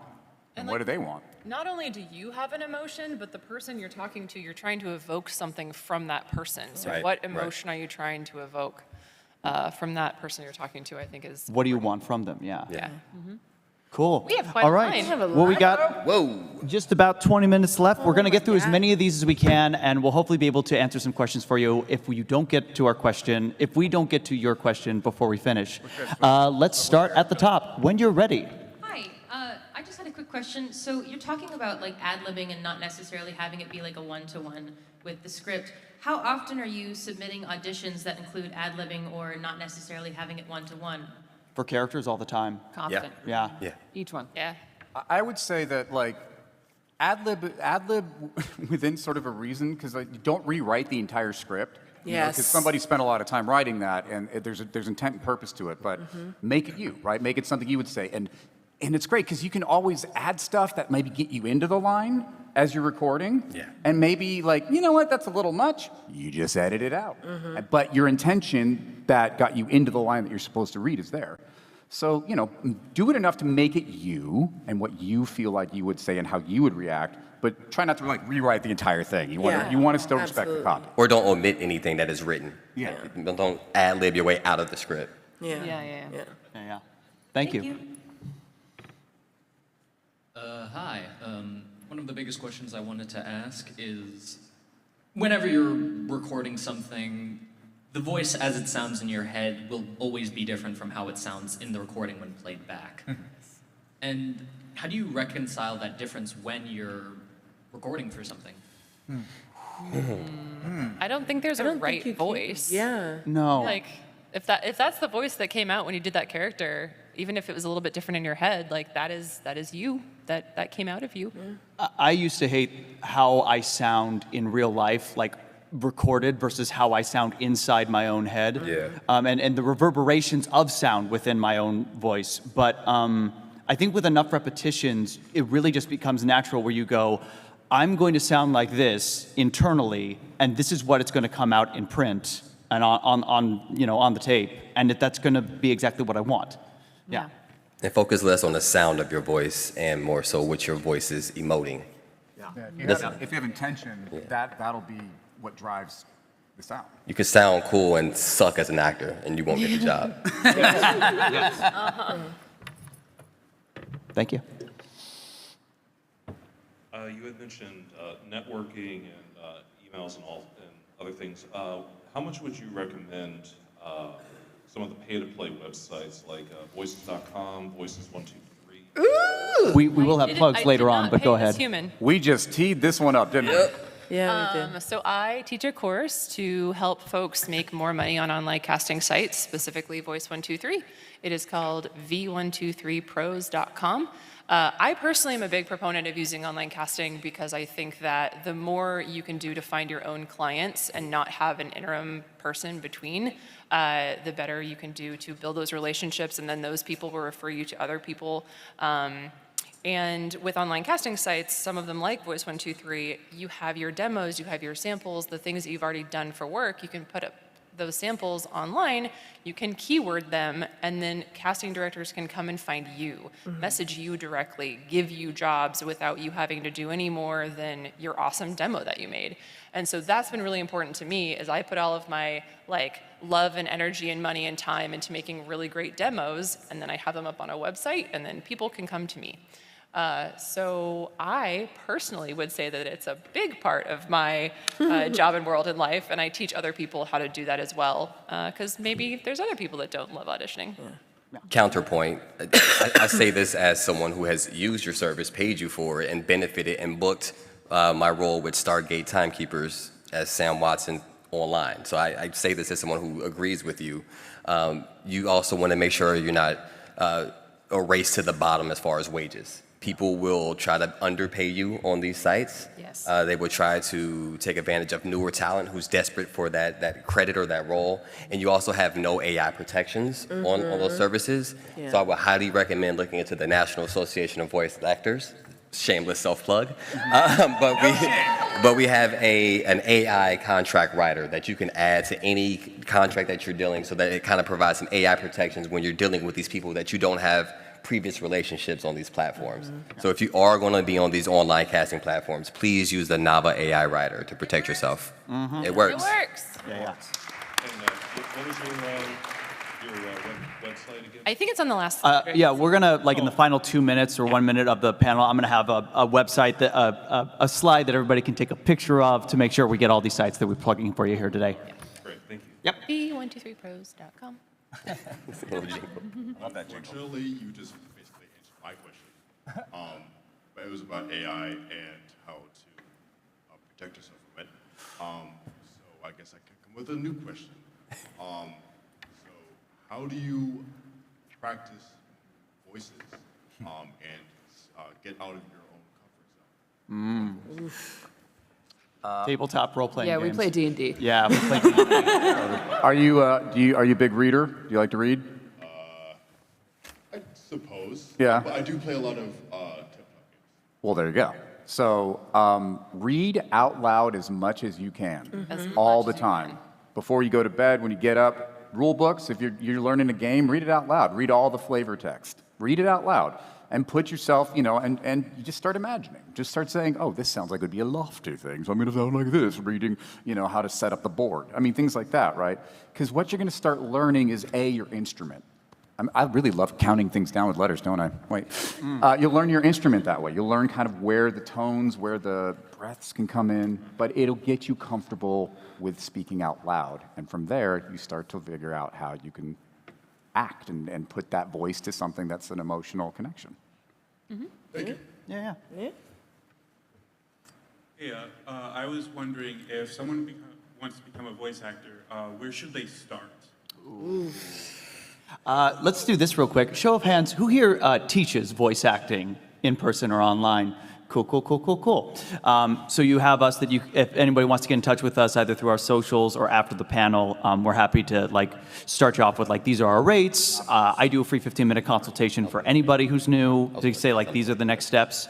What I also have on one of these final slides is D. Bradley Baker's website, which is always a great start. It's literally iwanttobeavoiceactor.com. And it's great for people whether you're getting started or you're a seasoned person, you're what's next, or I am starting from scratch, what the hell do I do? A lot of great resources. Thank you. Welcome. Skillshub.life also. Skillshub.life. Yeah, huge one. Yeah. Hello. My question, you kind of touched on it, but when you're finding yourself looking for auditions, do you feel that less is more in terms of how you are putting yourself out there, or is it better to put yourself in many avenues as possible, whether it be putting out voice demos or trying to network or any particular path like that? So just to clarify, you're not asking about volume of auditions, but you're saying which avenue of the business do I focus on first? Exactly. Got it. Oh, okay. Yeah. I think we're talking about those three branches of the technical side of things, the artistic side of things, and the business side of things. Yeah, I mean, the business side, there's so many creative events in Washington State. You have the newest one, which is the M5 Mixer, and there's always producers and directors and all kinds of people that are there talking to each other that are just in the community. Either they're trying to find talent or whatever. And this is more if you've already set yourself up and you're in the place that you can do that. I'm a part of that. I'm also a part of Women in Film. And we always have people who are looking for VO work for corporate shoots or commercials or anything. So if you look up any film or creative related stuff, especially on Facebook, there's a crapola of groups that are out there where it's really easy for you to kind of get yourself in the space. Literally next week, because I'm gone, the Seattle Film Summit is happening. And they have this theme now where they're doing the creative economy. And so that is a whole weekend networking event where you can meet high-end people from LA and all around Washington and Vancouver, Canada. That'll give you an opportunity to kind of just meet people, network, and kind of show off what you already are doing. Yeah. And I want to make sure this question is answered. I think we're talking about, do we kind of do it all at the same time, build up those pillars at the same time, business, technical, and artistic, or do we do things we make sure that our booth is ready and that we've got good acting chops before we start saying to everybody, I'm a voice actor? I would hope so. Absolutely. Yeah, and I mean, don't build a booth until you've taken acting classes and you know that you love this. It's expensive to get into this world. Yeah, and don't build a booth. I mean, there's so many places here, like the Seattle Voice Academy and Freehold, where you can just go and use their booth for free. Yep. So, or Seattle Voice, I think is $30, but it's not but also expensive. For our Twitch subscribers out there, if there is always if you're in a major metropolitan market, look to the places there where you can record easy and where you can take cheap classes. And there's so much available online now. Yeah. And for demos, it's also really important that you don't make a demo until a coach has told you that you are ready. And please run away if anyone promises you to make you a demo at the end of a class, because that is not a good deal. Unless I made it's that me. mistake. Hey. There should never be if you do X and pay me money, I will make you a demo. That's a big red flag. Because you don't want to make that demo until you're ready. If you do so, then later you're going to just look back and realize you waste a lot of money because you weren't ready to start working. I usually do a free demo for my students based on the auditions that I let them do in class. So. Thank you. I think we have time for maybe 2 more questions, but again, if your question isn't getting answered, come talk to us afterwards. Yeah. Hi. So I'm a developer. I think probably a lot of other folks here are also game developers, in addition to having an interest in voice. Hi. Yeah. Hi. I am curious, from the audition provider standpoint, if you have anything that you recommend that people hosting auditions as voice actors that you would want people to do to make the audition process better. Oh my or God. more That's a loaded comfortable. question. As someone who also hates auditions and wants Yeah. to not cause people to have terrible audition experiences. So do you have any tips on that? He's still my beating. Have a director. Oh my God. Short turnaround window, because I see a lot of auditions on Twitter for non-union, and they say like, oh, submit in the next 6 weeks. And then 2 days later they go, we didn't know we'd get so many auditions by posting on Twitter. So a quick turnaround, be really specific with the specs of the individuals you're looking for and the rate and everything like that. That'll really help to just, and find some casting directors and agencies and work through them to find non-union talent. Yeah. And pictures are so helpful. Yes. You have no idea how helpful a picture of a character is. There's so much we can learn and gain from just like, where is their mouth? What is it doing? What are their eyeballs? Oh, I can do something fun with that. Phrasing, so much phrasing. Yeah. And consider authentic casting when you actually do that too. Authentic casting. Yeah. Authentic casting. Yes. Yeah, and even in the specs, don't say like Paul Rudd but black. Like that makes no sense. And it's offensive. Like just find someone that is an approximation of what you're looking for and be specific with your requests. Definitely. Yeah. There's people out there, so. Yeah. And if you need one more thing about rates, I think GVAA. Yep. Yeah, I was going to say that. Industry standard rates, please. Yeah. That'll we all follow that. Whenever we quote rates, we quote from that because that's the industry standard, and that's what we like to see. Thanks. $250 an hour, non-union. Yeah, for non-union. For non-union. For non-union. Okay, last question. Thank you. First, I'd like to thank Matthew. I came out here last year, and you helped me. I know. Yo, what's up? You gave me some great advice, and you helped me get my first commercial agency. So Hey, listen to me, people. Listen to me. He knows what he's talking about. Nah, respect. Congratulations, man. Thank you very much. Yeah. And my question is, when it comes to doing the audition, do you guys do much with the technical side of it? Do you do editing? Are you cutting out the voice clicks, or are you okay with some level of error in there? It's not error, it's your lovely human voice. Yeah. I don't like it. As just saying, you know, because a lot of the times you have other people that are working to clean up their audio and everything. Obviously, don't use noise remover or noise reduction because that's annoying. But you know, for those people who like they record and then you visibly hear them taking breaths, you can cut those out. It's really simple that you can do in like Audacity.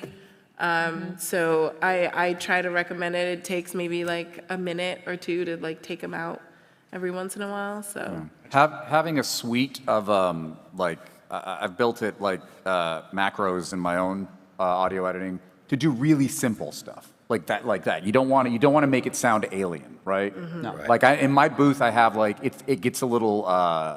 There's just a certain frequency, but I do something to shelve off that, and but that's about all I really need to do. But yeah, I mean, as long as you're in it, you know, and you're not submitting something that's like,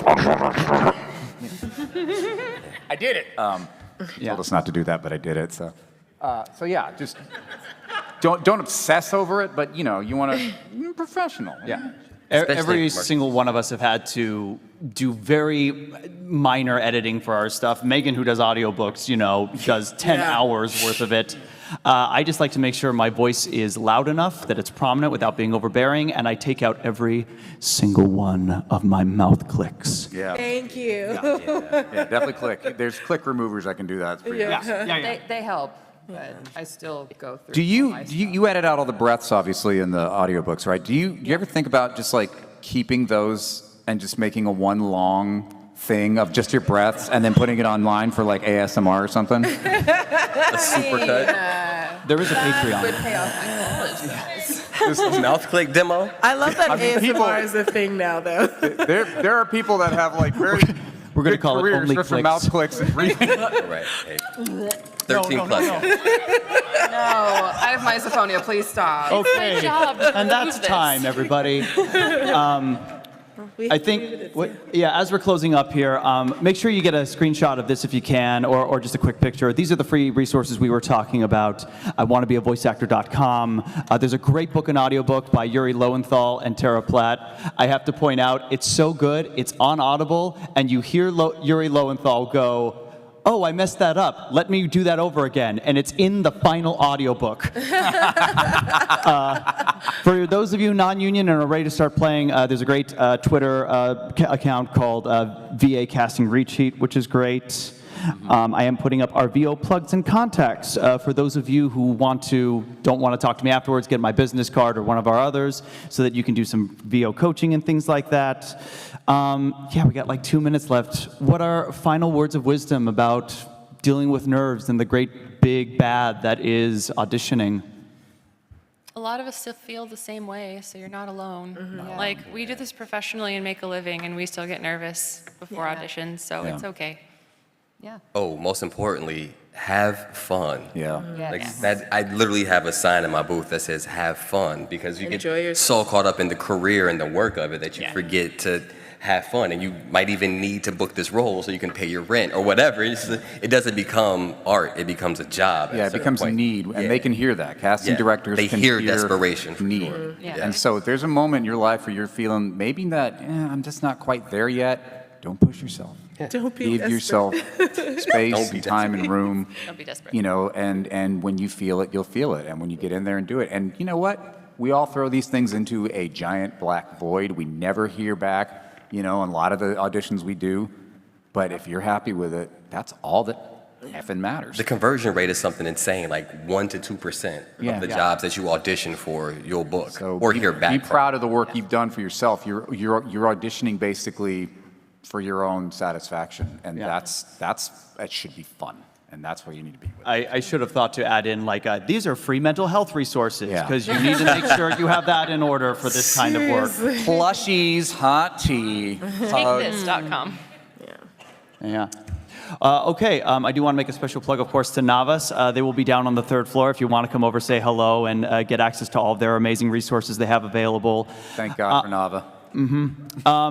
I just want to thank you all for coming to this panel. We'll be outside, a few of us, to say hello afterwards. But the main thing I want to say is, wherever you are in your voiceover journey, or as a storyteller, an artist, whatever, you may not always be ready, but you are always worthy, and you are always enough. Thank you guys so much for an amazing panel. And I have a quick plug. I've obviously been doing more producing now, so a show, I don't know if any of you have heard of it, it's called Gamers. Under the Journey Quest family. We are making our last and final installation called Gamers 4 Darkness Falls, which we're going to start doing pre-production in that actually in 2 weeks. So, there's going to be casting calls that we do. So if anyone's interested in being involved, just answer the casting calls. Great. Thank you so much, PAX West. Have a great rest of your day.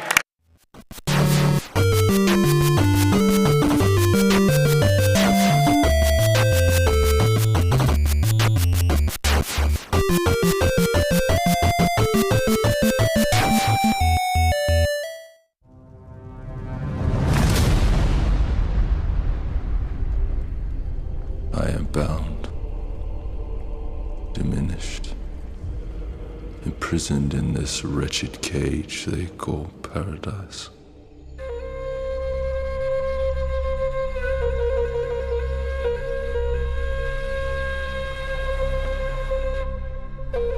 But my power lingers. It seeps into the very earth, but in vain. It calls to them, mortals. They come seeking fortune, wealth, and glory, blind to what truly awaits, claiming the strength that flows through this land, taking each boon without knowing the cost.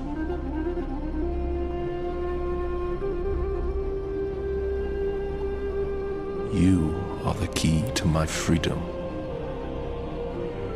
Your souls fuel my return. Soon, I will rise again.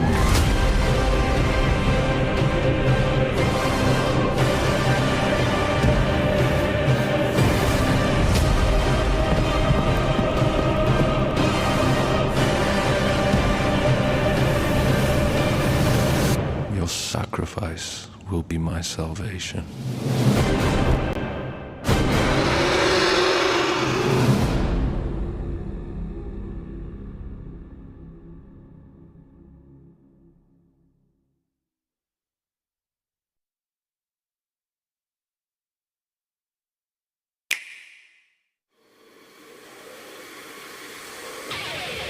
I'm going to give this my all. You ready? Then I don't need to hold back. Soul versus Kai. Let's rock.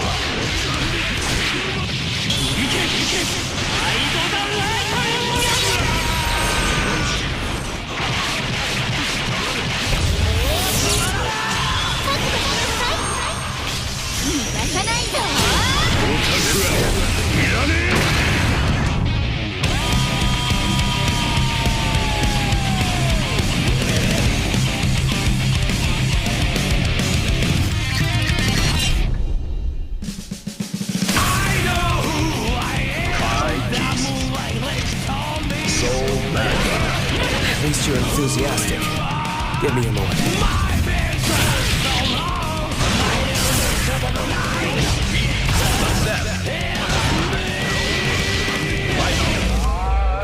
And so begins, at long last, my world peace experiment. Can we just kill him together?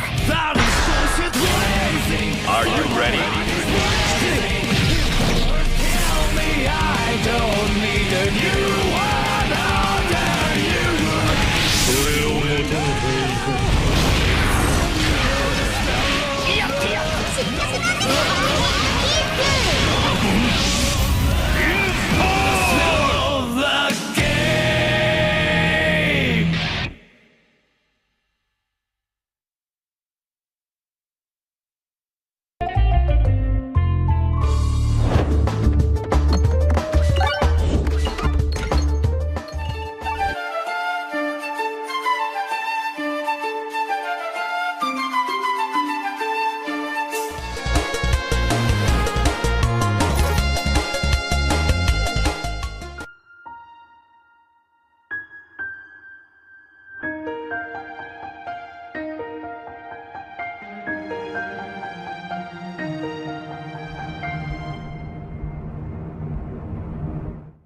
Collect, craft, survive. Fortunately, not alone. Exploring deep into the green abyss together.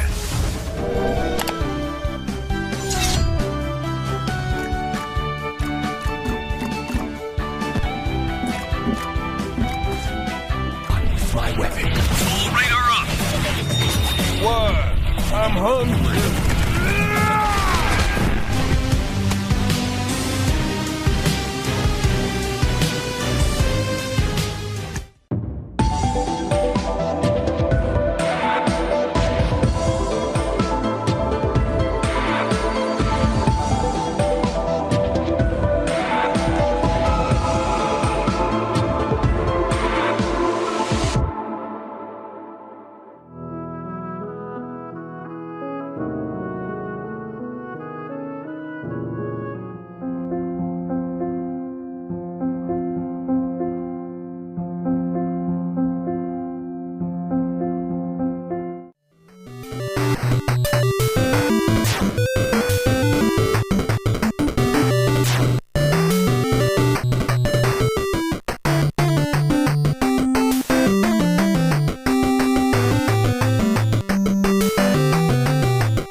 Networking and Navigating the Industry with Boldness panel. We've been doing this for 5 years now, and we should probably shorten the panel name.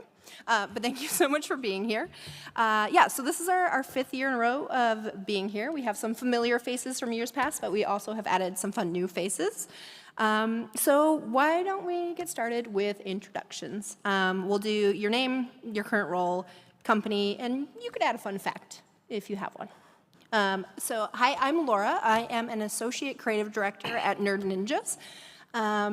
And I don't have a fun fact, so I'm just going to pass the buck right over. Yes, so my name is Fred Norton, and I am the Director of Quality Engineering at Niantic. I've been there for about 8 years now. Prior to that, I was at Microsoft for 20 years. And I would say, fun fact is I was part of both the Xbox launch and the launch of Pokemon Go. That's pretty good, yeah. Hi, I'm Nigel Davis. I'm 35 years old. I'm a producer over at Bungie working on Marathon. My fun fact is I have a twin brother who works in video games as well. He's here. My name is Ross Shabilsky. I am the founder of D20 Studios, an indie-based company developing a game called Abalon. And my fun fact is that I recently returned from a trip to India on behalf of Google as part of the graduation ceremony for their Indie Games Accelerator program.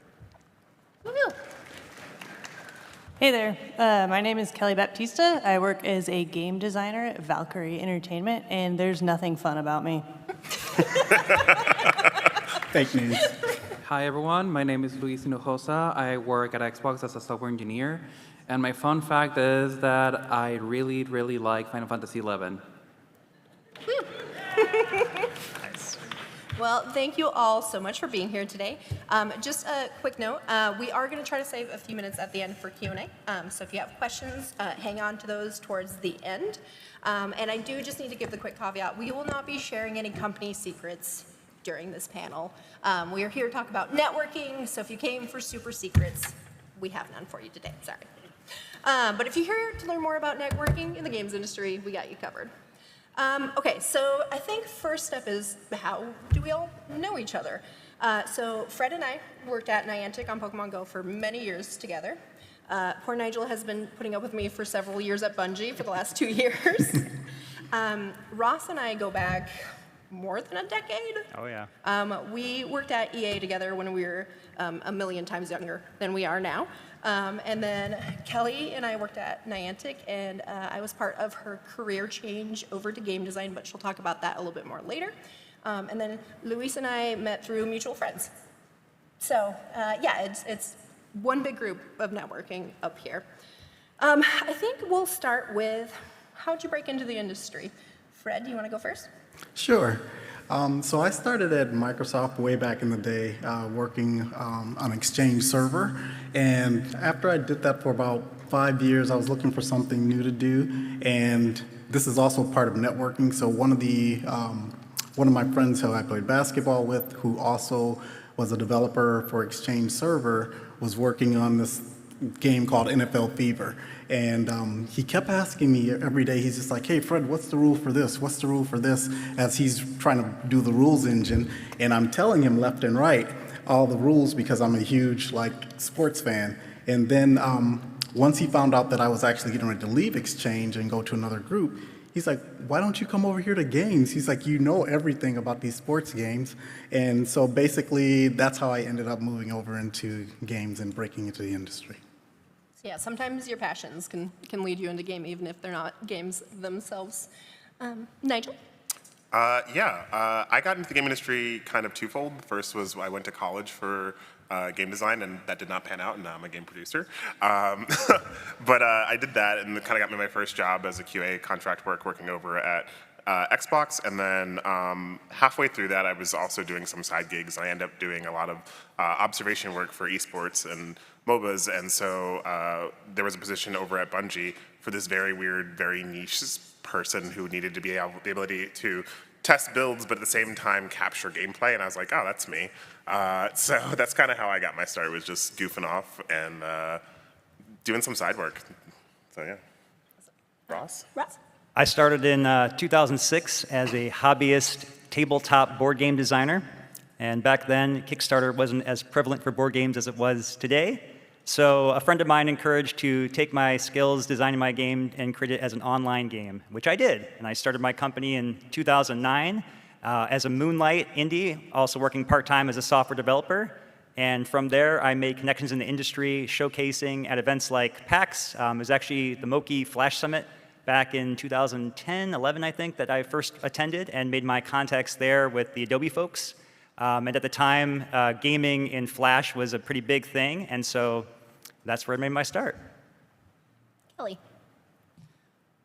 So I think I have a little bit of a weird one. I used to do more people experience rather than game design. So I got my start working at Niantic a long time ago, so long ago. And I was the office manager for 3.5 years. And so this is the part where networking is important. So as the office manager, I worked with basically everyone at the company. And I was lucky enough to have a really good manager who encouraged me to reach out to people and kind of see like what else was out there. And so my past is kind of in like museums and theme parks. So basically, I was given the go-ahead to kind of figure out what my next step was. And so Laura here kind of led me into game design, and I was able to do some other projects that were not necessarily my normal job, and I made the jump from there.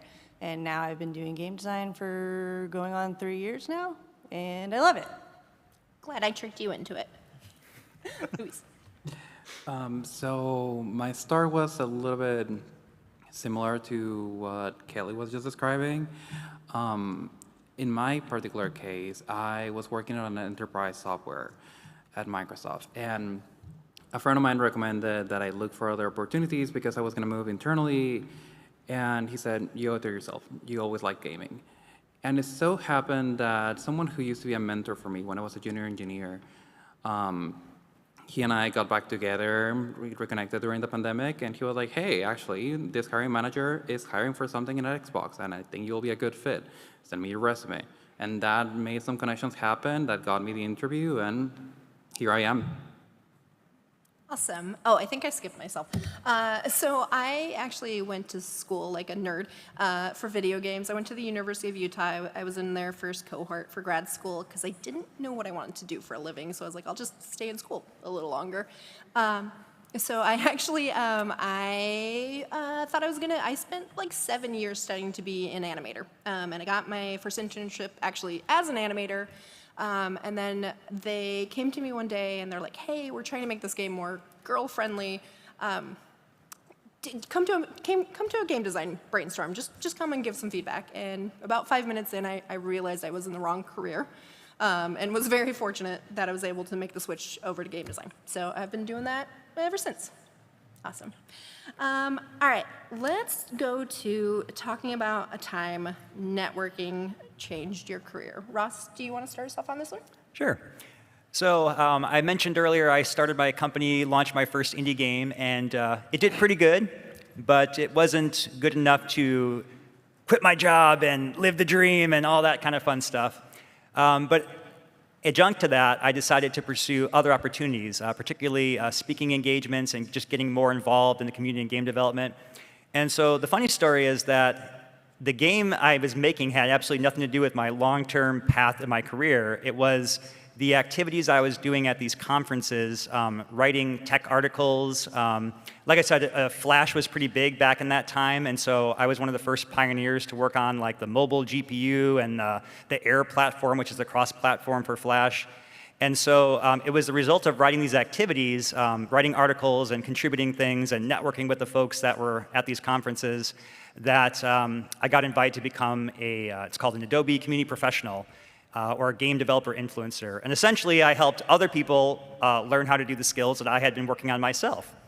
And so I had that put onto my LinkedIn portfolio resume there, and one day, out of the blue, I just got a contact from somebody from EA and said, hey, I noticed that you're kind of a subject matter expert in Flash and ActionScript. Well, we need somebody to come lead our engineering team in Utah. Would you be interested in pursuing that? And so we had a nice chat, and long story short, that ended up taking me and my family from Chicago to Utah, where I went to work at EA as an engineer manager and then producer, and also where I met Laura. Yeah, I think Ross's story really highlights that sometimes mentoring other people and helping other people can open doors for you. So definitely, if you have something you're passionate about, share it with other people. Fred, do you want to go next? Sure.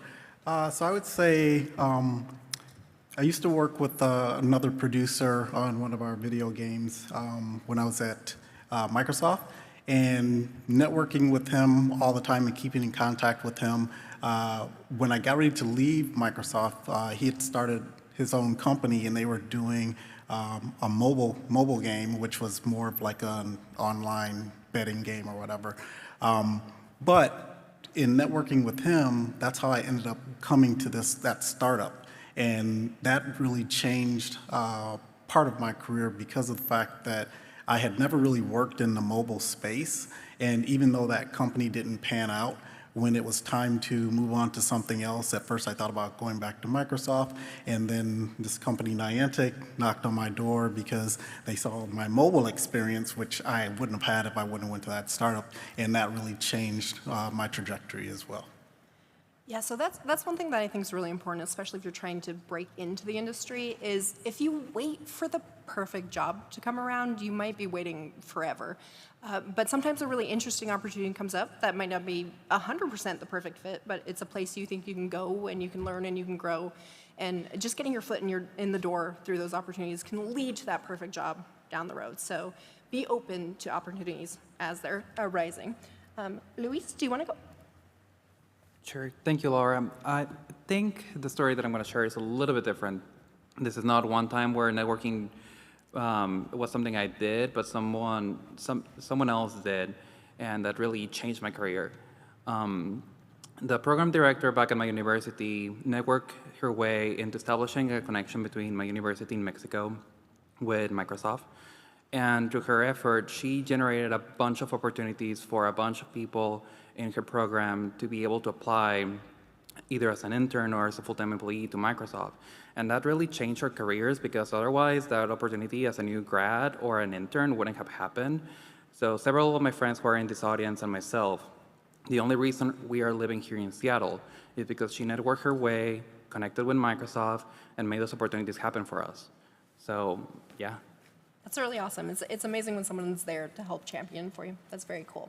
On the opposite side, I think I'm going to talk about my arch enemy, who's in the audience today.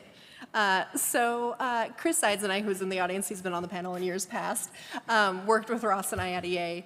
When we worked at EA, we fought like cats and dogs. And since he's not on the panel this year, I was always right, and he was always wrong. We were young. It was early in our career, and we were on a tough project, on really tough deadlines, and it was brutal. It really was. But flash forward years later, Chris is moving out here to go work at Bungie and reached out to me. We were able to go get drinks and talk about all the chaos and say how sorry we were for how hard it had been for both of us. And now Chris is one of my best friends, has to put up with me on the regular, and it's actually the reason I went to Bungie while I was there. He reached out and let me know that they had a social design role open, and it led to 2 really cool years of my career. So I think one really important lesson is people are always going to come back around in this industry. So be kind to one another and take good care of each other. And remember, projects get tough and it gets hard, and Chris is always wrong. That's the most important lesson. All right, Kelly. I wanted to add on to something you said earlier before I go. Go ahead.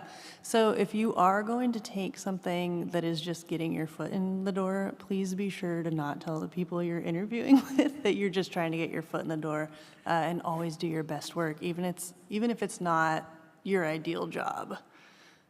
That's something that I just I've found over the years, so sharing that wisdom with y'all.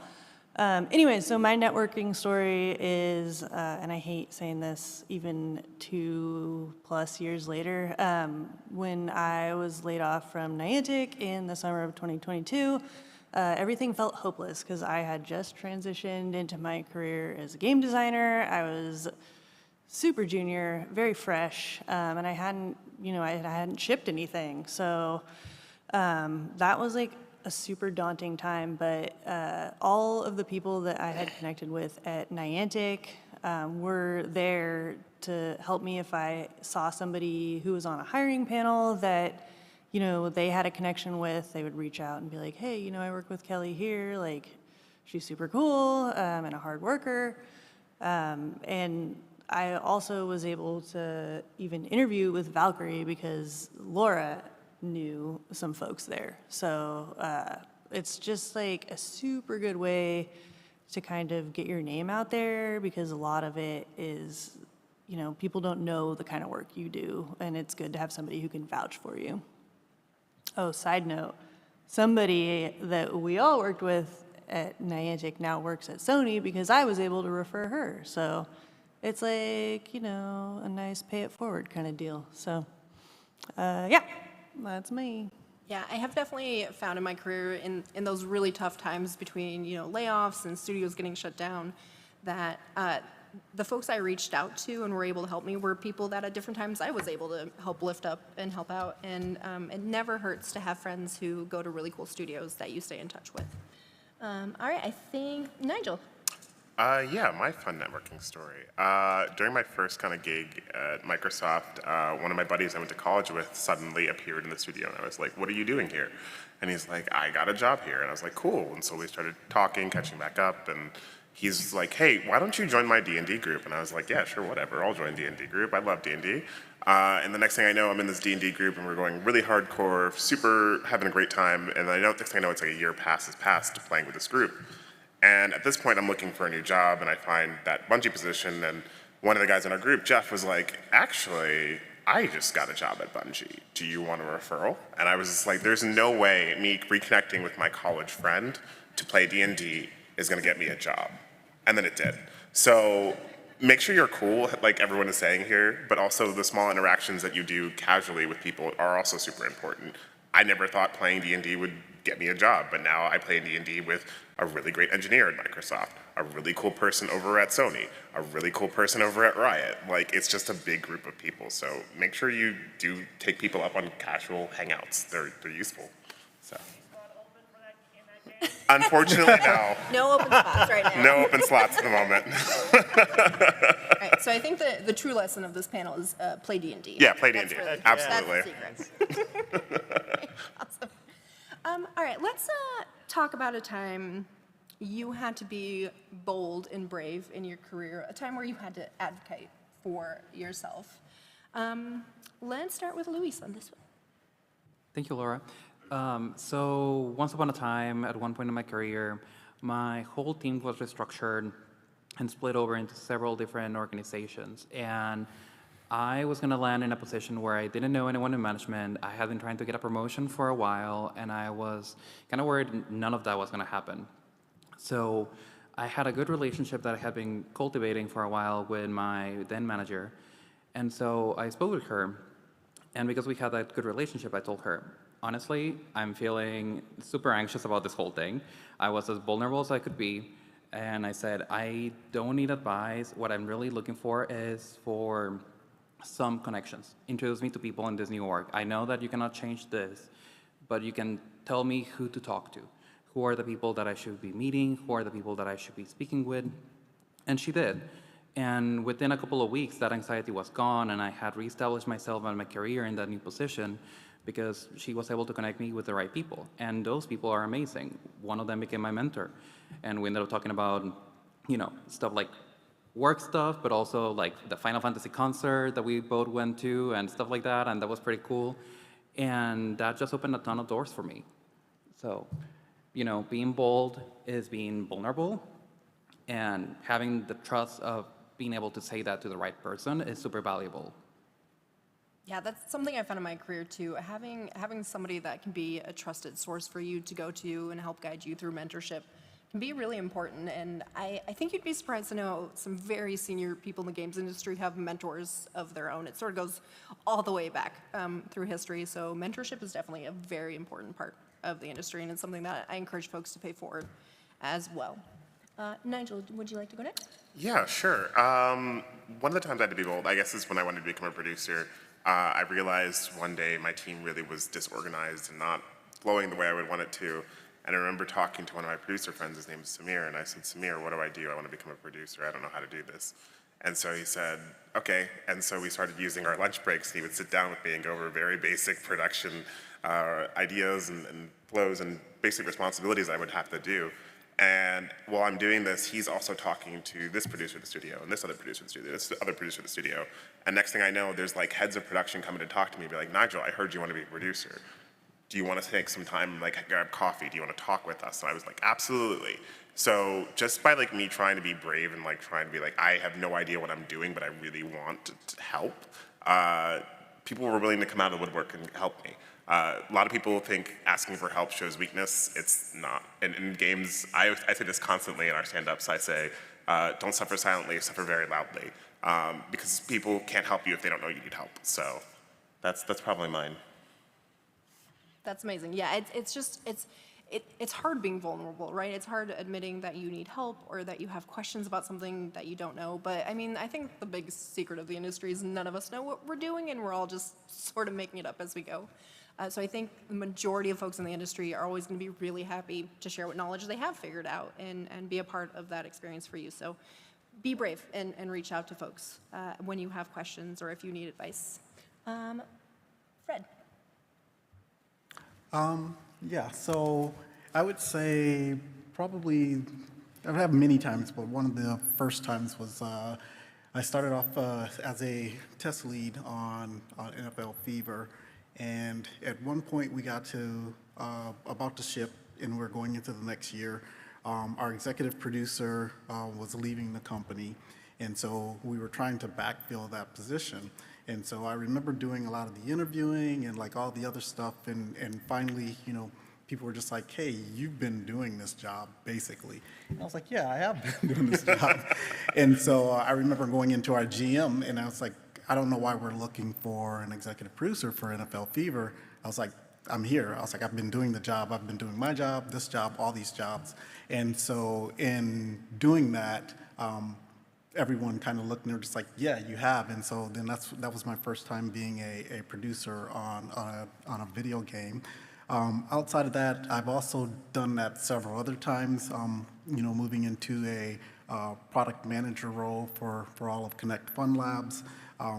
You know, I was a lead producer for several other games. And at one point, I remember when I was doing my quality engineering role, there was a role open for all the internal studios.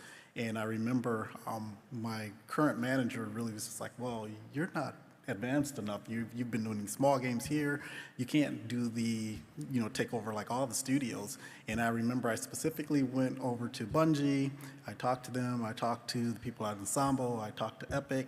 And all of them advocated for me. They were just like, oh no, this is the guy that we want. And they actually didn't interview anyone. They just took me and made me the QE manager over all the internal studios. But that was me going out on a limb and saying, hey, I'm here, see me. I'm ready for this position. Yeah, so sometimes you have to identify to your work the amazing things that you're doing and help them understand the value that you're already providing and how you're a good fit for an opportunity that's come up. So it's really great that you're able to do that for yourself. Thanks for sharing. Kelly. So I said this last year, and I'm going to say it again. Unfortunately, being laid off was like a super pivotal moment for me. I mentioned before that I was super junior when I got laid off from Niantic, and so at that point, it was kind of like, oh my God, like I don't have a job, I have a mortgage, what do I do? Should I just go back to what I was doing before? Because I mean, it was already terrifying enough to basically go from, you know, a career level kind of role to basically like starting out over again. So being laid off, I was like, oh my God, what am I doing? And I was like, man, do I go back? And like Laura was there. I know Heidi was there, who's in the audience. I just blurted you out. I'm so sorry. Fred was there. And so like, they were like, yeah, I mean, you could go back, but like, do you need to? Like, is that what you want to do? And so that was kind of like my be brave moment where I went into a ton of interviews being like, hey, yeah, like I only did this for X amount of time, but you know, I could absolutely be your associate game designer and I'll freaking kill it. And so, like, you know, I made it a lot of the ways in a lot of those interview loops, but, you know, sometimes there was some hard stuff at the end of that, and they're like, nah, sorry, you're not what we're looking for, and all that fun kind of, you know, sad email stuff. But yeah, obviously, sitting up here, you're like, oh yeah, she kept doing game design, so yeah, I stuck with it, and like I made it happen, but it was definitely like a very spooky time for me, so, you know. Well, Kelly gives a lot of credit to some folks who helped hold the doors open for her while she was going through this journey. But the thing with that is, like, if you're not prepared for it, if you're not ready to step up to the opportunities that come up, and you're not, you know, willing to fight for yourself, it doesn't matter how many doors are being held open for you. So Kelly 100% did that for herself, and thank you for giving us credit. But that was all you. You're incredible, and I'm so proud of you. Yeah. So being able to fight that good fight, it's really tough. But it's if you want it, you got to keep going after it. And then Ross. Gosh, as an indie dev, as an entrepreneur, every single day I wake up. But if I had to pick a serious, probably the boldest thing I ever did was deciding to quit my job at EA to pursue indie dev full time. So leaving a very awesome, high-paying job and being the sole breadwinner of my whole family at the time, deciding I'm going to go ahead and leave this and go pursue my dream to make indie games full time. That's pretty bold. And then, fortunately, again, because of the networking aspect, I had lots of contacts in the industry to help me get me started, building up a team. Laura and I actually worked together for a few months there. Chris and I, who's in the audience, worked together for a few months. And that experience of going through that process to follow a dream. My father had just passed at the time, and I remember having our last conversation just the day before he died, sitting on my porch, and him just kind of talking about all the things he had to do when he got back home and all the worries he had. And then I get a call the day later from my brother saying he had passed, and I was like, wow, it can just end like that at any given moment.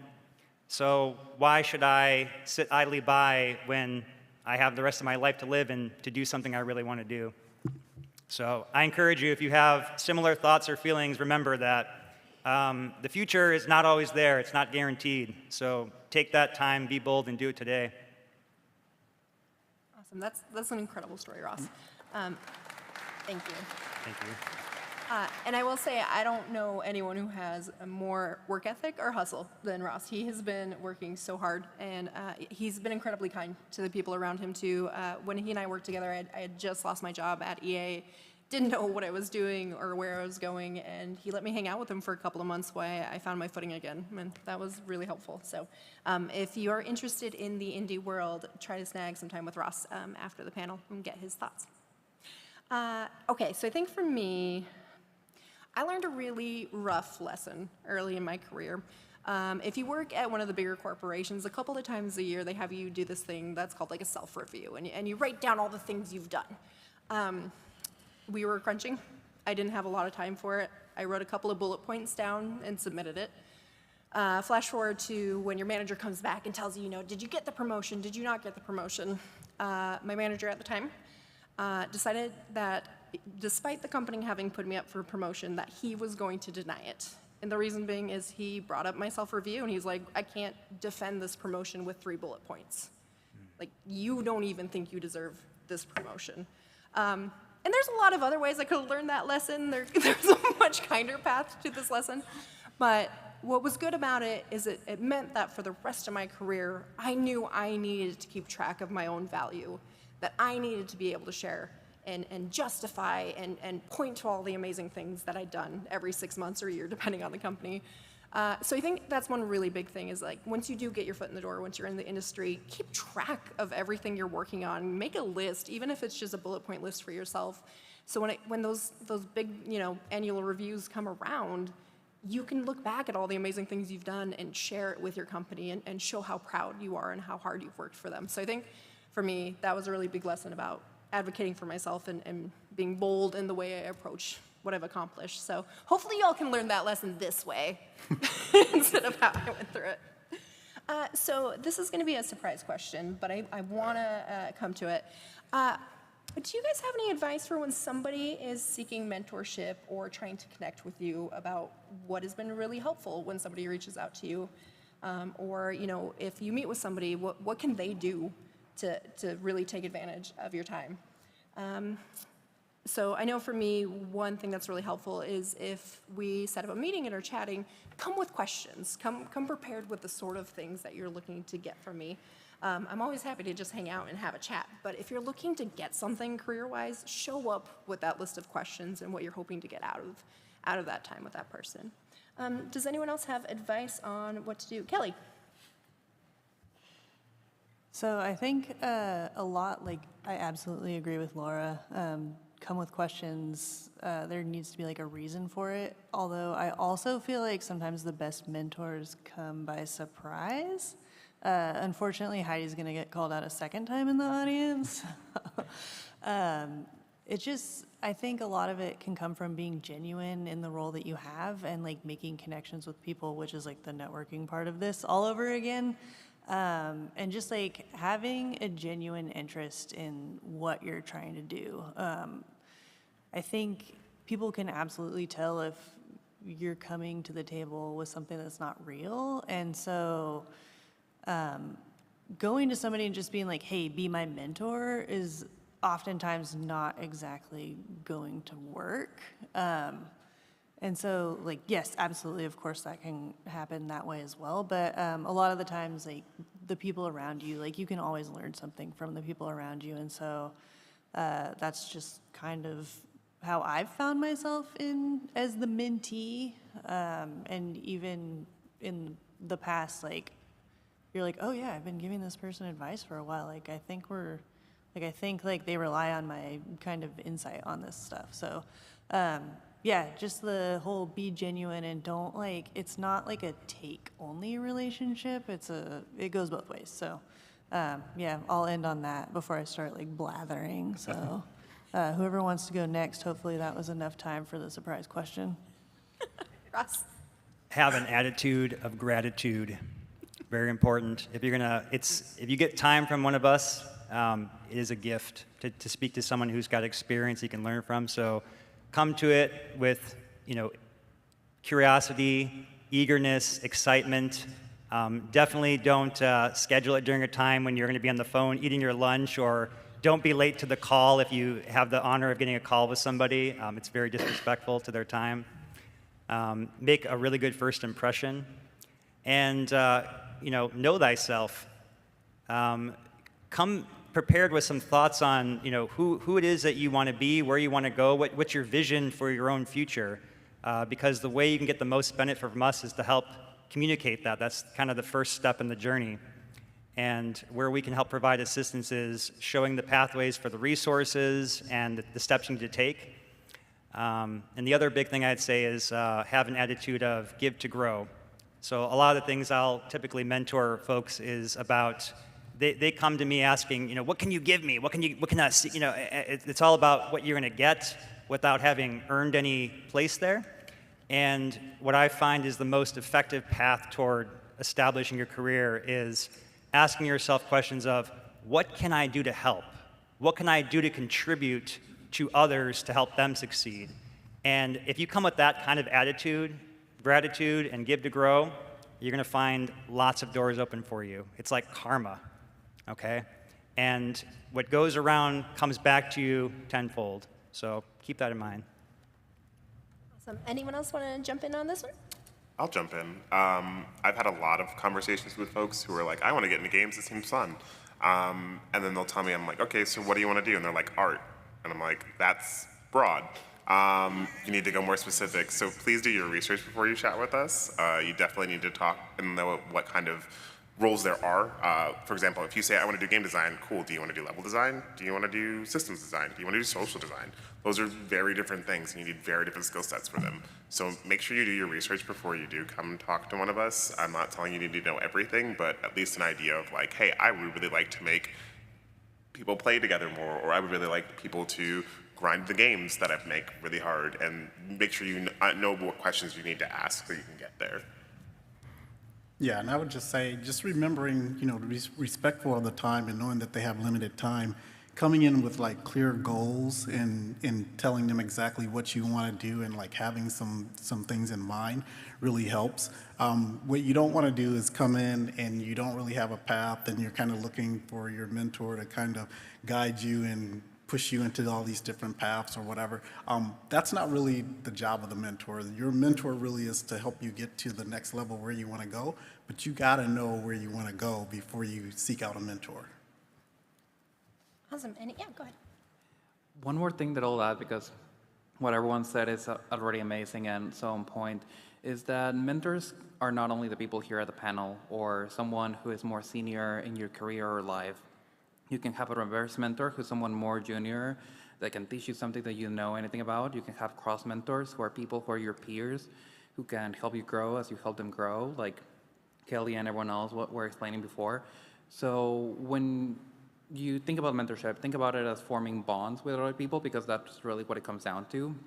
As other people have said, it's about being authentic, but also it's about like doing active listening. As a mentor, you have to actively listen, and as a mentee, especially, you have to listen to what they're saying to you so that you can put it into action and hold yourself accountable, because your mentor is not going to do that. It's not a teacher relationship like you would have in school. It's more of a volunteer opportunity to help each other mutually.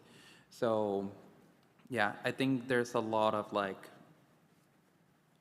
honesty and like responsibility that you have to have with yourself to be able to carry that relationship further.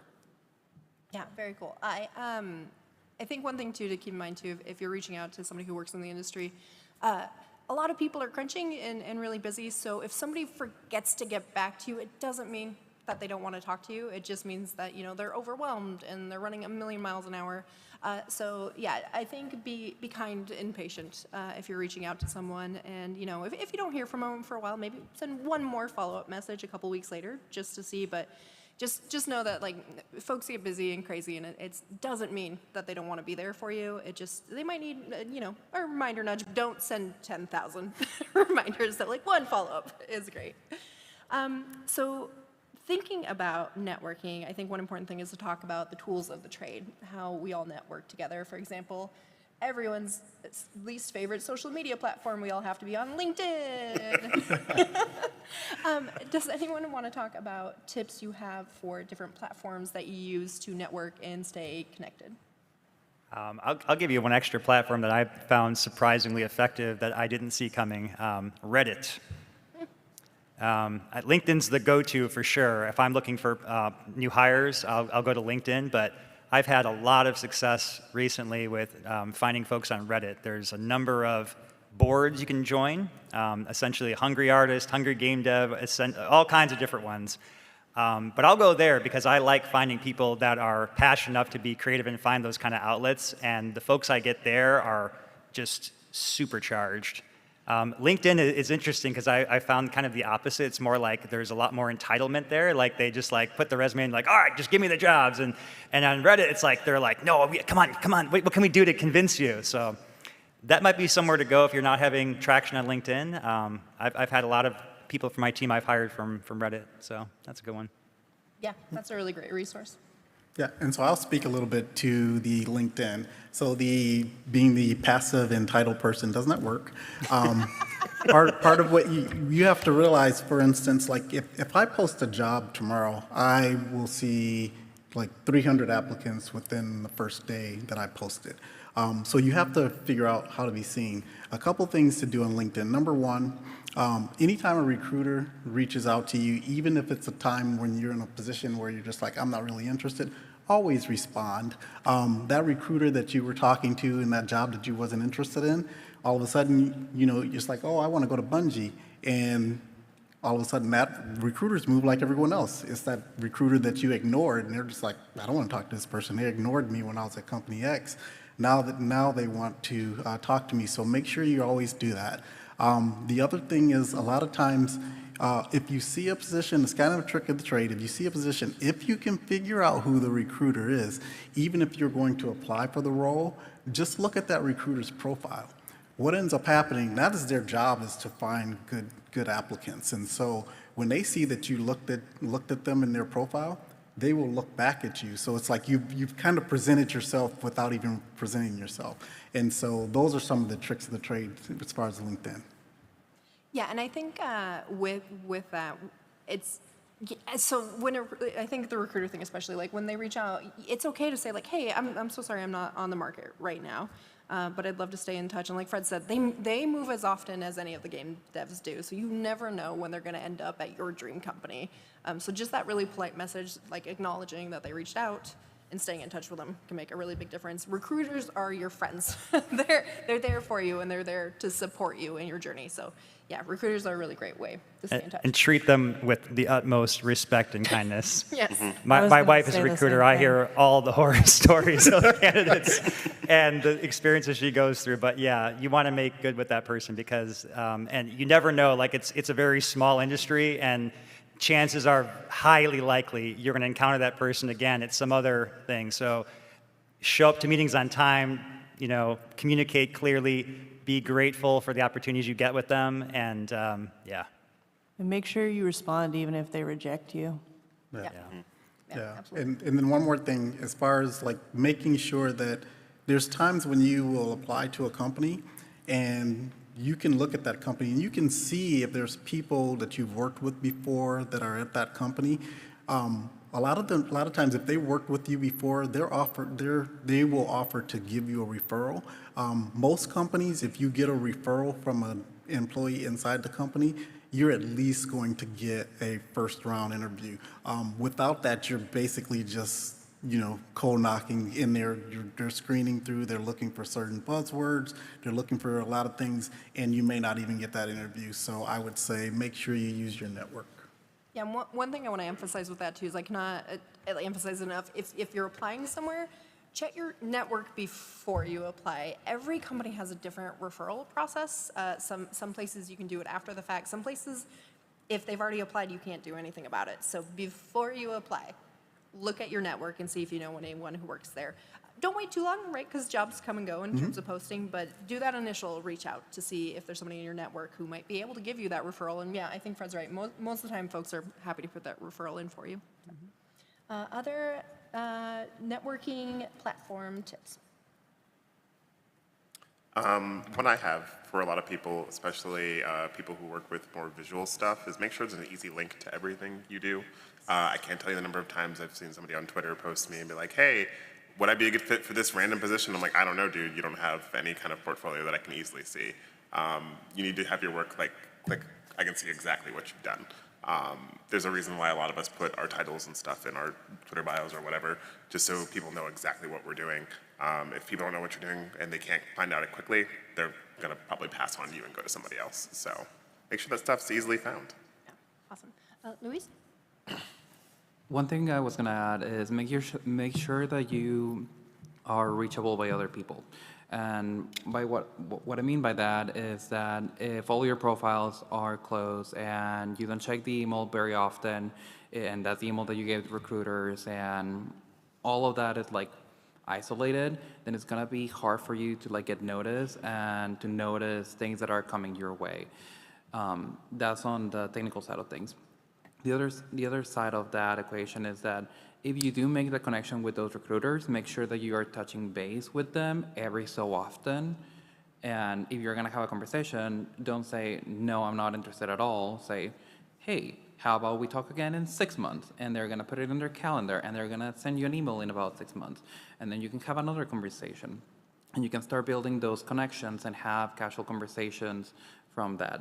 And, as Laura, Kelly, and Nigel, and everyone else have said, if they end up moving because the industry is so small, they're going to remember you, and you already built that relationship. Awesome. Okay, one more surprise question because I'm out of control today. What's one thing you wish you knew before you got into your career? It's one thing you wish when you were starting your journey that you knew. Kelly, you look like you're hot to trap. Yeah, I was gonna say, I wish I knew that I was gonna be on a panel at PAX.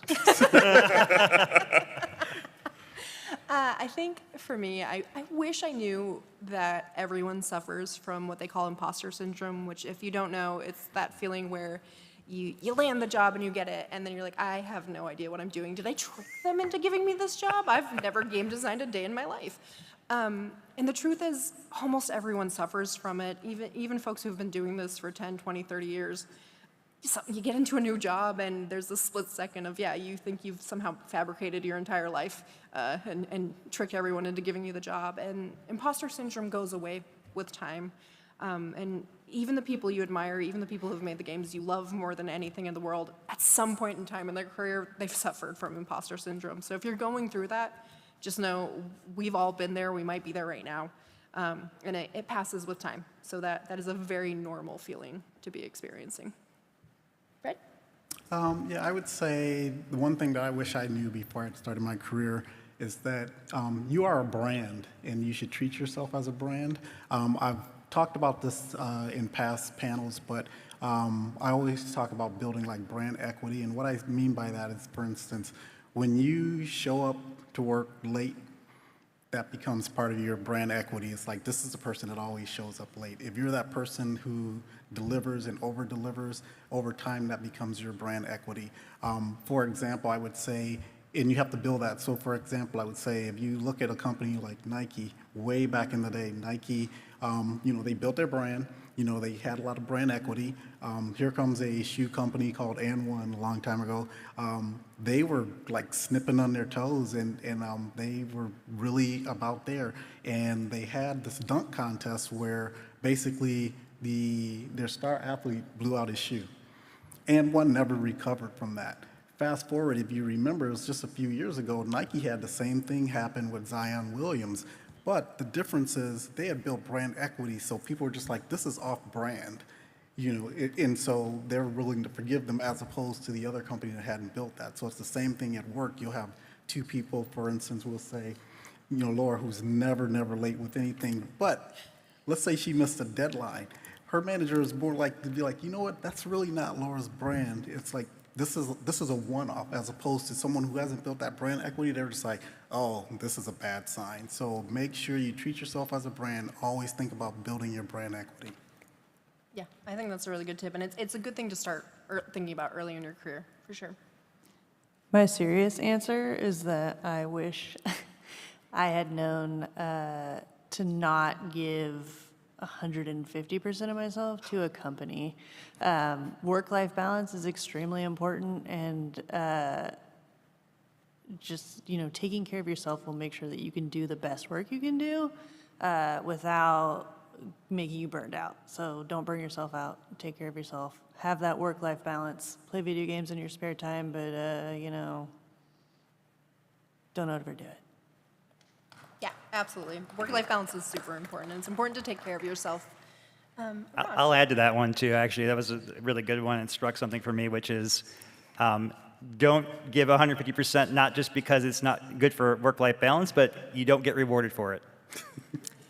Being the overachiever does not get you any extra brownie points. You want to be flying at the level of you do all the things you're supposed to do, and you're friends with everybody. That's the sweet spot, okay? Don't do anything you're not supposed to do extra, because all you get rewarded for with it is, oh, this is the person I can offload the work to. And then somebody else will then say, I'll get the credit for that, and then you'll just be the dumping ground for all that future work, okay? And, to be fair, I got a different career out of it, so. So I think the lesson there is understand your own boundaries and make sure that you're doing your job well, but that you are working towards meeting those expectations and taking care of yourself in that process. Anyone else on what you wish you knew before you jumped into this crazy industry of ours? Everyone has their own pace at which they grow and come into this industry. Some people skyrocket, some people take a while to get there. It's fine. Don't kill yourself trying to get there. I remember when I first joined the industry, I was like, I'm going to be a designer in like a year. And that didn't happen, and I beat myself up a lot about it. Don't do that. Don't do that. Take your time. You'll get to where you want to go. You love schedules way too much to be a designer. I love schedules so much. Luis. I will say that just because I wish I knew that just because someone offers you something like a position, a promotion, or whatever, that doesn't mean it's the right move for your career.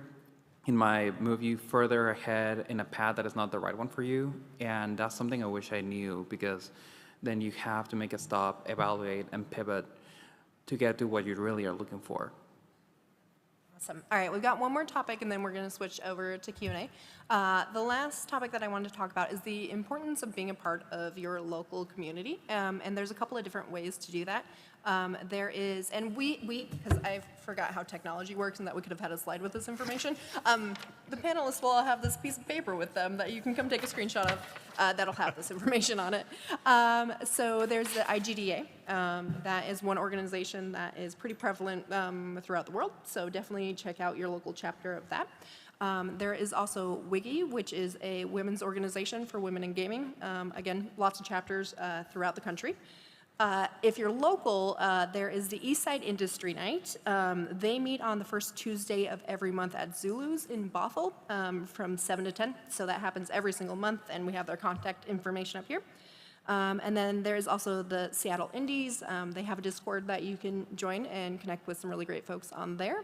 And then Ross, do you want to tell everyone about the Seattle's Indie Expo? Sure, yeah. So every year, the Seattle Indies group hosts an event called SIX, the Seattle's Indie Expo, and it takes place adjunct to PAX on Sunday at the Motif Hotel, just a block away, a stone's throw away from the convention center here. So I encourage everyone to check it out. It goes from noon until 9 o'clock at night. Starting around 6 o'clock, they dim the lights and have open bar drinks there. And yeah, just come chill, check out a couple dozen or so of the top upcoming indie games in the Pacific Northwest. This is the place where all the future Microsofts, Bungies, and Niantics are being born. So it's also a great place to meet fellow developers, to network. If you're an artist or a game developer aspiring to get into those things, lots of great people to talk to there. I will be personally showcasing myself there, our upcoming game, Avalon Arena. So feel free to see me there, try out my game, and yeah, let's chat. Awesome. So again, that's this Sunday at the Motif from 12 to 9 p.m. And everyone is welcome. It's free. So oh yeah, it's free. That's the big part. It's free. Yes. Should have started with that. Yes. Thank you, Laura. Awesome. All right. Well, I think with that, we'll switch over to questions. I'm not sure. I think there's a mic that we can. Yeah, they're on the two sorry. sides. Mic over there and a mic. Sorry, it's really bright up here. Mic over there and a mic over there. If you've got questions, as a reminder, we cannot answer any trade secret type questions. So if you have any burning questions about the games we're working on, I'm so sorry, we're not answering. I'm happy to answer any trade secrets. Ross can tell you all the trade secrets. Anything you want to know. It's all open book here. Over here on the right. Yeah. Hi, thank you so much for the panel. Just curious, for those of us that are like transitioning into this crazy world, there's a lot of job postings that are like, experience 5+ years. So, right, how do you get experience to get experience? I imagine it has something to do with transferable skills. So just kind of wondering, what are kind of the top 3 things that you think are most critical to be successful in this industry? So yeah, I'd be really curious to see what the whole panel has to say about this. I think it can really depend on which role you're trying to switch into. I think there's some really common ones, like being able to problem solve for me is probably the biggest one, regardless of what particular profession you're going into. And it's something that video games is nothing but constant problems and trying to solve them. So for me, I think my number one would be being able to showcase that you're really good at problem solving. Do the other folks have tips on that front? Go ahead. I worked on the publishing side of things for games for a little while, and there's lots of people that come from non-gaming areas. I think one of my bosses, she came from working with, I think, a shampoo company. As long as you have the skill set that says, hey, I have done ad work, or I have done project management, or I have done engineering for X number of years, go for it. People skills. We want folks that can work well on a team, that are passionate, that are excited, that want to be there. I mean, if it's games, right, you should have that. Very important. But yeah, being able to communicate effectively, be able to have a drive for what it is you want to achieve out of your career, and be able to answer those kind of questions. And then again, what are you going to do to contribute? How are you going to help elevate the company? How are you going to form a partnership with each other? Those are all the key kind of things. And personally, I'll take a person who is enthusiastic and a good communicator over somebody who may be more technically proficient. So we want tech skills too, whatever the field is you're looking to do, but people skills go much, much further. Awesome. Okay, so there's quite the line for questions. So I'm going to take one more answer for this, and then we'll move on to the next question. No, we're good. Go ahead, Luis. You got it? Sure, I'm just gonna add quickly skills to transfer. I never did anything related to gaming before. I don't work in games exactly, I work in the infrastructure around them, and transferable skills is how I did it. So it really does work. Yeah, and I'll say I never let a job description stop me from applying. Over here on the left. Hi, I don't know how loud this is. This is loud? Can you hear me? Yeah. Okay, cool. That was very similar to my question. That was very similar to my question in terms of years of experience. So I guess I'll kind of pivot it more towards, I don't know how many other people here in the same age range, but I got my bachelor's right at the tail end of COVID, and my curriculum was really heavily impacted by COVID existing, technology, and we can't be on campus to use campus tools. So I'm curious with how much that threw off my plan, even having a bachelor's degree and years of experience, and people even in top companies to give referrals. It seems like the industry is really in hiring right now, taking people within the company and delegating them to different positions. So with that being said, do you have any, I guess, general tips about resume building and stretching what you do have to try and tailor it to positions? Yeah, I think one thing that's really important is knowing what sort of role you're going towards. I know one thing that is really common, especially when things are a little tougher, is sometimes a person will apply to multiple different types of roles at the same company, and I understand that instinct, right? You're trying to find your foothold in. But to the company, that often signals you don't know what you want to do, and so why would I invest in you if this isn't really the job that you want to have? So I think picking a path, at least with any individual company, and making sure that you're applying to the same sort of roles, the same discipline, to make it clear to that company, hey, no, I really am excited to try to be a producer, and seeking out those specific kind of roles. Don't spread yourself too thin at any individual company. Other tips? I personally don't care about the degree. I care about the person and what it is that you have done and or are willing to do to help elevate yourself. Laura mentioned a number of these great groups, local IGA chapter, local indies if that's your thing. Go there with an attitude of, hey, I would like to get into this specific field. Again, go back to that know thyself rule. Make sure you know what you want, and then come prepared with some ideas of, hey, I would really like to help volunteer with this, or I'd like to do this. Do you have any opportunities where I could contribute to that? And that is a surefire way to get hooked in above all the other candidates.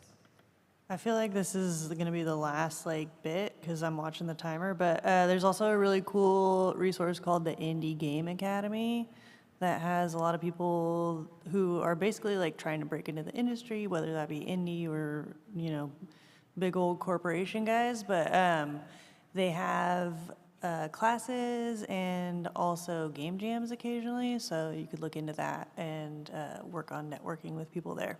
Yeah, game jams are a great way to show that you've got experience. All right, but we're going to jump over here to the right side. Thank you. Hi, I currently work in the industry. I've been doing QA for about 3 years. I have a degree in computer design, in computer game design and animation.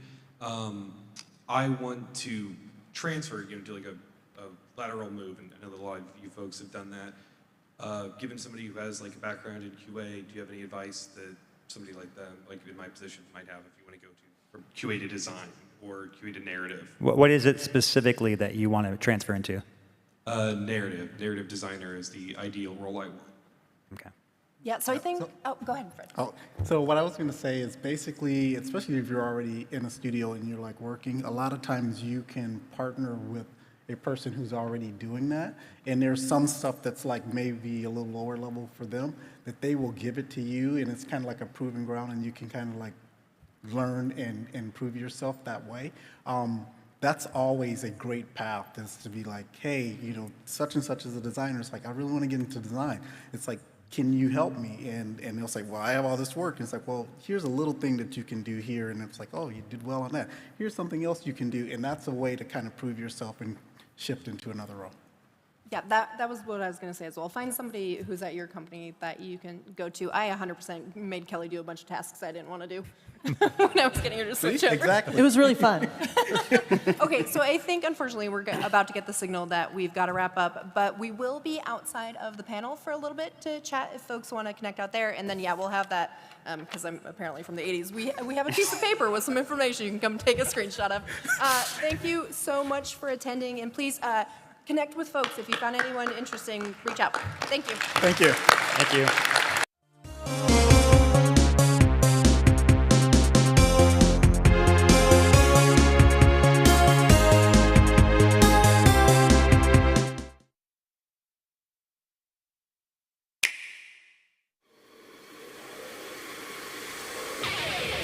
I'm going to give this my all. You ready? Then I don't need to hold back. Soul versus Kai. Let's rock.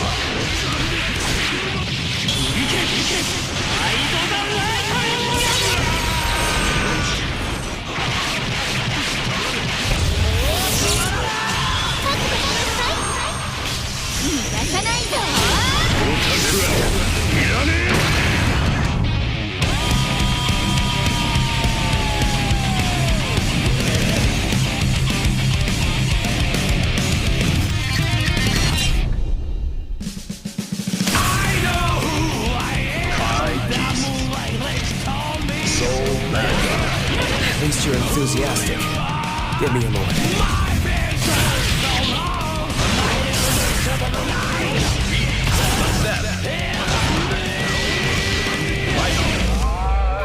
And so begins, at long last, my world peace experiment.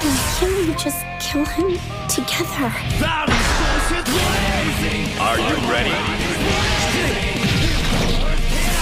I don't need a new one under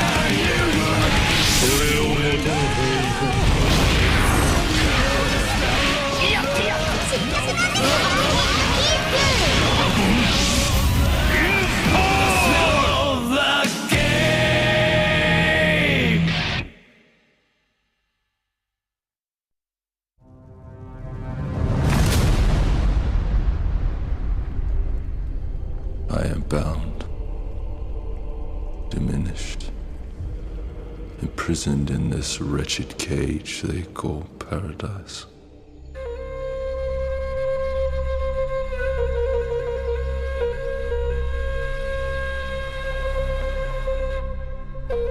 But my power lingers. It seeps into the very earth, but in vain. It calls to them, mortals. They come seeking fortune, wealth, and glory, blind to what truly awaits, claiming the strength that flows through this land, taking each boon without knowing the cost.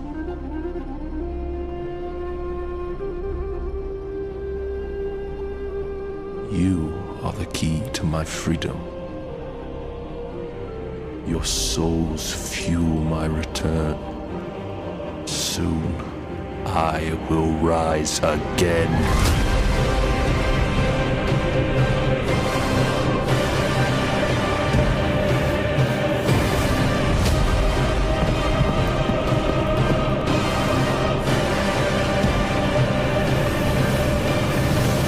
Your sacrifice will be my salvation.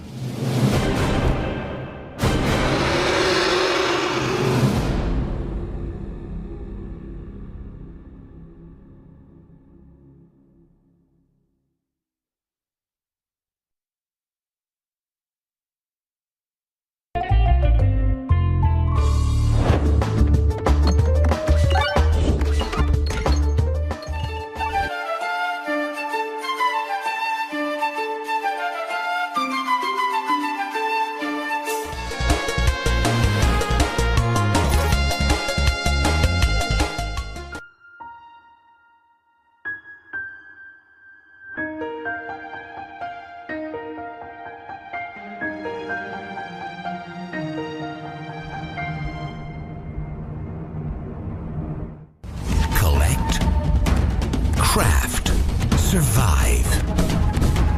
Fortunately, not alone. Exploring deep into the green abyss together.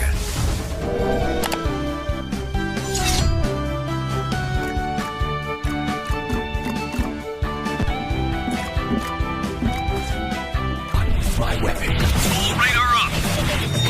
What? I'm hungry.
almost said afternoon. Hello, PAX. How you doing? No. One more time. How are you doing? Hello, everyone. We are Jackbox Games. We are so thrilled to be here with you here at PAX West. This is Liz Anderson. That's me. And this is the one and only Tim Sniffen. Pleasure to be here with you. The applause has really got to ramp up. We need the thing. Tim Sniffen! Now, here's the thing. Tonight, we will be playing, and you will be the first crowd in the continental United States to see the 3 games we're doing with the Jackbox Naughty Pack. Jackbox Naughty Pack. As the name implies, this is a 17 and up panel. There will be cusses, crude humor, the illusion of gore, and the F word. So if that doesn't sound like your jam, we will be doing a more whimsical, traditional Jackbox panel on Sunday. But if that sounds pretty good to you, then stay right where you are. Yes. Oh, yeah. Okay. This man's Good already stuff. shouting profanity. We're in the mood. All right. So, without any further ado, I think we should get our panelists on. Yes, we've said enough. Let's introduce our panelists for tonight. Starting off, we have the co-creator and writer of the Penny Arcade webcomic. Put your hands together for Jerry Holkins. All right. Okay.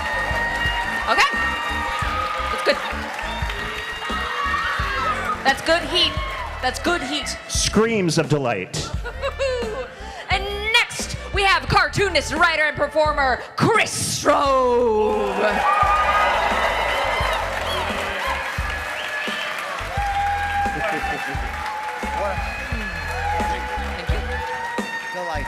Please welcome comedian, actor, writer, filmmaker, hero, Ife Nwadwe.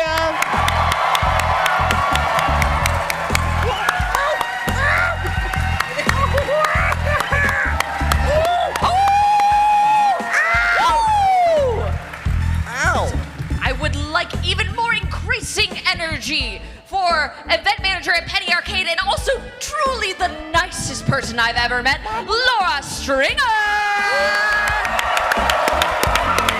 Nice.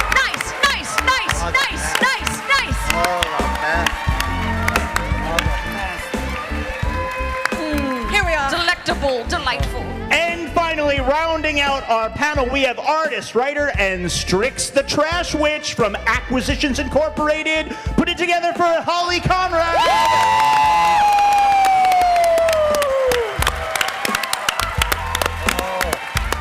Delightful. What a gift. How's everyone doing? Nasty.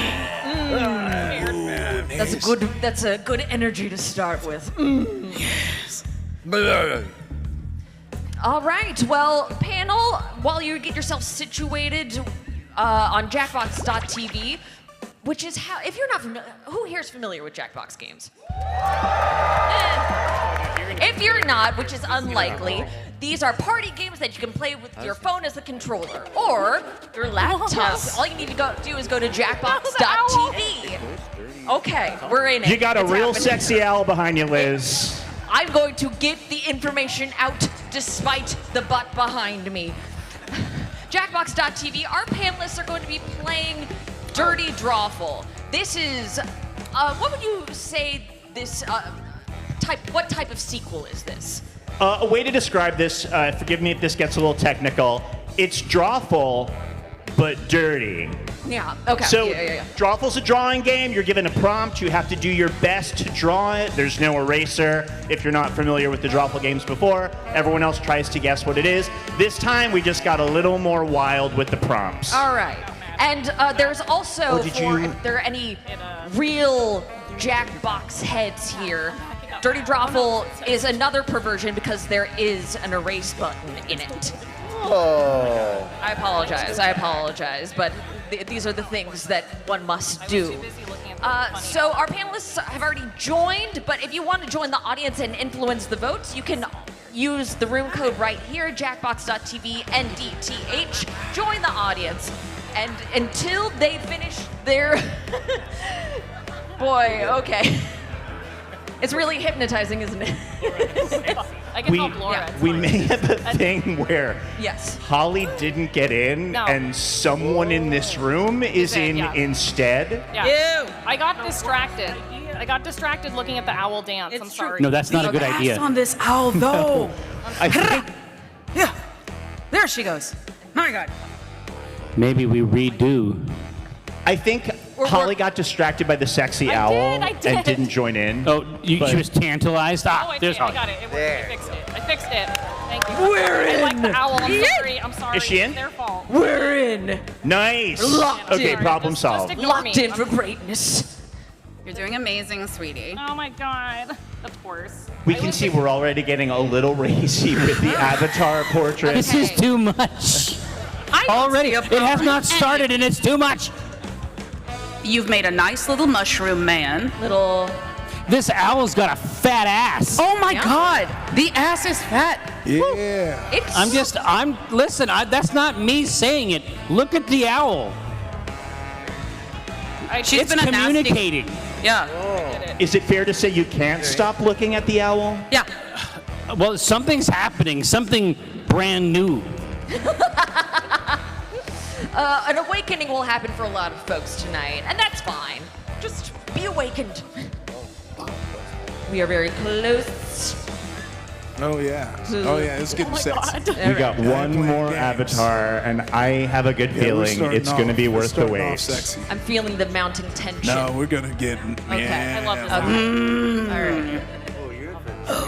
Yeah. The tension. Oh boy. Oh, yes. There's a lot. I mean, what I'm hearing over here from Chris is that Iffy but Nast is going to be worth the wait. Oh You're yeah. gonna like it. I think you're gonna like what you see. It's going to be a quality product. You're gonna like the way you feel. I guarantee it. Peered over, and there is so much like ink on. Yeah. This breaks TOS immediately. Oh, was that? Whoa. There's a lot of product. Oh, very nasty. Worth it, Quite right? nasty. Very Worth it. nasty. Caked up. Wow. I had no clue. Everyone was just waiting on me. We really wanted to see it. Yeah. I drew. Hey there. It's time for Dirty Drawful. Who's ready to draw? Stick, figure, genital. It's a 2-round game. Come on, let's play. I'm so scared. On your device, you'll see your secret prompt. Oh my God. It might be a little odd. Like, my buttery hole, or there's ants in the drug den.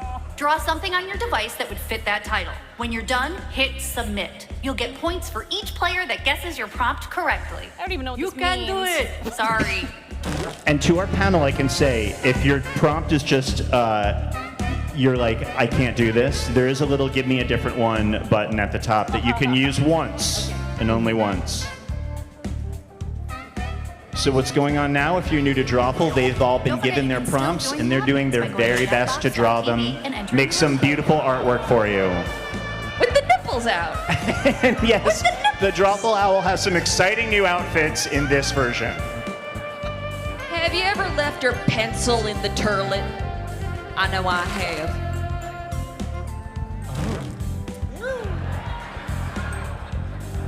There's I'm a lot proud good of us. work. Yeah. Me too. Yeah. Look Yeah. at us. We're doing it up. Yeah. We know what we're about. Yeah. Wow. Whose job was it to think about what the turlets were doing? It could have been mine. You know. I didn't. Oh. Oh yeah. Oh. So for the Thanos enjoyers. Time is running low. Wrap it up, people. See, the best part with the little triangle beak, it does just look like a little anime girl. Yeah. It's giving. Oh. Well, they had like the death, which you know.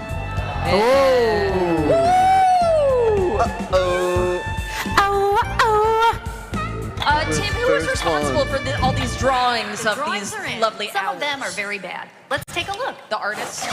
I'll tell you in a minute. This is not my finest work right here. what's a good title for this drawing? Write it on your device now. Just put the word butts in it, though. So now our panel is coming up with whatever they think the title of this might be. Oh, there's emotes. Emote reacts. And Liz, the artist responsible for the owl and a lot of the other artwork, was our lead artist, Hector Padilla. Oh, I love Hector. But also we had a bunch of other people. I think many people got to do owl poses and just that. So that's why there's so many. Owl ideation. Mm-hmm. And yes, we are keeping track of the emotes. Voila. Which of these titles do you think inspired this drawing?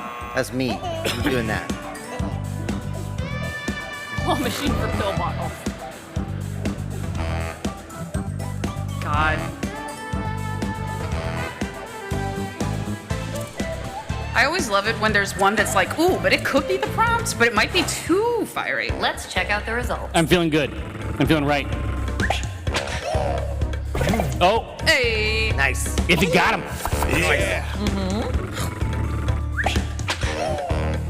Oh. And then if he got snatched by Holly. No. No, no, please. It literally was just You that. love to see it. Yeah. I was thinking too hard. Yeah, it was exactly what it And I looked got like. that double down. You heard? 69. Oh, huge points. That's a 30 number. Nice. Yeah, I got big points. All right. Would you look at Oh, okay. Okay. I like how they saved the best for the last. It could be anything. I mean, it could be anything, but I think it's also a specific thing. It's New a to this- specific thing on a specific thing. New to this drawful is also the ability to do those animated emojis if you're really feeling it about a specific drawing. Nice, nice, nice, nice, nice, nice, nice, Pros are like- nice, nice, this pros are like, it's not nice, nice, They're not nice, used like this. It's like, nice. Oh God, they make noise.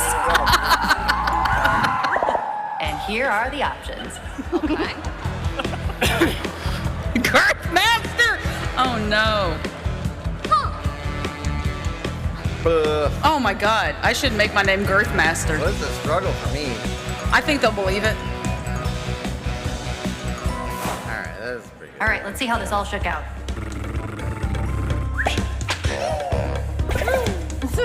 Laura! Wickedness! Yeah, probably. I made big points there. Yeah. Good work. Scarecrow It does might have indeed been a have little hard-on. on the nose, so to speak. Well illustrated, well done. Oh, big points. I tried to be specific. I'm trying my best. Whoa! I Whoa! might be alone here, but this Whoa! wonderful. Whoa! Uh-oh. It could be anything. To hear the wave of reaction from here as the drawing comes up. Over here was really like, Complicated feelings in the crowd tonight, Liz. Well, this is what we Someone thinks it's hot in this panel. why, it's Sister Big Titty. She's here. Oh no! I think I made the wrong I made the wrong. I can't parse it. No, I made the wrong choice. I'm probing. Okay, here's what happened. I'm with her tits. Got him! Oh! Well done, though. That's a good one. Forgive me, Father, I'm sexy. Oh! Sister Big Titty, we hardly knew ye. I don't know how to draw anything except. No, as the game becomes more horny, my skills only increase. Holly, if you. Whoa! No, Whoa! Whoa!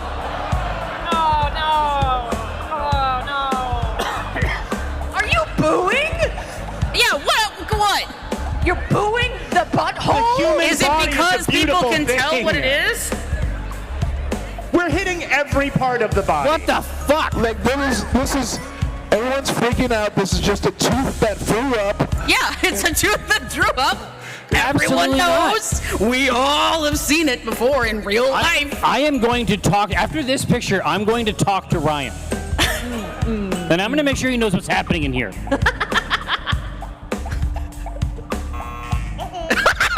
No. Make the no go over the hole. Make the no go over the hole again. This is what we're working with.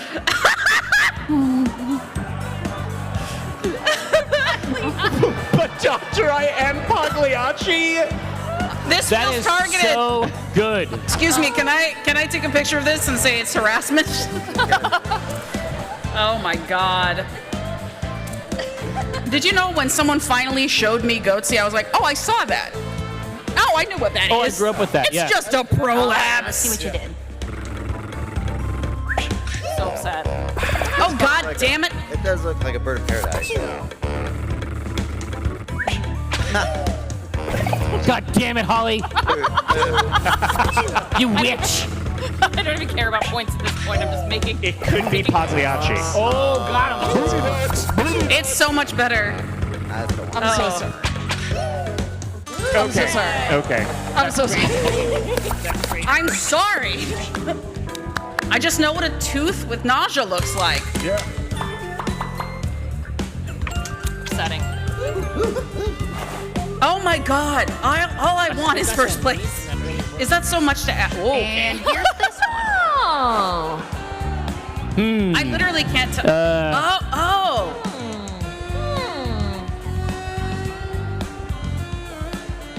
Very aromatic. Oh, duh. The throw up faces. Excuse me. Uh-oh.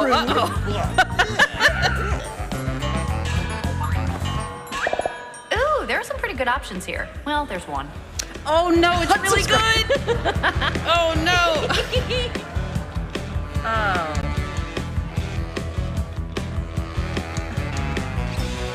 Unsubscribe. Oh shit. Okay, I'm actually curious how this one Oh, I turned definitely out. chose the wrong one. That's just me. I thought it was funny. You cannot. It's perfect. You cannot. Oh my Fair. god. Fair I thought it answer. was funny. It was funny. Breasts of turkey. Yep. I'm sorry. Come on, please. No. Please. No. Ah, Yeah. God, Holly, God damn it. No, god It's the damn it. bird one. Cloaca. Yep. That's gotta be it.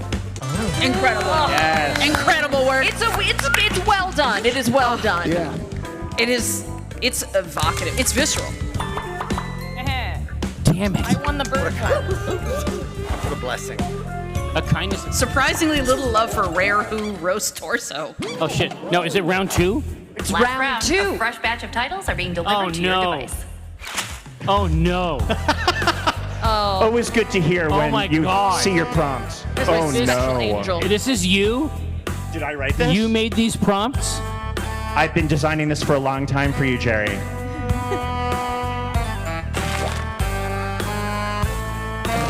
Every prompt is a special angel.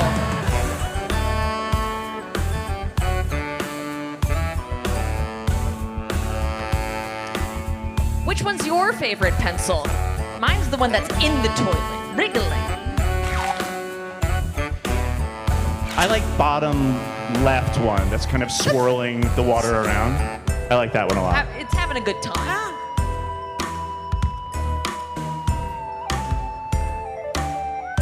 Another feature of Drawful is each person has limited colors to work with. So they really need to make those colors work to tell the story they're hoping to tell. Yikes.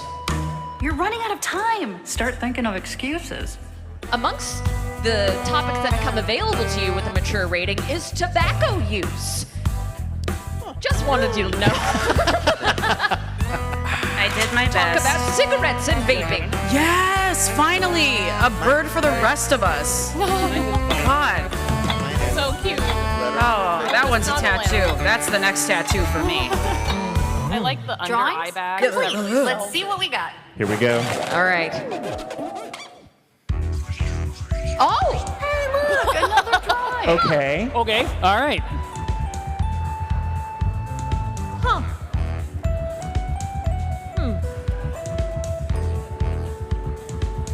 I think this says something about society.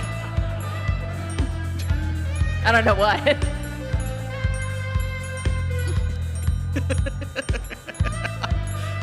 I think the only people who really use these emotes are me and Iffy, and I'm loving this for us. A straw showing. Now choose one.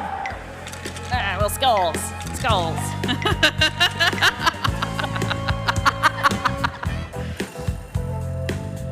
Oh, scissoring high above the clouds is lovely. The little heart emoji? That's just nice. I don't understand. Is the heart emoji an indication that you have done it, or is it an indication that one of these demons has done Why would they answer that question, Jerry? it? They won't. It's made. The system is made for it to be broken. Okay, who voted for what? Sesame timbers. I mean, that's a sick flavor. Oh, wow. I thought it was the water. I'm sorry. It's very good. I can't see. It's also good. Very evocative. Got him. Very good. Wow. I thought it was funny again. I thought it was funny again. What an experience. Are you shitting me? Airlines? Oh my goodness. Oh my goodness. That is a surprise.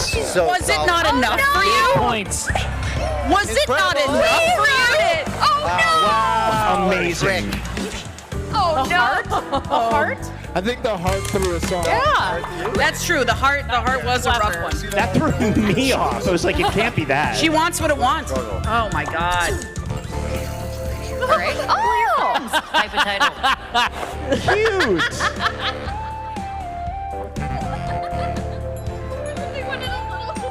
Adorable. Little suitcases. The sound effect. All the sound was done by our good friend Kelly Shuda, including the sound. If you wonder, that is a person who did it, and their name is Kelly Shuda. Oh no. Oh, I'm sorry. I'm so sorry. You know, how much did you contribute to the continuing, the continuance of the saxophone art in Chicago with this? Oh, yeah. Were you just like funding all of saxophone? answer is in here somewhere. Saxophonery? We love the arts. Okay, and it's yeah. really important to us. Oh no. I like the sounds. Extra credit to Lundong Bridge is Oh falling no. down. Oh, I'm gonna get so. No, I got it wrong. Shit, I know already. I got it wrong. I can't wait to see what happened. I'm furious. I was rooting for it. Me too.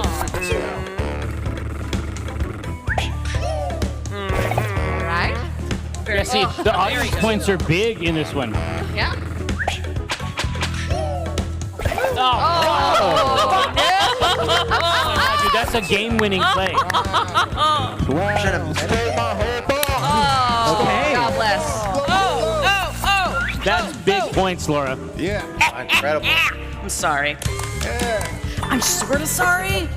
I needed the first place position. Please give it to me now. Oh. Okay.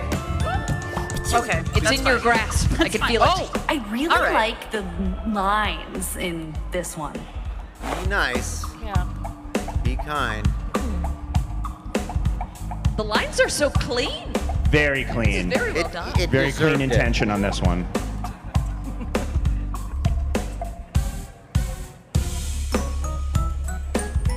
That's what I'm talking about. I did the prompt to a T.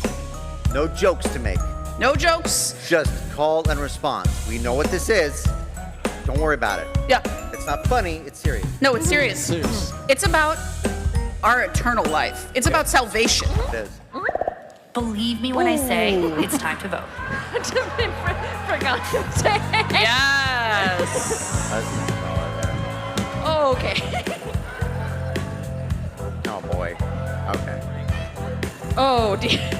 Oh dear. Oh dear. Oh dear. Oh, Oh gracious no, me. I may well be. Man, this is Alrighty, rough. let's see what you This is did. a hard one. This is rough. That's a good one. Okay. It's good, though. I liked it's it very good. much. I like that very much. Nope. Yep, nope. Yes. Very Great job. solid. 10 out of 10. Oh, please. Yes. It sounds like an anime title. Yeah. Yeah, that's the new. Yeah, I'm pregnant with a little duty. That's a sonic ring. Yes, very good. That's true. It's different. It's different from Max. God damn it. Oh! Whoa, hey, oh, hey, oh! Oh! Okay. Lot to work with here. How tasteful. Very.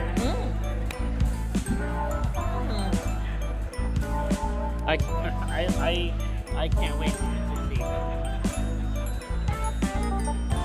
see. More nices. More nices.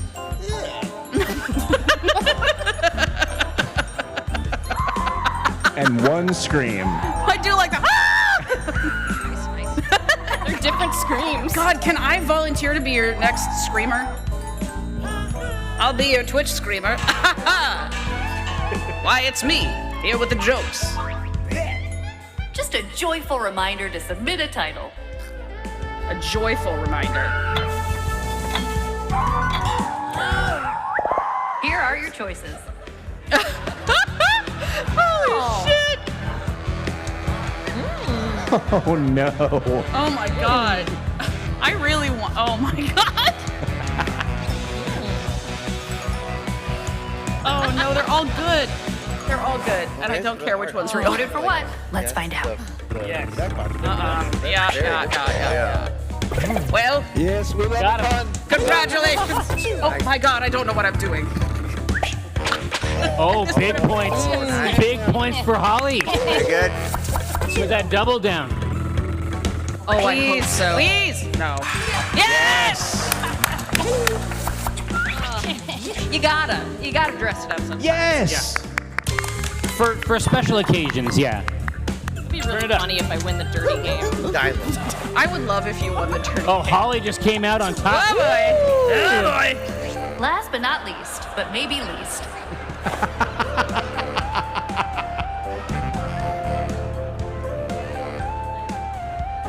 This one really pays off as you examine it. Oh! Look closer. This is quite good. Mhm. This drawing is quite good. I'm realizing. Someone came to play. I don't know what I wrote. It was weird. Here's what we're working with. Oh no, the leader's wild.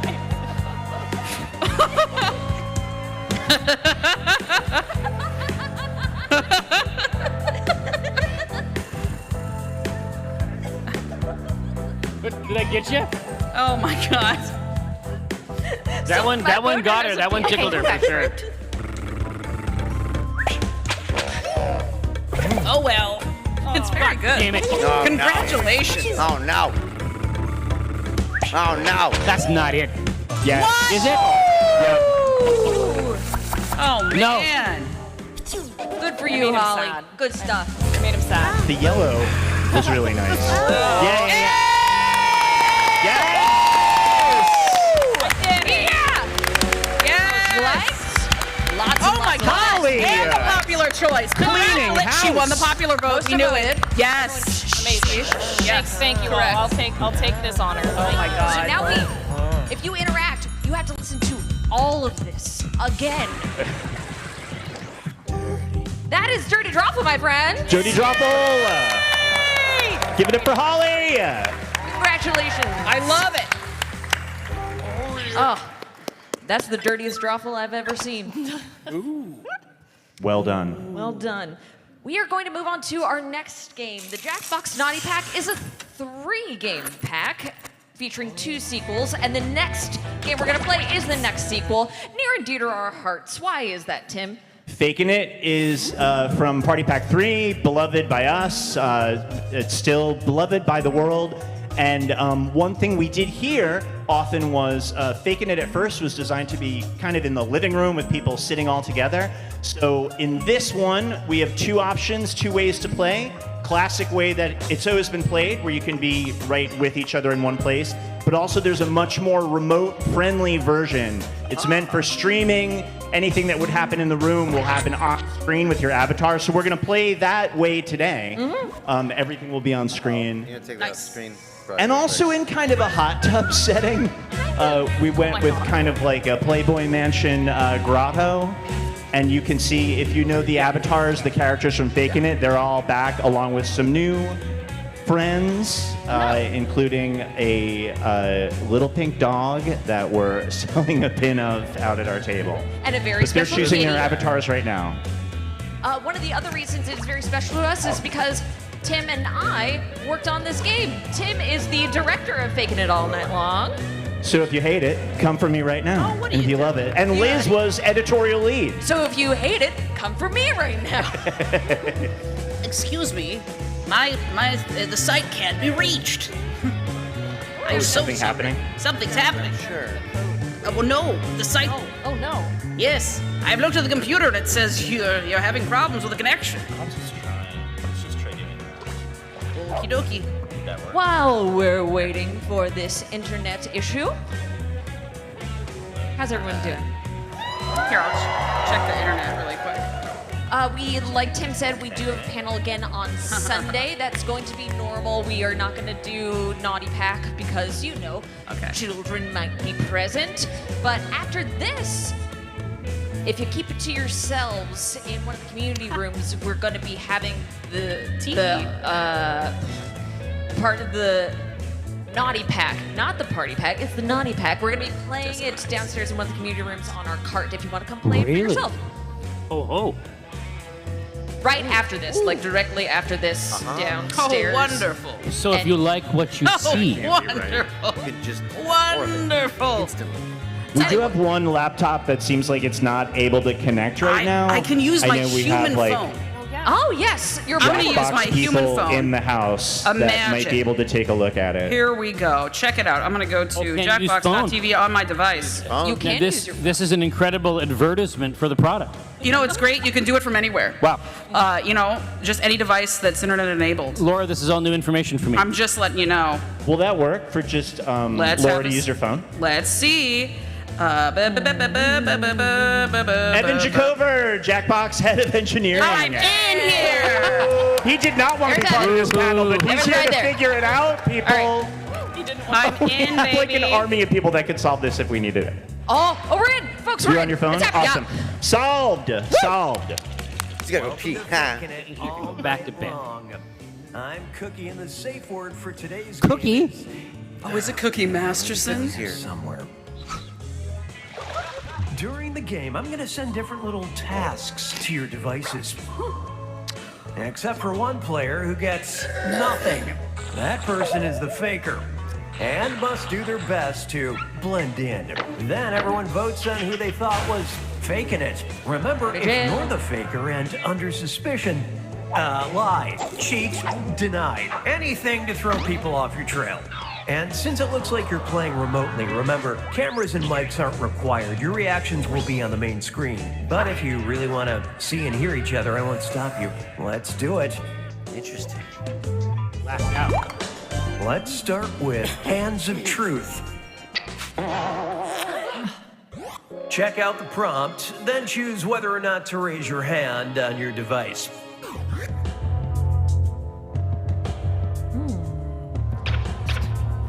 Four of these people have a prompt. One person is already. You'll get like a countdown to raise your hand. Oh, are we not? Oh, I'm sorry. In this category, you raise your hand, yes? And what did you do with this? The task was, raise your hand if you would totes fuck a vampire. It's so wild to hear him say a real swear. Vote for the faker now. Got 3 up. It's Chris. Feel free to discuss if someone made a choice that is surprising. Or make a It's extremely Chris. Holly doesn't want that, the Steve. faker, even if everyone else is wrong. No, she's not interested. What? Yeah, Wood equals hand raise. No, I think Yeah. That's Gale in Baldur's Gate. So you're Almost out of anti-vampire. time. Yeah. Get those votes in. Did you need She's 3 just not- votes to accuse She's not someone? into much else. It's pretty much just gentle cuddling. Need 3 votes. and Need that's 3 it. votes. Oh no, you're not gonna learn anything. Get a vote. You didn't get enough votes to accuse someone, and we're all the lesser for it. Wonderful. 2 remaining chances to catch the faker. Or ignore her. God, I love that there's little nipples. Sending your second Hands of Truth task to your devices now.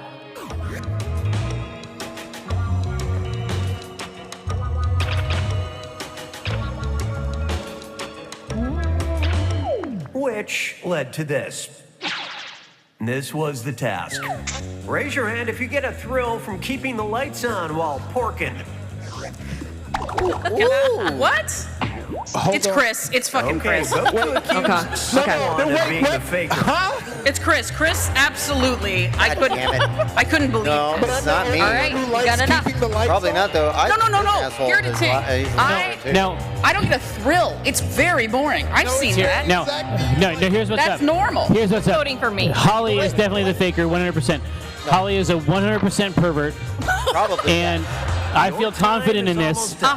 And there's going to be some kind of hand raiser. There should be in a rational, sensible world. No. Number 1. But what freak would be? Chris doesn't know what porking is. I don't. Now we find out. I don't know.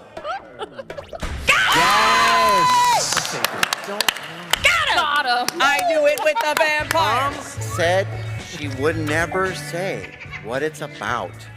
But I know 2 people have to be near each other. And is that like a bus? No, they have to be on the same Wi-Fi.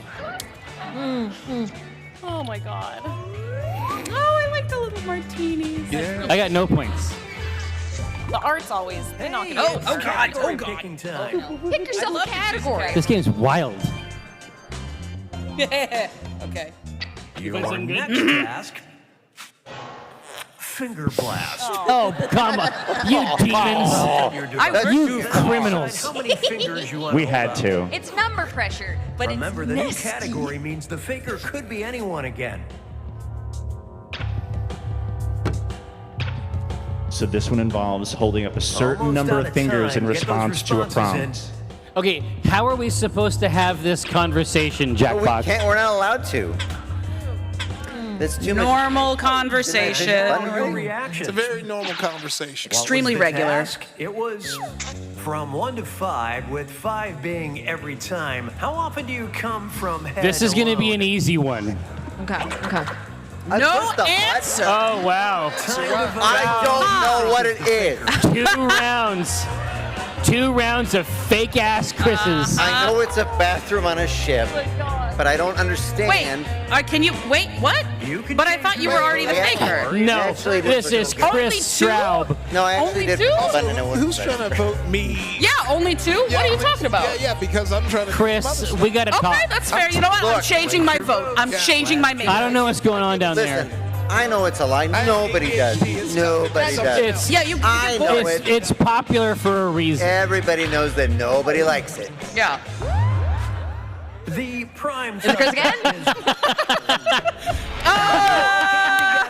Not the faker. person. The faker's still out there. Get 2 more chances to catch the Son of faker. a bitch. I do love an abstain vote. It's very. I didn't mean Yeah. to. Here comes your second finger blast. Excuse me. He said second. Excuse me. All right. Okay, that's an interesting Time's question. running out. Time to make a choice. I did have to think back, but I don't. Chat, we're about to learn a lot. And here's how you reacted. If it was the task taste, was I was not told. Hold up fingers for the number of magicians, amateur or professional, you banged. Wow. Vote for whoever you think is the faker. You know what, though? I think that's true for Holly. Yeah. I think Holly attracts these Who's creatures. making it? No.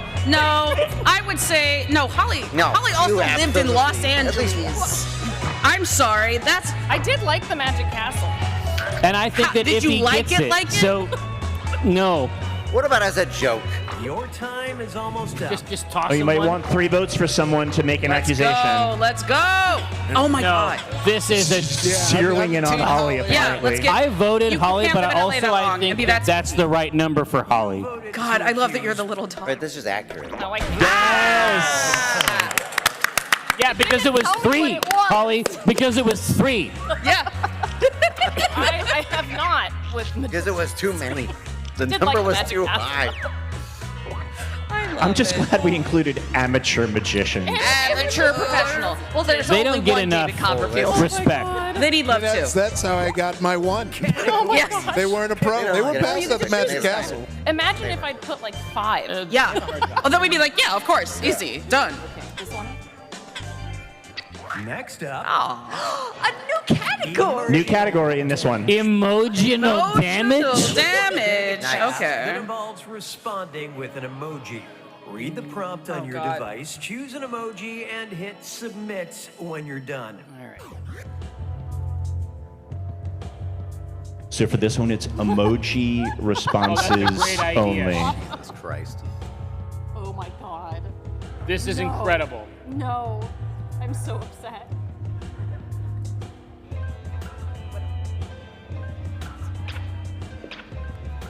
I hate this. I love it. Thank you. A lot of time on the clock still.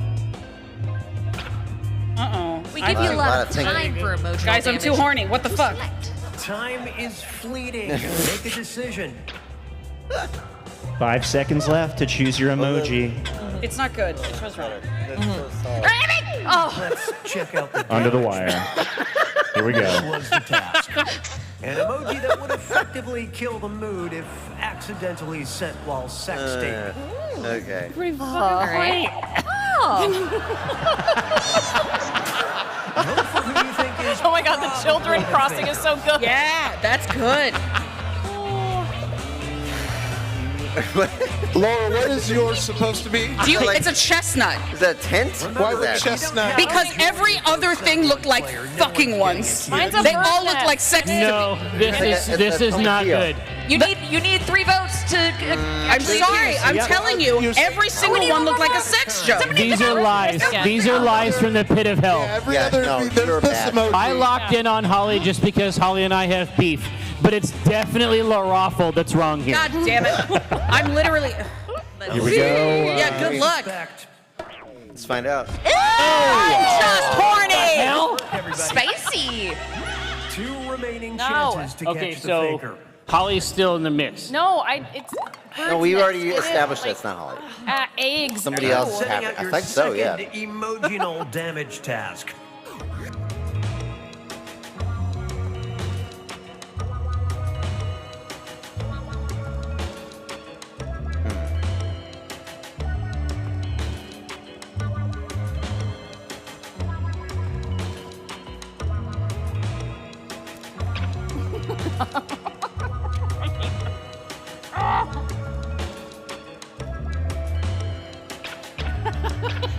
I think we got This is an incredible game. I do love this one. This is the best. Oh, The man. task, it was the vehicle that best describes what you're like in Okay, bed. okay, okay. Okay. All right. What? Vote to accuse someone I of being think we on have the a same love page. connection. We're on the What same page. the hell? Oh, now what are you gonna do? Oh my God. I'm having a hard time with that one. Oh, what do you mean? No. It's I very get it clear. completely. I get it No. very well. Yeah. No. Uh-huh. I am picking up what you are putting down. Thank My you very God. much. My Thank you God. very much. Thank you, Chris. For Ho! I'm gonna just vote Chris because it might as well be. no, We need another vote. We need 3 votes. 3 votes for someone to accuse them. 3 votes. Corroborated. 3 votes. Give it to It's not Chris. me. Nope. Oh, We got a it's data not point. iffy. We Okay. got It's a 2 people doing it. BDSM thing. It is. Oh my God. Accusation, It's there's just still a horny. faker out there. Son of a beeswax. One remaining committed. chance to catch Who is the so faker. good? It's hard. This is hard. Who's so good at lying and sex? It's a classic combo. Emotional damage Some task. say there's a comorbidity.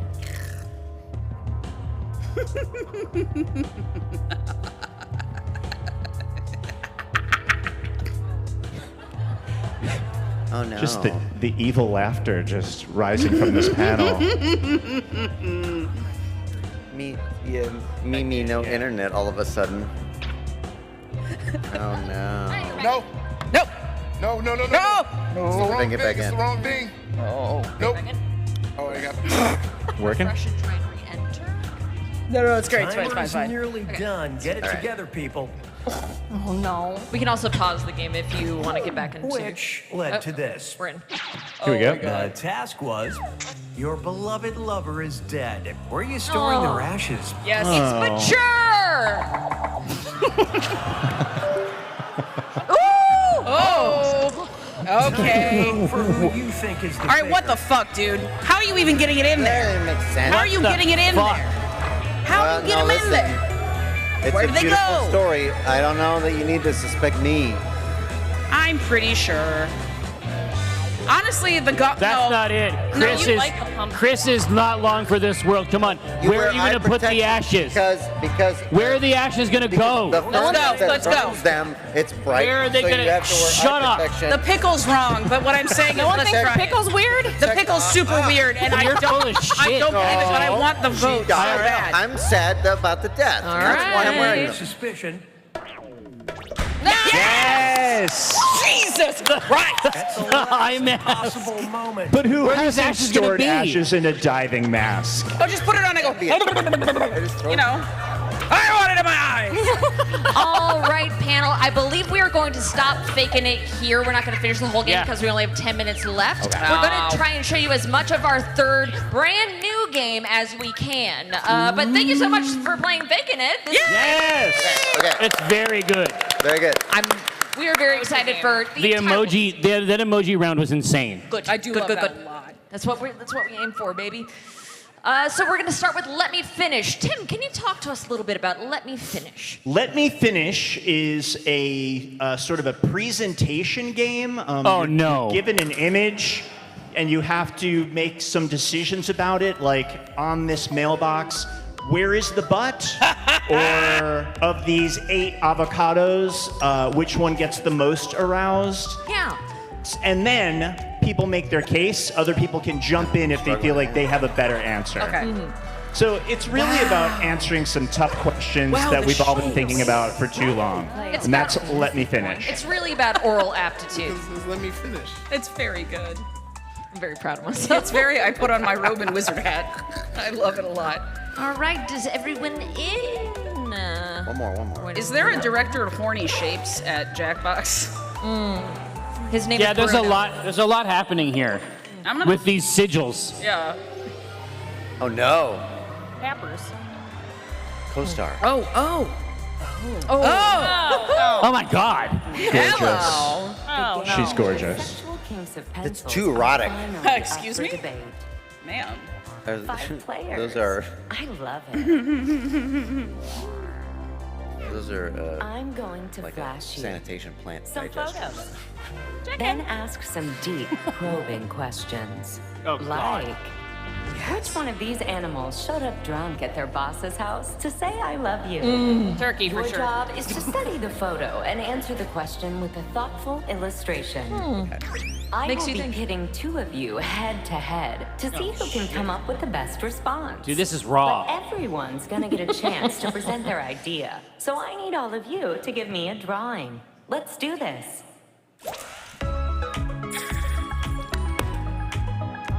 So everyone gets a chance to draw on top of this to make their case. We'll hear Oh, I see. 2 presentations, but then anyone else can jump in if they think they can do better.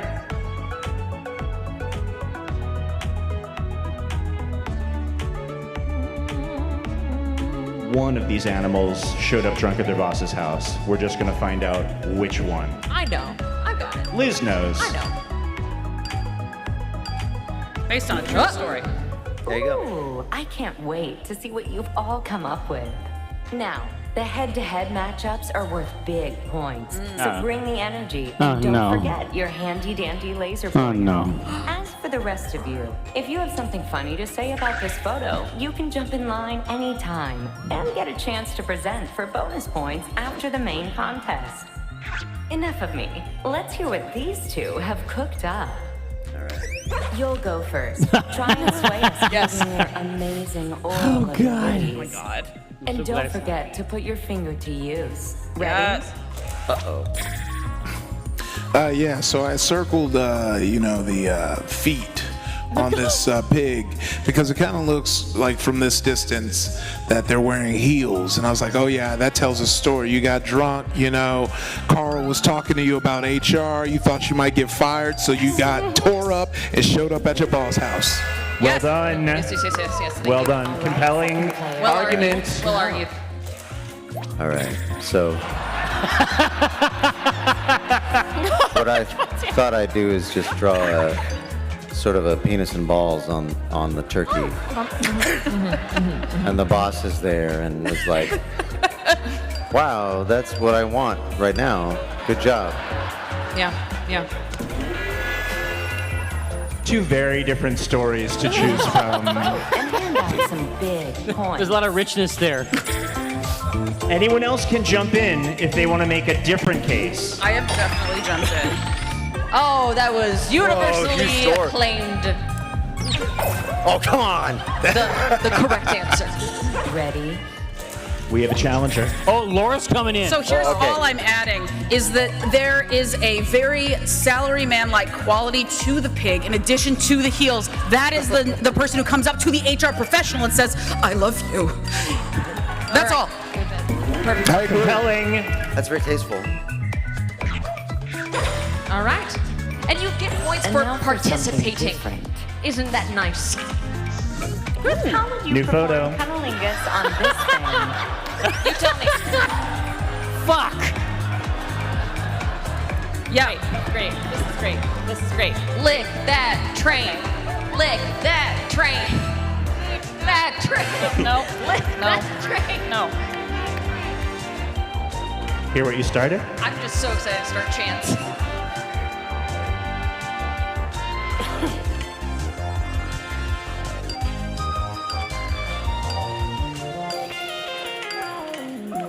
Son of a First to bitch. give me a hot take, that's you. Yeah, so the front of the train has big kissable lips. Okay. And I'm going to assume that the back of the train is where you're going to do the trainalingus. And so that's just where I assume you would like open the doors as if it was the back of the. I don't know. I don't like this. All right, now, the advantage that I have, perhaps over Holly, is that I've done this before. You got to take a look at this anterior strut. I want you to take a real close look. The bright red, the rich markings of these wheels. We're talking about a tight disc, people. We're talking about a tight disc, and it needs service. I don't want to win. That's what you want to Just hear give it about a to video game. What made the most sense, though? This confused me. This, Morally. this game that you have invented is criminal. Yes, Yeah, yes, yes. chicken What you have done, you're going to see the inside of a cell. Oh, yes. I'm they going voted to for me move anyway. away. The number of the beast. Thank you, the 15% who felt bad for me. Time to shine. Go. Okay, so here, this is a steam train. What you're gonna wanna do is go inside the actual place. You're gonna wanna stoke and stoke and stoke and stoke to get a really big hit of steam. And then right before you're about to go, you're gonna stroke this middle section here so that the steam comes out the top in a big That's what you want, baby! Okay. You say a wooga? Yeah, see, y'all are focused on the wrong thing. You're going to want to open the door while grabbing it on and while you're licking, and then you want to make sure you get your hand involved at the same time. Because a lot of times people ain't using their hands while they're licking it. You gotta get in there and Gotta manipulate it. Oh, correct. Vote. Okay. Vote. I don't even care. I don't even care. I think we both win. This is a case where I feel like everyone is right. Yeah. Damn. I think that was undeserved, but thank you, Audie. Okay, let's see how you like But this. Laura keeps putting herself out there, which I think is interesting. Which one of these is having a Oh, midlife no. crisis? It's mature.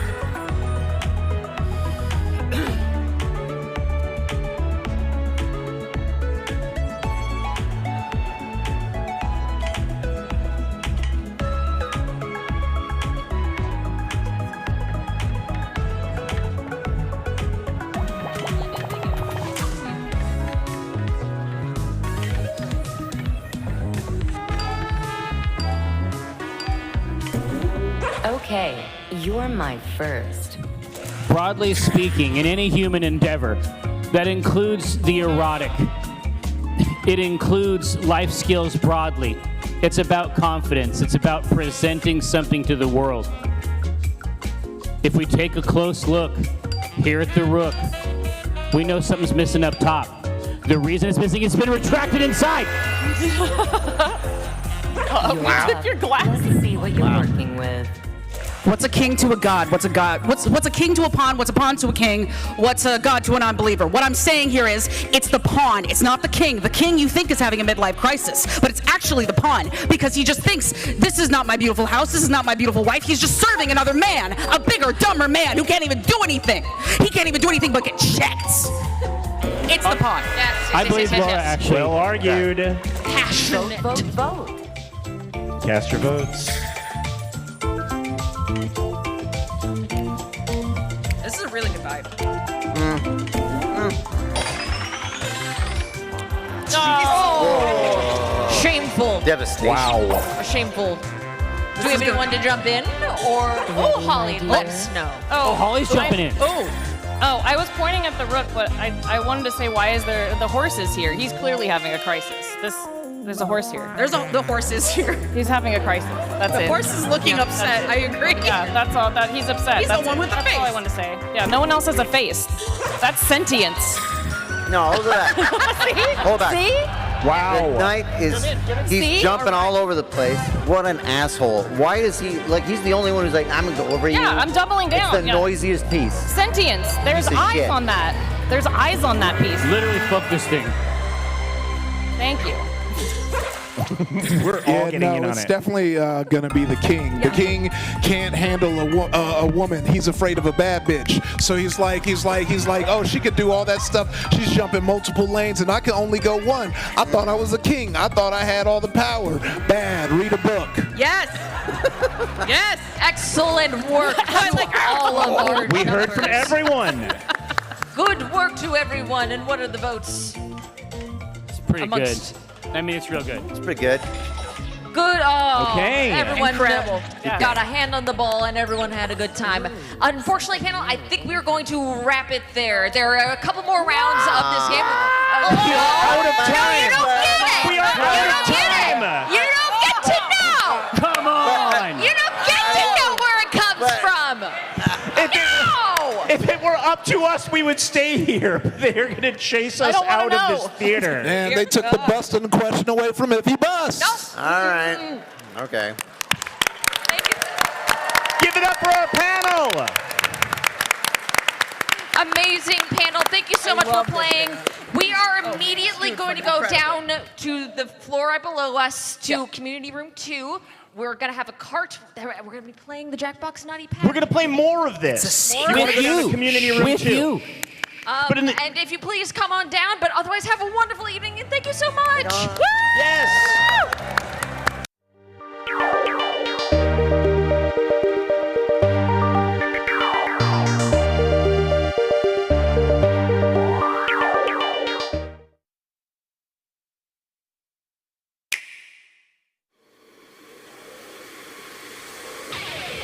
I'm going to give this my all. You ready?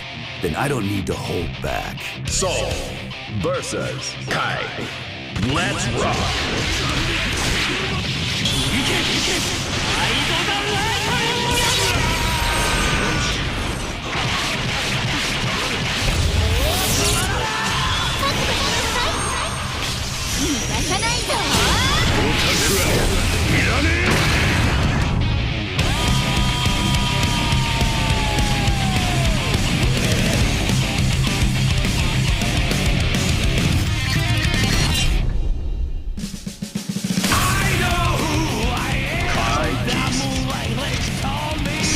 At least you're enthusiastic.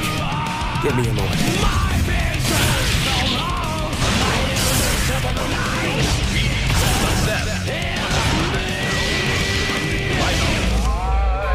And so begins, at long last, my world peace experiment. Can we just kill him together? Are you ready? I don't need a new one.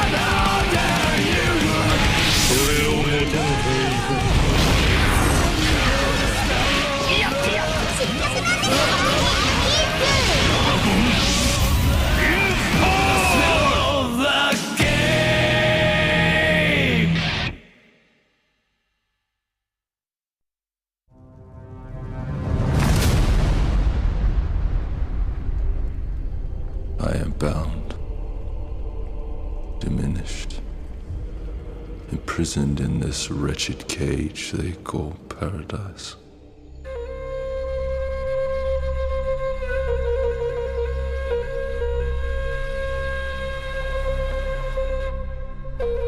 But my power lingers. It seeps into the very earth, but in vain. It calls to them, mortals. They come seeking fortune, wealth, and glory, blind to what truly awaits, claiming the strength that flows through this land, taking each boon without knowing the cost.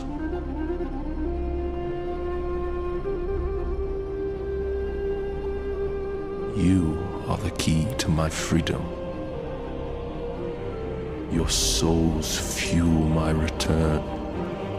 Soon, I will rise again.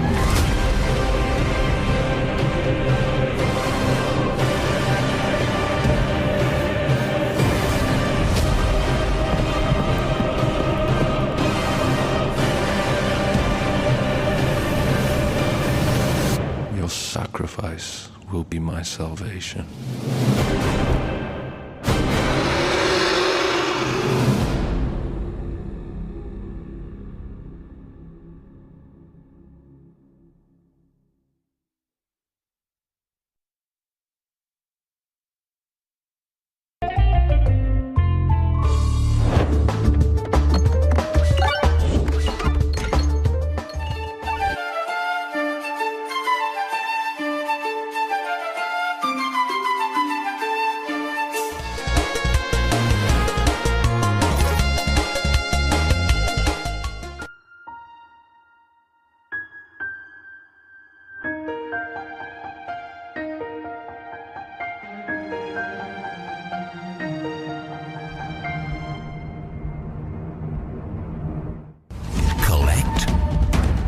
Craft. Survive. Fortunately, not alone. Exploring deep into the green abyss together.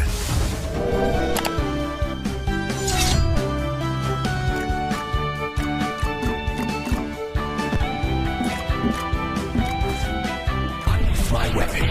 All radar up! Word, I'm hungry.